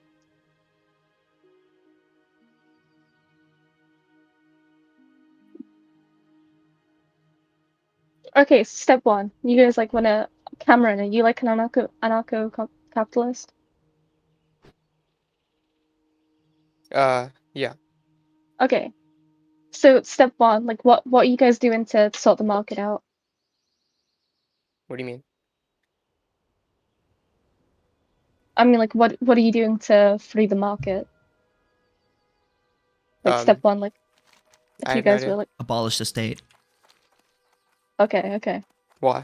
Why do you ask? You asking like our strategy? Yeah, I'm just trying to learn more about like anarcho-capitalism. So like I don't like. Yeah, that's pretty much it. Get more people to not support the state. Okay. And do what we can to lower it as much as we can. Feel they're insignificant.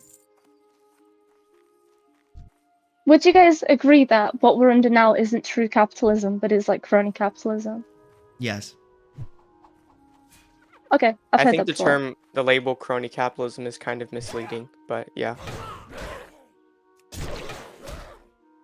Why? In the I think the term crony capitalism is kind of misleading, but like I understand what you mean by it, so sure.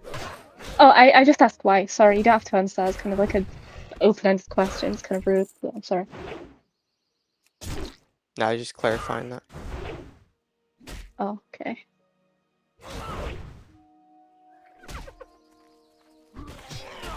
Yeah, but like, what are you getting at then? Did you ask?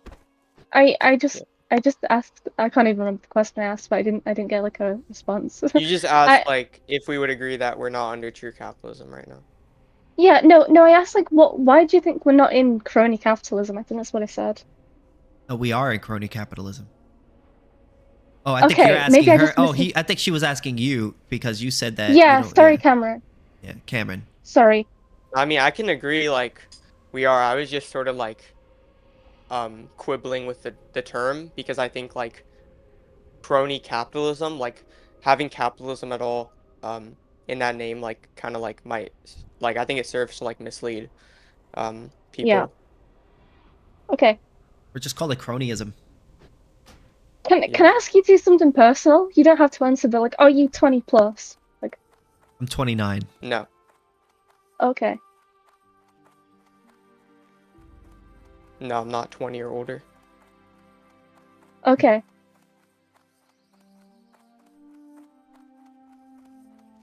All right. Just to be super clear, being serious here. Freya, were you actually telling the truth about what your age was earlier? What age did I say I was? I'm not 12. You That said was you a were joke. like you were like 13. No, that's a joke. I'm 25. My bad. Okay, never mind. Never My mind. bad. Okay, My bad. Yes, I was refusing to talk to you. I was like, I'm not talking to who's that young. No, I feel that. Bro. That's why I asked, because I don't want to like debate like teenagers, you know. Yeah. No, I'm definitely not a teenager. None of I'm a us grown-ass three are man. teenagers. Yeah. You sound I'm like you have an 25. accent. Are you from like England or something, or Australia, Yeah. perhaps. England? No, you guys right. England. Okay. Yeah. Are you Yes, anarchist? anarcho-capitalism is. I'm actually like not that sure. Join us. Fair enough. Funny enough, I do think my ideals do like are like kind of like anarchist, but my only gripe with anarchism is like, how are we gonna like keep fucking like kids safe, you know? Like how are we gonna like have like an overarching system that like stops children from being like enslaved I or mean, like put in like We gotta use assault guns. cups, like The capital I owners mean, could make their own. but, like- the capital owners could have their own private armies, their own mercenaries, and establish their own control, dude. so okay, so it's like what we have now pretty much, But without a state. right? Yeah, just like Okay. you know. It would be Don't you want to similar, reject that but argument, without- Sithis? So everybody No, would just what have I'm to saying this is it would be similar Huh. in the sense that you're using a group of people to protect another group of people, but the difference is Yeah. that there's no coercion going on. state. It would be Yeah, okay. done. It would be voluntarily paid for by people who actually want to pay for it. This is why I don't dare call myself an anarchist, because it would basically like everybody in a group would have to completely like agree with the same thing and be like willing to cooperate. And I'm just Happened not sure before, if that's that- possible. It's happened before, so In I large mean, groups. like Oh, they have covenant communities, right? Like where people who have the same sort of religious beliefs, they kind of live together and they do things together. yeah, like what was it? Dunbar's number? Like you have 150 or so, or even more people, that agree with this stuff, and they could function. There's a reason why tribes and small towns work together. Yeah, yeah. I can see that. The Amish do it pretty well. I don't know if you guys ever I heard like of the them. Yeah, of course I've heard of the Amish. I actually really dig like the Amish way of life and the aesthetic. But there's like loads of documentaries about all the weird, seedy, like sexual abuse stuff that goes on. I feel like it's a bit overblown. I think Amish people are pretty chill, are pretty like if you compare they the are amount pretty of chill. violence there are things like that happen in an Amish community versus like inner cities, it's like night and day. The only thing I've heard those about people- them, the only thing I heard about them that's the issue aside from them being Luddites is the fact that they have some incestuous issues, like as a result of having a close community. I do like Yeah. dig the Amish. but Islam it's my also own has the culture. same issue too, where they kind of marry their cousins. Yeah, and- they married first cousins. They I mean, when you keep your tribe small like that, so you don't let other people like in it, Catholicism They're got also banned. just generally okay with it as a matter of like religion. They think it's perfect. A lot of them think that it's perfectly fine to like marry your first cousin or just their cousins in general, and that it does not help their societies in any way, shape, or form. It causes a lot of problems. Yeah. The only reason they did it because like their prophet Muhammad did, but the crazy thing is he only did it like by, I think that the cousins he married were by marriage. They weren't actually blood related. Mhm. That's the ironic thing. Yeah. I mean, Muhammad also causes problems insofar as like some of them refuse to legalize child marriage, ban child marriage because as Muhammad, when he was in his 50s, he married a 9-year-old girl. Well, actually, technically he married her when she was 6, but he raped her at first when she was 9. But Here is your bouquet. Yeah, that They're my favorite.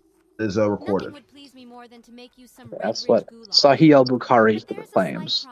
A lot of hadith claim that, but yeah, very disturbing belief system, and yeah. But yes, yeah. Go back to the conversation. Sorry. Whoa! Is this guy actually called anti-libertarian? What the hell? Nah, that's Yeah, what's going? that's my boy, AnCap Doggo. Doing that? Totally mocked me earlier with his knowledge. Yeah, my bad. Are you for real? Me too. Thank you, and here's your meal. See you soon. Yeah, There's no way this guy is called. No, he's just joking. That's a funny name. He's Are he's there AnCap any Doggo. Are there any other AnCaps in here? Well, we got Glob. He's like teetering on the edge, and Freya, she's kinda with us. No, Okay. I don't know. I low-key feel like the ideology is like never gonna work in practice. Got a couple normies. That's okay. Wait, anti-libertarian. Are you a Hegelian? Your roles say you're a libertarian, but your name says anti-libertarian, and you have a sentence saying I humiliate libertarians for a living. He also has a okay. picture of Hegel as his profile picture. Yeah, it's complicated, bro. So is a trans Sorry. So is that guy like? Is he like one of you, or is he like an It's AnCap enemy? Or Doggo. what the heck? Oh, that makes sense. I'm He's a curious. troll, right? William Paley, what are you politically, actually? Classical liberal. Okay. Disgusting.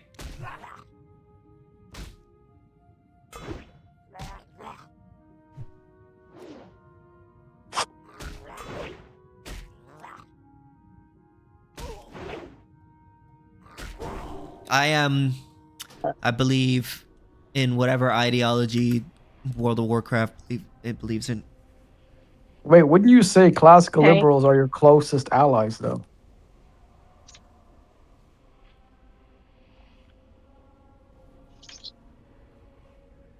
King. Wait, sorry, what? I was asking, wouldn't you say that classical liberals are your closest allies, though? Yeah. Don't mean I it's gotta like 'em. Depends on where you come from, right? Because might be like a closer tie on like individual anarchism compared to individualist anarchism or like mutualism even, depending on the classical liberal. Because you have to What take do into you- account where the actual line is, right? Because like probably what's it called, politically and philosophically, like probably like Spooner and Rothbard and what's it called, like Proudhon are probably closer than Rothbard and Hayek, for example. No way. What? Because the difference is there. Because the differences philosophically, no, the differences politically are very, very minor. But the difference is economically, right? Because it depends on whether or not you're looking at it politically or economically, right? So Rothbard would be closer to Hayek economically, far, far closer, right? But politically, I think he would be closer to like individualist anarchists like Benjamin Tucker and Proudhon. And Proudhon is not an individualist anarchist, but Spooner and Proudhon was... No! Spooner and Tucker, oh my god. Yeah, Spooner didn't even think capitalism itself was like wage-labor relations were inherent wrong. I thought they were unideal, and he wanted them to like go away. But like, he thought they would as well, freeing up the economy. But like, he ideologically has a lot with anarcho-capitalists. Obviously, his whole views on copyright are abysmal, but that's a whole other topic. They're worse than the current laws. So are Rothbard's. but so yeah. Rothbards are nowhere near as bad as Spooners. Spooner believes This is also true, but they're still bad. Spooner had Spooner would look at our current laws on copyright and say they don't go anywhere near far enough. He wanted copyright to be basically permanent. It's like it would apply across generations forever.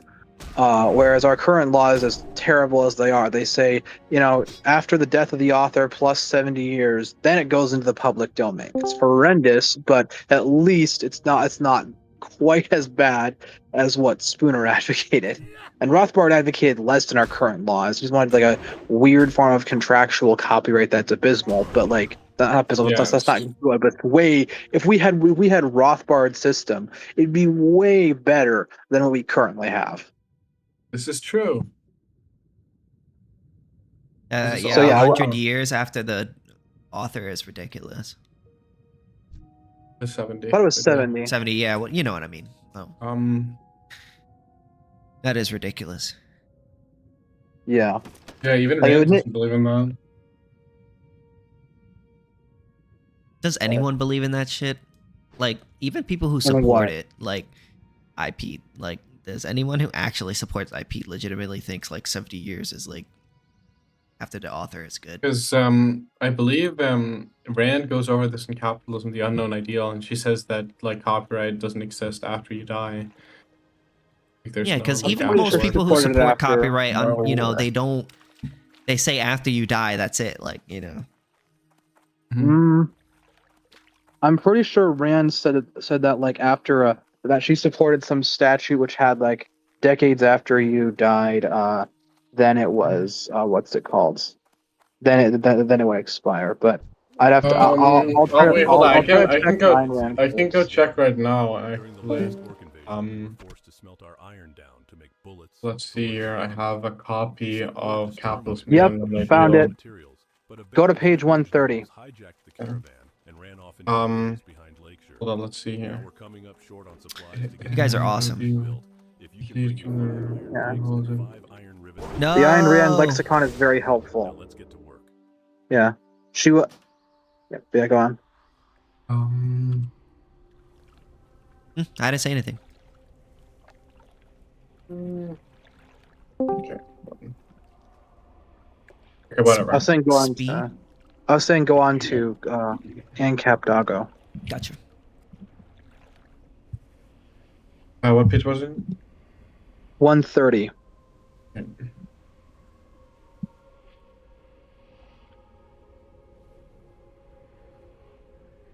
I'm on the wrong place.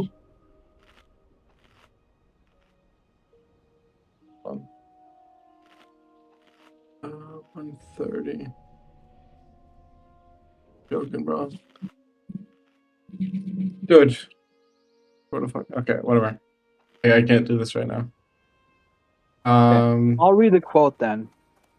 Since intellectual property rights cannot be exercised in perpetuity, question of their time limits is an enormously complex issue. In the case of copyrights, the most rational solution is Great Britain's Copyright Act of 1911, which established the copyright of books, paintings, movies, etc., for the lifetime of the author and 50 years thereafter. AnCaps want to abolish IP. Fascinating. Rand wasn't an AnCap; Yeah. she was a minarchist. Oh.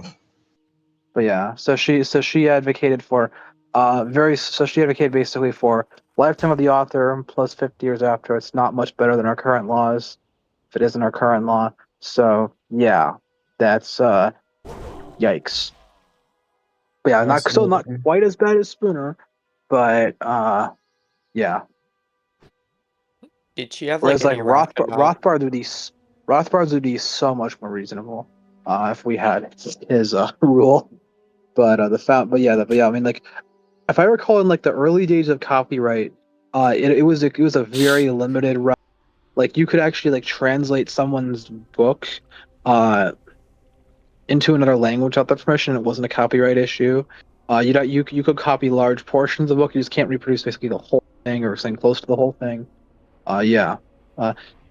Jed Rubenfeld has an article on the copyrights freedom. It's called Freedom of Imagination and Copyright's Constitutionality.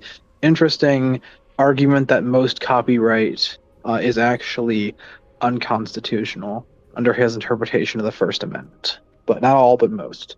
And he talks a little bit about how like the old version of copyright was way more moderate, and there were less rights. It went on for much less time, and if we go back to that, that would at least make things less bad. Yeah, something like that. Where would you like to fly to? I just got fucking PvP'd ganked by a rogue. But it seems like we established in the earlier conversation that taxation is not theft. So that's cool. You're wrong. Am I? Yes. Yeah, let's run it again, bro. No. I don't have an answer for what you said, but you're wrong. I mean, technically speaking, it wouldn't be theft, right? It would be robbery. Whatever. Well, hold on. Actually, let's actually run this then. You hold taxation being theft, right? No, not necessarily. I'm saying for the sake of like, if we take a libertarian standpoint, the more accurate legal classification would be robbery rather than theft, because theft would just involve. Technically, robbery is a form of theft, but like it's. I think it would be extortion. Violence, threat. Yeah, you'd be it's plus threat. Well, it is plus threat of violence, and therefore it would be more than just like if you just take someone's property without them knowing, or if you like, you know. Well, I think like on a libertarian basis, I don't think it matters. Like, yes, it's extortion, but it's also theft, and it's also robbery. Robbery is just a subset of theft. I don't think that like quarreling over those terms is like particularly relevant. I know it's not That's the most relevant. substantive. That's the most substantive discussion we can have, obviously. No, it's just an issue of classification.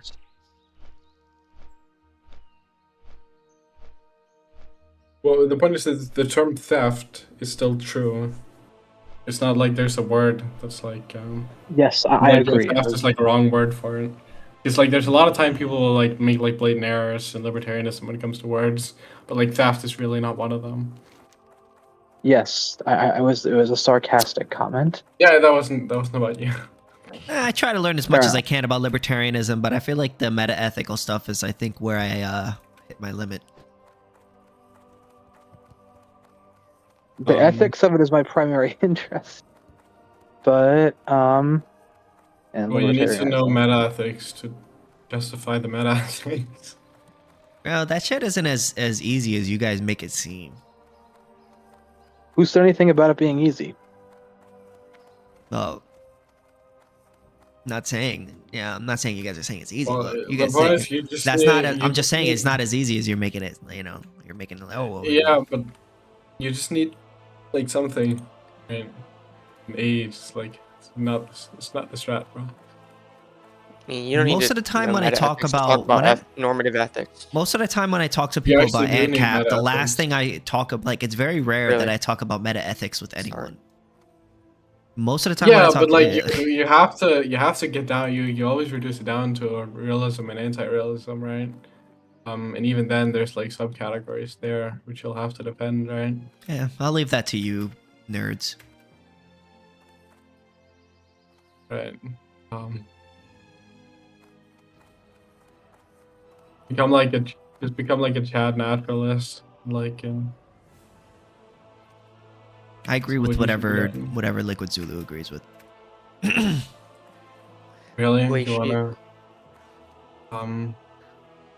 Probably not, actually. Zulu on meta. I don't know. There's a couple contradictions in his views. All right, well then I convert to your whatever you believe.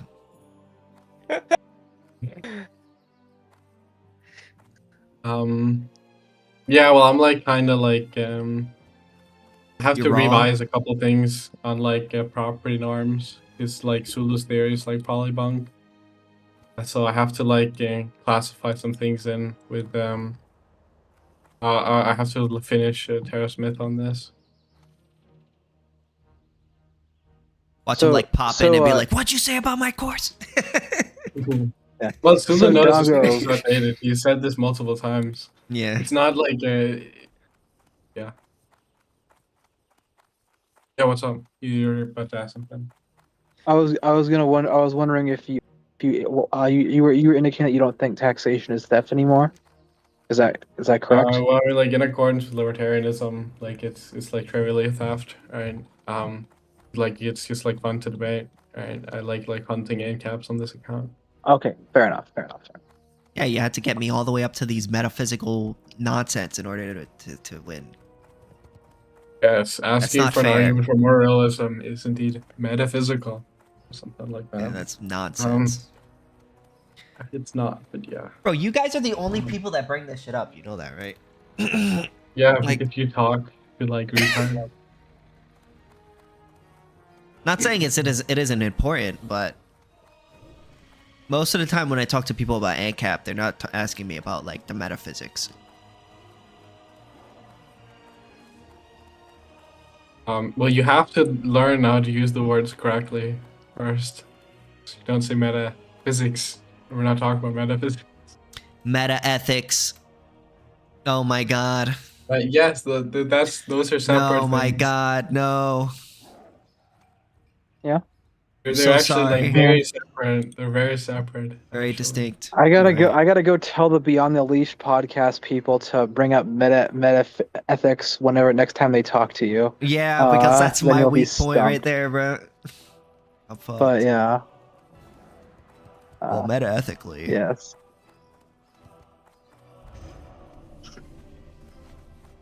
Right after I DM them all the bunk you on various talking points. I'm kidding. But yeah, those people though, I don't think they would understand meta ethics either. So yeah, I would not be mean, worried about them talking. they about couldn't even ethics. understand. I the could literally non-aggression coach principle. them exactly on how to do it, and they would. They probably Yeah, would like be you able could probably like sit there one word by word and. I did this too with like a random guy on TikTok, and I ran up like on my alt. It's like I ran like the taxation and staff thing. Took like 20 minutes for him to concede. It only took 10 minutes with you though. Good job. These great beasts Me? know paths that you can't Wait, Yeah, you guys it are only- arguing about Is this that a bad thing? No, that's not a bad thing. It's just What do you want me to say, bro? I don't know every single thing like you do. No, it's not. I'm just saying it's not like a bad thing, but you're not like annoying and like chase it out in like an area you shouldn't be talking. I think you're like actually good in this area. Well, I appreciate that. I think I know where my limits are. So I feel like I don't know something, I'd be like, well, shit, I don't know. I try not to be one of those, like, I try to be honest and not be one of those guys that acts like he knows something when he really does not, you know? I try not to do that. Maybe sometimes I do that. You know, I'm only human, but I try not to do that. Yeah. Like I'm not gonna, for example, try to like go after like, you know, Sithis on like the details of Austrian economics because I don't know enough about it. So I keep my mouth shut about that. Yeah. I just default to other people who are smarter than me and that issue.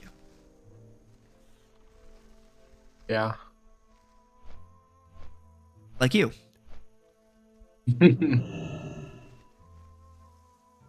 Appreciate that.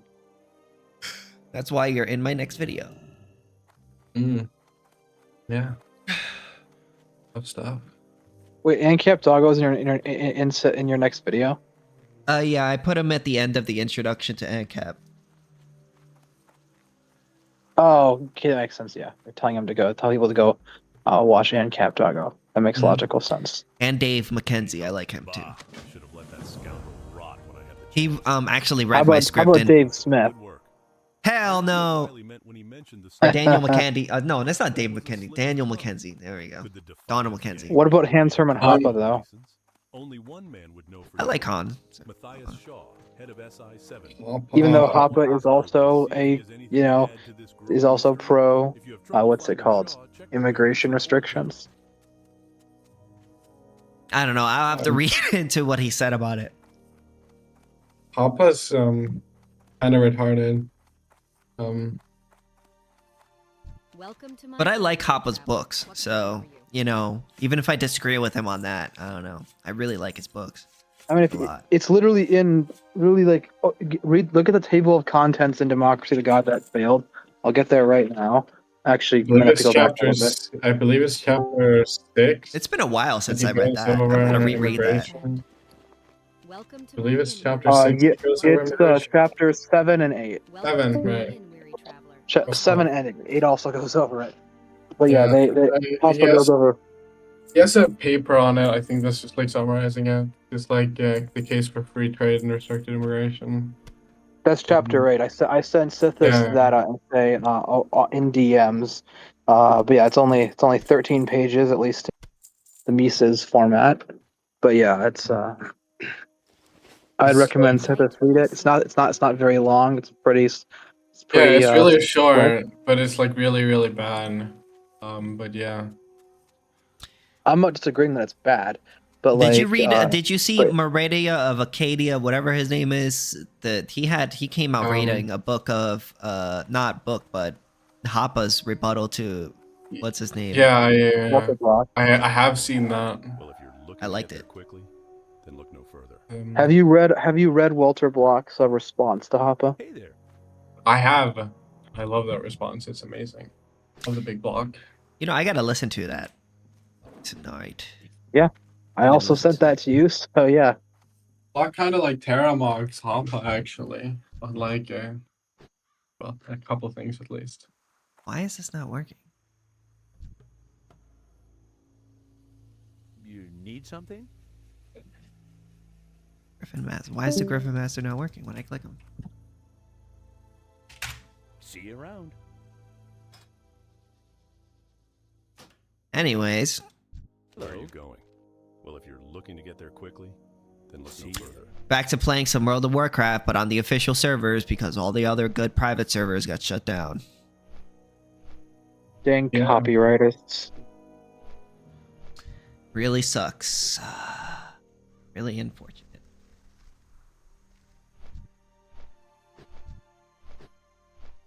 Copyright must be abolished. No, Divinity's live streaming. Nice. Yeah. One thing I love about objectivism is that even a lot of objectivists deviate from some of Rand's position. Like even Divinity deviate. Well, almost everyone, but well, it's not everyone. A lot of objectivists deviate from one way or Wouldn't another. that wouldn't that and other- contradict his and- his arguments I that he don't was making think- with? Like, what did that contradict with the arguments he was making with Zulu? That like Zulu, you know, because he was saying that the ideology is Rand's ideology. I don't think Divinity differs from Rand on anything substantial. I know that he disagrees with what's it called? I know he disagrees with Rand on gender and sexuality, but that's not central to objectivism. It's just her personal views. But I don't think like I believe he's not like committed to her stance on IP. And he's more like this is like not central to objectivism, but I don't think there's anywhere he actually like differs with Rand on. I was talking about on abortion specifically. I don't think Divinity differs from Rand on abortion. So Divinity, from what I've heard of his position, holds to like either consciousness or what's it called, like evictionism or some combination or some like eviction. I believe But, he like, holds to. that's not I believe Rand's position. he holds to evictionism after it has like after like the 20 weeks point. I believe it's just like capacity for conscious experience. It's just the basis. But Yeah. it's just like the base. I That's don't know not if you Rand's use the term consciousness, but just like the ability to like rationally sustain itself. I don't know, like I mean, where does Rand does not. Rand holds the position that rights begin at birth. But, yeah, that's the fundamental. I don't know. What? I'm studying into objectivism right now. I know they govern Opar and some other places, but I don't remember. I don't remember her like placing a specific part. Yeah, there's that. So yeah, it's a position like it's the whole argument about like basically independence. I mean, there are objectives today who hold that position. I mean, a lot of people deviate from it, but like there are a lot of people like who will, if you read a lot of the objectivist articles on abortion, they will basically argue for Rand's position, and they will try to give like all these detailed, and sometimes in pretty interesting arguments. But yeah, her position does have it's not it's you know it's not like it's better than the average like TikTok argument, to put it that way, but it's not a good argument whatsoever. Yeah, I don't know. I'm not sure about the whole abortion thing. Let's just pull it up. I want pro-choice to be true. I think like trivially like evictionism on like a libertarian account is like probably true. But I do find the objective stuff very interesting. Yeah, just go to the Ayn Rand lexicon and read the section on abortion. It explains her position. You can also read various objectivist sites as well, but like you can definitely see the lexicon for. Also, you can see your position on like copyright and stuff, which is where I found the quote earlier. An embryo has no rights. Rights do not pertain to potential, only to actual being. A child cannot acquire any rights until it is born. Okay. Fascinating. Yep. The voice of reason. What is this? The voice of reasons. It's the second. The essay is of living death. Yeah, it's in the voice of reason.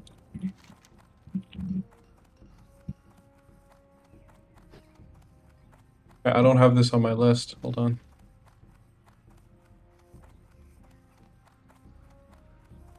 Okay, whatever.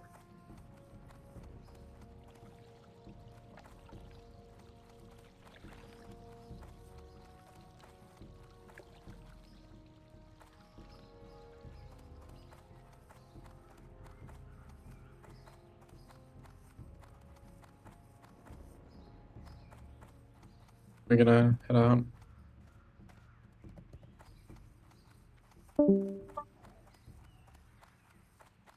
Oh, all right.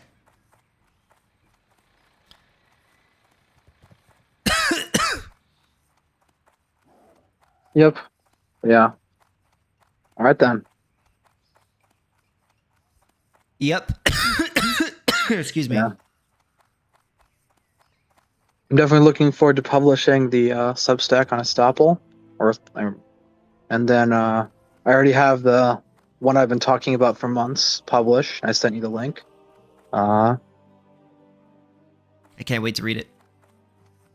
Yeah, it's long, but I'm not sure. I'm not sure if it's even like. Well, I mean, I got edited a little bit because Cameron points out some errors in it a couple weeks ago, but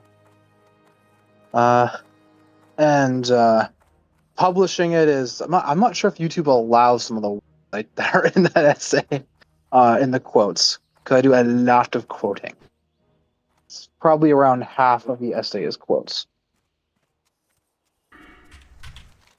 Not bad. See, I wouldn't It's always you good to use quotes. Yeah, I do a lot of stuff. Some of it's repetitive. Even Grok was like, "Oh, this is very repetitive," but when I asked him about it, What's up, Wolfseye? Yo. What a hose. Hey, Ben. Chilling. Just, hanging out.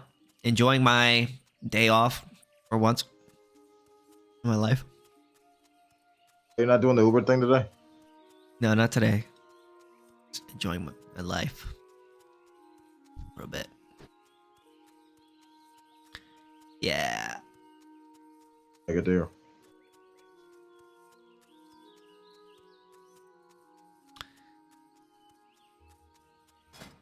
Shit, bro. When do I get to fucking do Dead Minds, bro?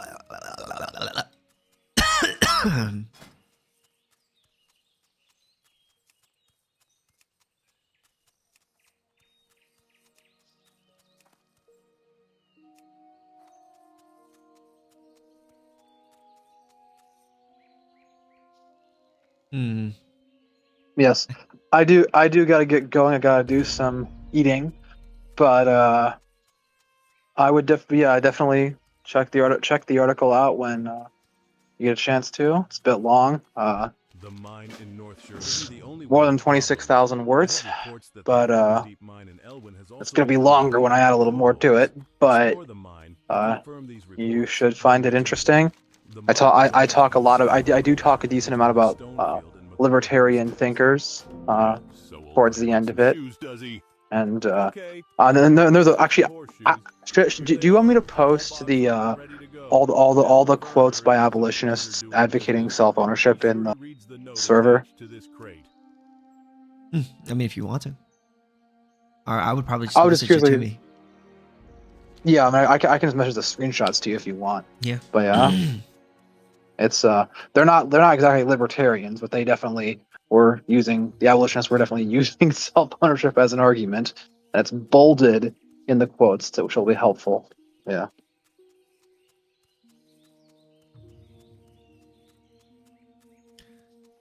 Black Fathom Deeps.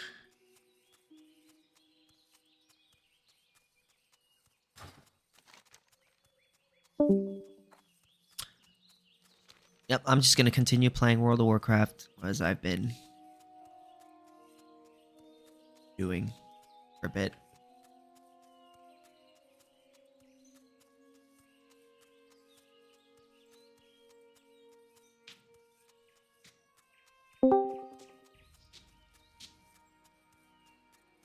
What's up? What's up? What's up?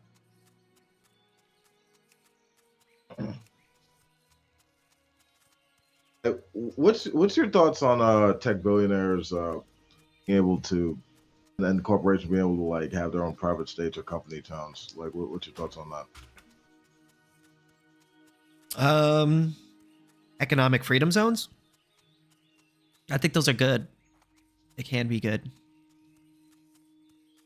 Well, yeah, potentially yeah. owners, but wouldn't that make them essentially like the same as like lords or politicians and stuff?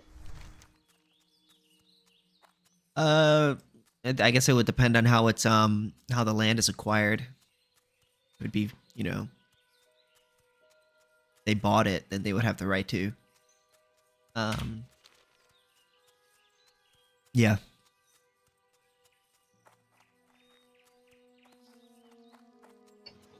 Excuse me, I spoke up a bit.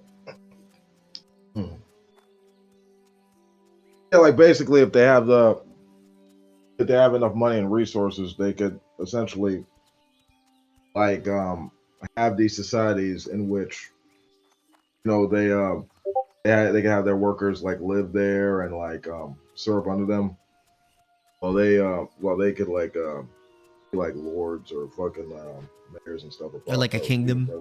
As long as they're not forcing anyone to stay there, that's fine. Yeah, they have their own private armies, but like yeah, they yeah. I guess you could choose to be there or not, whatever. It's really about whether or not the person is justified in using what he's ruling over.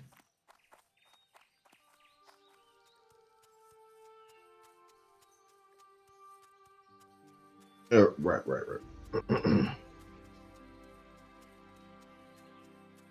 Like basically, as long as it's not like as long as there's not like degrees of corruption going on. Mm-hmm. Coercion, yeah.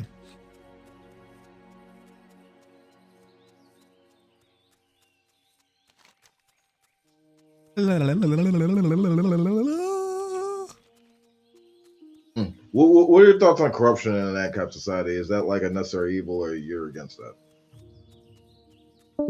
The thing about corruption is it'll be more weeded away by competition. Corruption is always going to be sort of a thing that is going to happen. But with the state, you don't have if the state is corrupt, you don't have another person to go to. Whereas in a competition market, you do. So it's not that it's impossible, but it's just going to be more easily weeded out. Because you can move from one corrupt group from another. Really.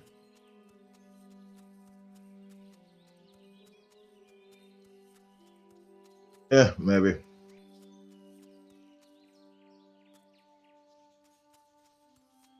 Potentially.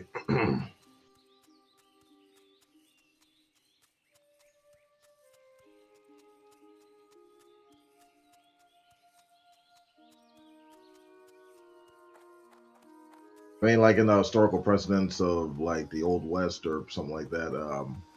And they did have like lawmen and like sheriffs to help protect private property and citizens and stuff like that. But you know, they could essentially like have people who are like outlaws and stuff have their way out of court cases, or the judges will be like maybe drunk or something like that, or you know, like if they had enough money, they could essentially like by the way out of problems or issues and like that, and the people without the money, they could kind of get like screwed out of that deal or something like that.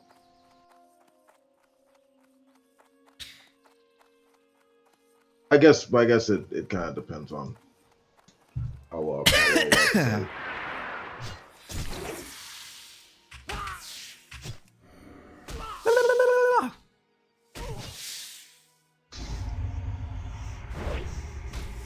Fucking hate government, man. Yeah, it's kind of lame. What's your thoughts on Elon Musk? I heard he's like a techno-libertarian. Do you like him? I don't think so. He's got a bunch of government bailouts. The government has given him so much money. It's kind of crazy. I mean, he's got a lot of weight. If he calls himself a libertarian, I don't know. I mean, he's also. It would be slightly cool if he technocratic. turned into an anarcho-capitalist. That would be cool. He's kind of technocratic as well. Like, what do you think of like his actions with Doge and stuff? I think it was good that he got rid of government programs. I think that was pretty good. I guess there's good and bad that he's done, you know, but. All right. What do you feel? How you feel about him like being able to like take like get information on his like competitors and cut Social Security by claiming people were dead and stuff? I mean, if he could cut Social Security down, that would be good. Thank you. This really helps me out. But what's Oh yeah, I mean, you know, Argus sent a note with the crate. What? Argus wants me to pay him? just more like more of like poor or even dead like old people. Black dragon whelps to pay for the shoes Argus sent me from Goldshire. If you can get 6 of them for me, then I can pay. Oh, yeah. And have enough. Well, anyways, I'm gonna head off because I'm getting tired. So, hope you have a good night, man. Oh, you too. Good talking to you. All right, everyone. It was good times. I had a good time streaming. I hope you guys. Hopefully, I come back sooner or later, and I'll see you guys next time.